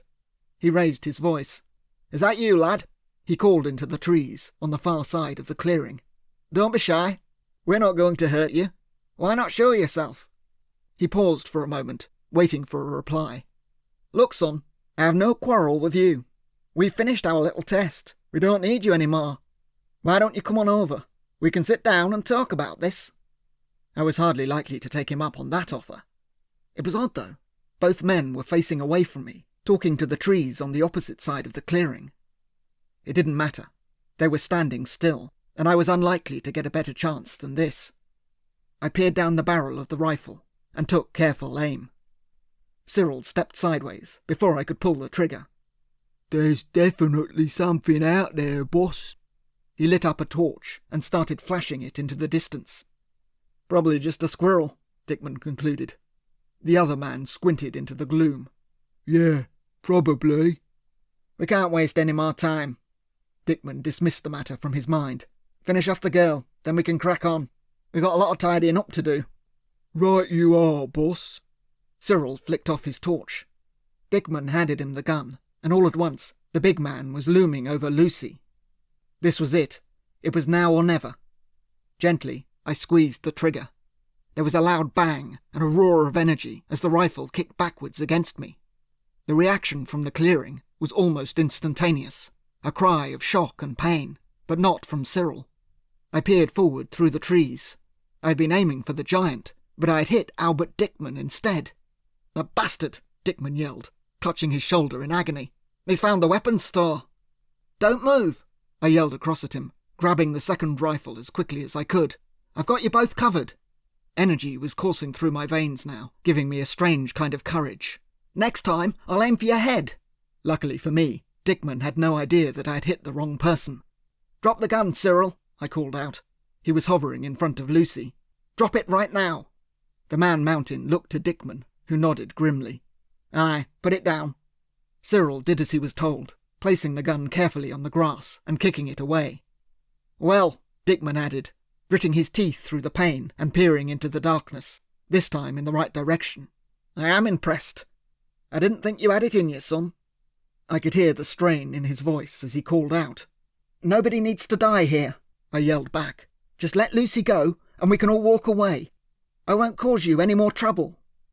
Albert Dickman used his free hand to adjust his spectacles. His other hand was clutching his shoulder. "I can't do that, son. You know I can't. The pair of you, you know too much. I can't let you go." "You're in no position to argue," I bellowed. "Untie her. Untie her now." "Be reasonable." Dickman was having some difficulty keeping his voice steady. The pain in his shoulder was probably excruciating. "You may think you're in a strong position, but those rifles of yours are pretty dodgy. They're decades old. You were lucky to hit your mark the first time." "Untie her now. I won't ask you again." Dickman bit his lip. He muttered something under his breath, and then nodded to Cyril. The larger man bent down and pulled out a small knife to untie the rope. It was the knife he had stolen from me. "We're cooperating, lad," Dickman called across. "We're letting her go." Lucy's wrists were untied. She shuffled onto her knees and was about to rise up when, all of a sudden, Cyril grabbed the top of her head, pulling back her mask and pressing the blade against her throat. I scrabbled to aim the rifle, but while my attention was drawn, Dickman bolted for the van and hurled himself through the side door. I swept the barrel across and let out a shot at him, but it was too late. The bullet hit the wing mirror instead, and then rebounded across the clearing. Cyril flinched as the bullet whistled past his ear, momentarily losing his grip on Lucy. She made the most of the distraction and pulled herself away, but Cyril recovered quickly. A fist flew through the air and sent her flying. Lucy fell forward and banged her head on the back of a spade. She slumped to the ground, stunned. Cyril could easily have finished her off, but he had more important fish to fry. All at once he began to sprint across the clearing, heading straight for me. In a blind panic, I scrabbled for the third rifle, as the mountain of beef hurtled through the trees. Cyril was probably banking on it taking me some time to reload. He didn't know I had another rifle standing by. It seemed incredible that a man of that size could move so quickly. In barely 6 or 7 seconds, he had already covered most of the 50 yards. As I struggled to swing the rifle into position, he leapt through the air. I pulled the trigger, and the shot hit him at point-blank range, but in the knee rather than in the belly as I had intended.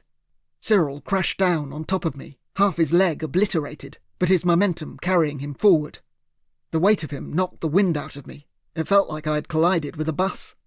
Blood spattered everywhere, but somehow Cyril was still conscious and had the knife in his hand.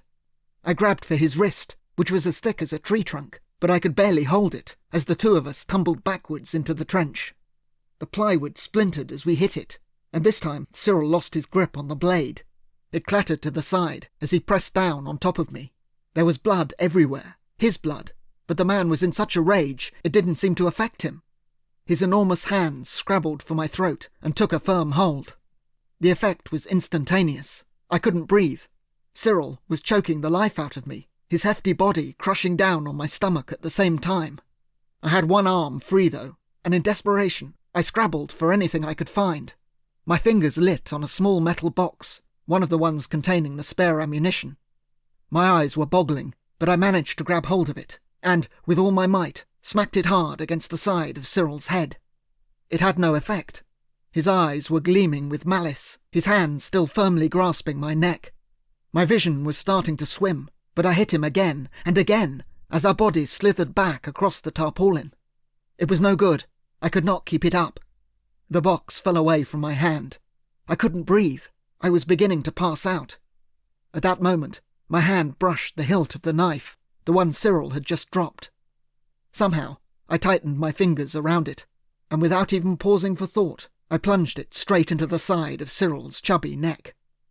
The reaction was immediate. I think I must have hit a vein. If I had been covered in blood before, it was as nothing to this. The lifeblood spurted out of him in every direction. Cyril's face contorted in pain. His grip slackened, his eyes fogged over, and his hands fell away. At last the man slumped down, dead, on top of me. I lay there for a moment, gasping for breath, my neck badly bruised, my face covered in warm, sticky blood, and the rest of my body quivering under the sheer bulk of the man as he flopped mercifully to one side. Somehow, I had beaten him. I had killed Cyril. My God, I'd survived. Part of me wanted to laugh, a sudden release of tension, as I gasped in the air and belatedly filled my lungs. Then I heard a slight hiss coming from underneath the plywood cover, and my own blood ran cold. My legs were still pinned down, but, with a strength I did not know I possessed, I managed to shove the rest of Cyril's body off to the side and wriggle free. My gas mask was still half attached to my head. I fumbled to get the nozzle into place. Gloves. I needed gloves too. My throat and chest screaming with pain, barely aware of what I was doing, I struggled to pull myself up and out of the trench, diving for the gloves I'd left on top of the mound. I didn't stop to put them on. I was in a blind panic now, acting entirely on instinct, trying to get myself as far away from the trench as I could. Somehow, I managed to scrabble over the top of the mound. I loped forward, fixing the gloves as best I could, desperation overriding pain, though I was still having trouble even drawing breath. I stumbled and fell, catching a brief glimpse of the clearing ahead of me. Lucy had not been idle in the time I'd been away. Cyril had almost knocked her out, but she had recovered quickly. She must have found the gun he had dropped and rounded on Dickman. Now he was outside the van, and the situation in the clearing had been reversed. He was the one on his knees, his hands behind his head, while Lucy loomed over him. I pulled myself up and staggered forward. Lucy had removed her gas mask. Her head snapped towards me as I blundered into the clearing. Instantly, the revolver was pointing in my direction. I screeched to a halt and nearly went tumbling onto the ground. Eric? Lucy peered at me, momentarily uncertain. I was covered head to foot, and she could not see my face under the mask. It's me. My voice sounded more like an ape than a human being. I coughed loudly. Get your mask back on. My throat was in agony, but I tried to speak as clearly as I could. There's been another leak. I gestured anxiously back to the weapons cache. What's up with your voice? No time. Gas. Over there. Quickly. Your mask. Lucy grimaced, but did as she was told. Don't move a muscle, she snapped at Dickman as she dipped down to grab her mask. Rapidly, she fitted it over the top of her head, all the while keeping the gun aimed at the man in front of her. For a moment she kept the mask up, away from her face. What happened to Cyril? A fit of coughing briefly overwhelmed me. He's dead, I managed at last. He fell on top of me. I coughed again. It was not a pleasant sensation, with the mask clamped to my face. He tried to strangle me. I killed him. Cyril's dead. Albert Dickman gazed up at me in surprise. I nodded unhappily. But we damaged one of the cylinders. Lucy, get that mask down. The gas. I'm not sure how bad it is. Lucy flipped the mask down over her face. Dickman's eyes flashed with concern. Son, you have to get me a mask. That stuff is lethal. Oh no, Lucy said firmly. raising her voice to be heard. "You'll take what's coming." We can't leave him to die, I protested. "There's another one in the van," Dickman informed me urgently. Lucy growled. "All right, grab his mask. Oh, and get a torch too." I hurried across to the side door as another fit of coughing engulfed me. The mask was tucked inside on one of the benches. There was a torch lying next to it. I grabbed them both, turned back, and tossed the headgear down in front of Albert Dickman. He cricked his head to look back at Lucy, who nodded reluctantly. "No sudden moves." He reached for the mask. "What do you want the torch for?" I coughed. "We need to see how bad the leak is. Shine it over there." She gestured through the trees in the direction of the trench. "How far away is the cache?" "About 50 yards. I flicked on the torch to show her. Lucy peered into the distance. All we could see from this angle was the mud piled up on one side. "How on earth did you manage to find it?" "I fell on top of it." She let out a low chuckle. "You found a rifle over there?" I nodded. I was trying not to speak too much. "A few of them." 50 yards. You did well hitting Dickman in the shoulder at that distance." I was aiming for Cyril. Even Dickman managed a grim smile at that. He had not yet fastened his mask into place. He was having some difficulty with the straps. His right arm was hanging uselessly by his side, the shoulder covered in blood. "There's no sign of any gas," Lucy said. "We might be all right." "I definitely heard a hiss." "Might just have been a small crack." She was keeping her voice loud, so that I could hear her through the mask. "Do you fancy going and taking another look?" "You want me to go back there?" My eyes widened. "Better to be sure, Eric. You'll be fine. That suit looks okay." She checked the seals briefly. "I need to keep an eye on Pretty Boy here, but I don't want to be in this mask any longer than I have to be." I closed my eyes and nodded. She was right, of course. We needed to know how things stood over at the cache. I left the two of them behind and threaded my way cautiously through the trees. There was no sign of gas, though I was not sure how visible it would be out in the open air. Carefully, I peered over the lip of the trench. Cyril's enormous body was lying where I had left it, covered in blood.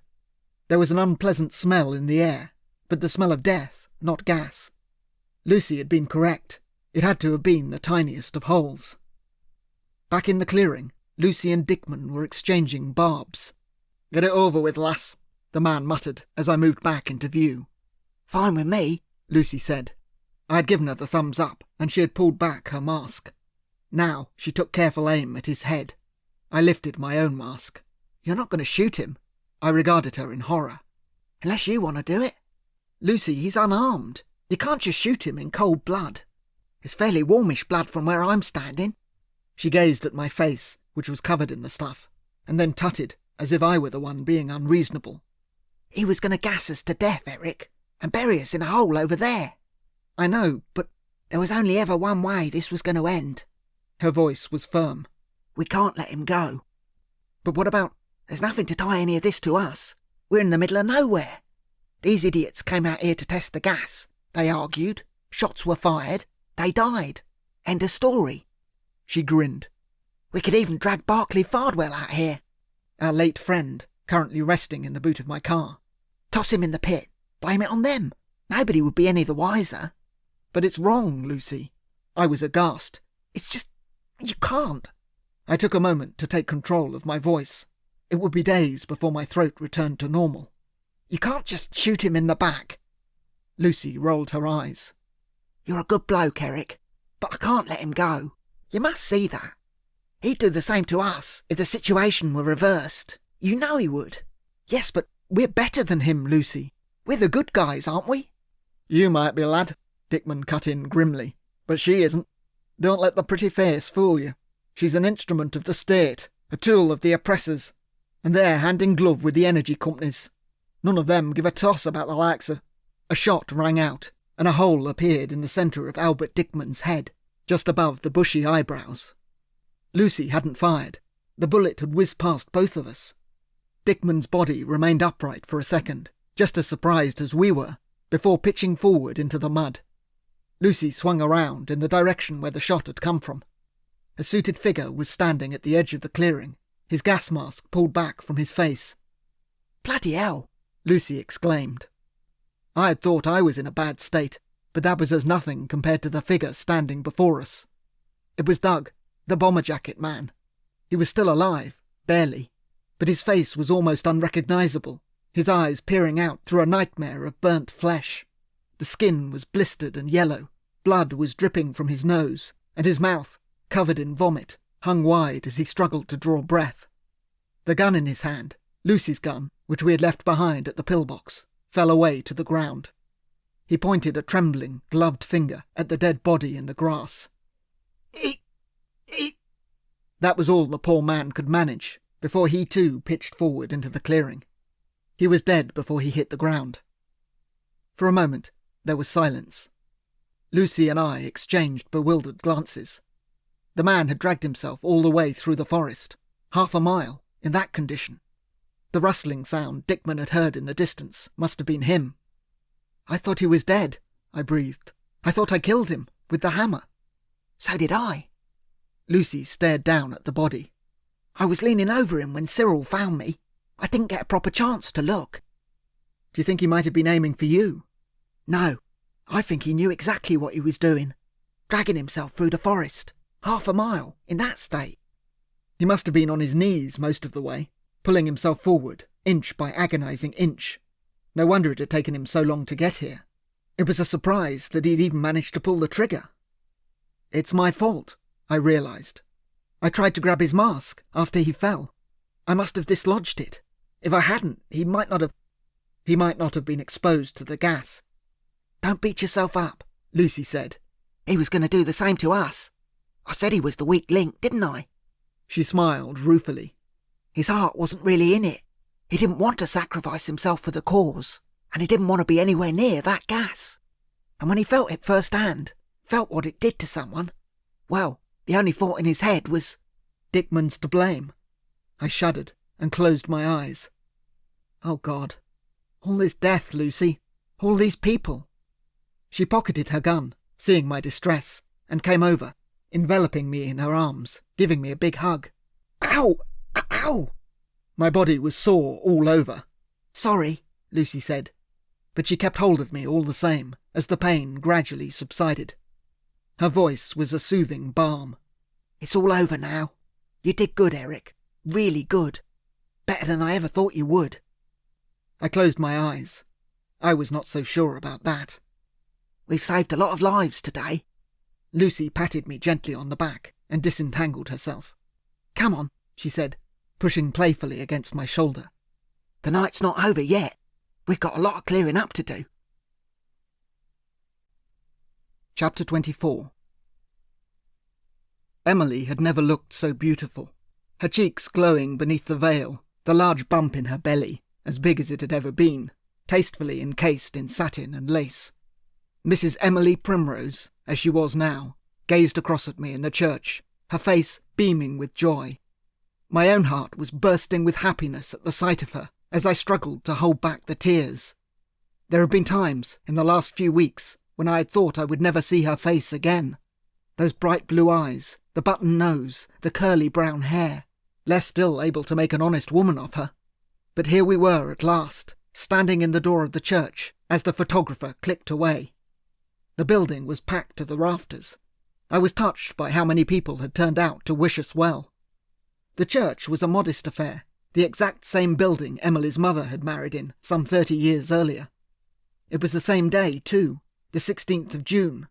Emily had insisted on that, even though it meant she was walking down the aisle while 8 months pregnant.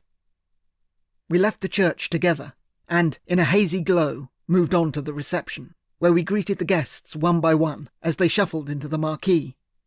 Emily's parents had done her proud and hired out the gardens of a stately home to celebrate our nuptials.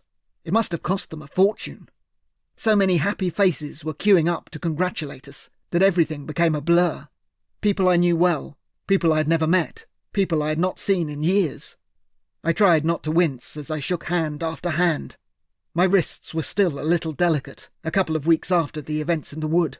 But if I could endure being shot at and nearly gassed to death, I could endure a little discomfort in the name of love. Emily had been mortified at the state of me when I finally returned home after 2 days spent recovering in a military hospital. I had at least been able to phone her in advance and give her fair warning. Lucy had suggested I keep up the pretense of a training course. We had been on a team bonding exercise, and I had been involved in an accident crossing a river. Sadly, the job itself had fallen through. I hated having to lie to Emily about it, but I had no choice, and I swore to myself that it would be the last time. I smiled as another distant relative passed me by. My best man, Abdul, was doing the bulk of the donkey work. He was standing to the right of me, dressed up to the nines, saying hello to everyone. He had always been more outgoing than I was. He had followed my lead, however, and quit his job at the dispensing company. He had found a better paid position elsewhere, and, apparently, they were now recruiting. Abdul promised to put in a good word for me. The line was thinning out now, a great aunt rattling by in her wheelchair. I kept glancing proudly at Emily, my wife, and I couldn't keep the silly grin from my face as she smiled back at me, her eyes alive with joy. Mrs. Emily Primrose. I could scarcely believe it. It was only when she spoke an unexpected name that I was jolted from my reverie. "Dr. Goodlove," she exclaimed, as I caught sight of the last person in line. "It's so nice of you to come."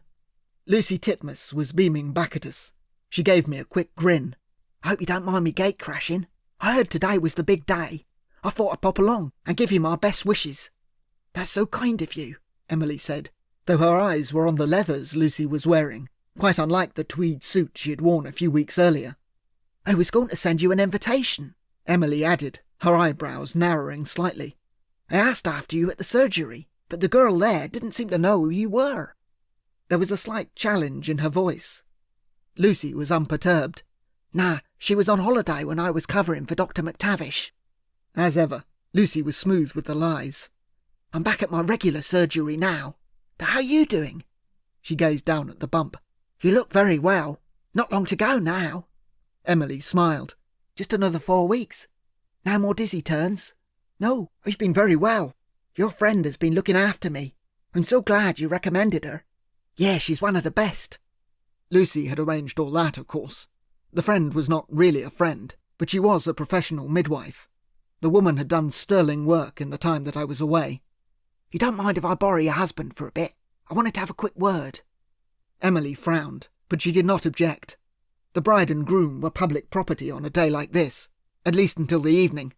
"Please, be my guest. We'll be serving the first course soon. You're welcome to join us." Emily leaned forward and gave me a kiss. "Don't be long, Puddin'." I moved out of the marquee and followed Lucy a little way down the path. We stopped for a moment by a small bush. "You look a lot better," she observed. "I'm feeling a lot better. Still a little sore." "Yeah, me too," she grinned. Her wrists were skillfully covered over by the arms of her jacket. "I thought I'd better come and check up on you. You've been through a hell of a lot. Sometimes it can have a bit of a knock-on effect." "I'm fine," I said, and I meant it. "No nightmares? No panic attacks?" "Nothing like that. I'm just happy to be alive." She nodded. "You did good, Eric. We both did." "I'm just glad we came out the other side." "Any awkward questions? From the family?" Her eyes probed me gently. "1 or 2, from Emily's mother in particular, but I haven't told them anything. I'd signed the Official Secrets Act now, and I was not about to blab to anyone. I don't think they'd believe me, even if I did. What did your people make of it all?" "They were happy enough. A home win, even with all the clearing up we had to do." Lucy had driven off to summon help that evening, and her associates had soon been all over the forest. It had been quite a gruesome operation. The dead bodies had been dragged over to the pillbox and exposed to the mustard gas, post-mortem. "It made quite a big splash in the papers," I said. "Yeah, didn't it?" The official story was that Dickman and his cronies had been planning an attack on an oil rig. They had gone out to the woods to test the gas they were going to use, but things had gone awry and they had all died. The coroner, a man Lucy affectionately referred to as Mr. Rubber Stamp, had ignored the rather obvious knife and bullet wounds, and a verdict of death by misadventure had been recorded for all concerned. The press had lapped it up. There had been a couple of dissenting notes, 1 or 2 letters from sceptical environmentalists in The Guardian, but that was about it. "Gotta love the press," Lucy smirked. "What happened to the civil servant? Christopher, what's his name?" The man who had given away secrets from the Department of Energy. Christopher Amis. Oh, we've taken care of him. Taken care? He's under house arrest. We'll cobble together a case against him. Breach of the Official Secrets Act. He'll be spending the next few years in jail. And what about you? What will you do now? Who knows? She shrugged. We've still got a few loose ends to tidy up. I'm going to be clearing out your dad's lockup next week, passing some of it on to Scotland Yard. That'll sort out a few of their outstanding cases. Oh, if there's anything you want from there, though, any souvenirs? No, I'd better leave it, I said. That part of his life. I wanted to remember Jonathan Primrose as a father, the good father he had been to me, not as a murderer. Better just to burn it all, I thought. Fair enough. There's quite a lot of cash stashed away there, you know. Her eyes twinkled. And several $1 million in various bank accounts in Zurich, at a rough estimate. I've spoken to my superiors. It's all yours, if you want it. After everything you've done for us, it's the least we can do. I paused. No, I don't think so. The thought of profiting from my dad's activities did not sit well with me. All those people he had killed. It was blood money. I didn't want anything to do with it. Maybe we could donate it to charity. Lucy shrugged. It's up to you. I'll send you the account numbers anyway. Do what you like. If it was me, I'd be off to the Bahamas tomorrow. I was thinking perhaps an environmental charity or two. She laughed. Just so long as it's not the Sons and Daughters of Earth. No, definitely not them. That organisation had more or less fallen apart with the death of Albert Dickman. No, I'll give it all to one of the mainstream charities, where it can do some good. I've been reading up on it all, I said, about the environment. Dickman was right about the energy companies, the damage they're doing. People like Jason Coburn. Yeah, crazy, innit? Lucy agreed. Dickman was a complete Fruit Loop, but he did genuinely want to save the planet, and he ends up dead in a ditch. Jason Coburn pumps all kinds of nasty chemicals into the atmosphere, and we give him a knighthood. Yes, I read about that. The president of Zernan Oil had sprung back to life, and had now been knighted in the Queen's birthday honours list. Was that your doing? For services rendered? No, it was in the works already. We might have sped it up a bit, that's all. A man like that? A worm, Lucy agreed. But we needed to give him some incentive to help us. Don't worry, we've got plenty of dirt on him too. He doesn't have as many friends in government as he likes to think. Give it a few years. We had come around the side of the marquee now, to a second entrance. Are you going to come in? I asked her. No, I better not, she said. Your wife doesn't look too keen. Emily was standing inside the tent, next to a large multi-tiered cake. She was talking to Abdul, but her eyes were flicking across to us periodically. She doesn't like me talking to strange women, I admitted. Am I a strange woman? You're the strangest woman I've ever met. Well, she won't have to worry about me anymore. Lucy smiled and brushed her hand against my shoulder. Have a good life, Eric. And you, I said. And with that, she was gone. I joined Emily back in the marquee. She was looking a little perplexed. Is the doctor not staying? No, it was just a courtesy call. I don't think we'll be seeing her again. I looked away sadly. It's been such a lovely day, Emily gushed. Hasn't it? I smiled. It's everything I'd hoped for.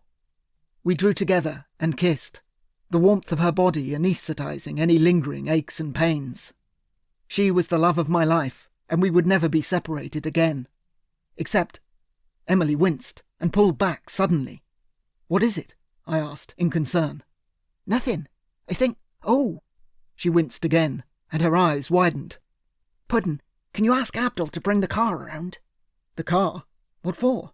No, you're not to panic. It is a bit early, but... Her eyes flashed. I think the baby is on its way. The end.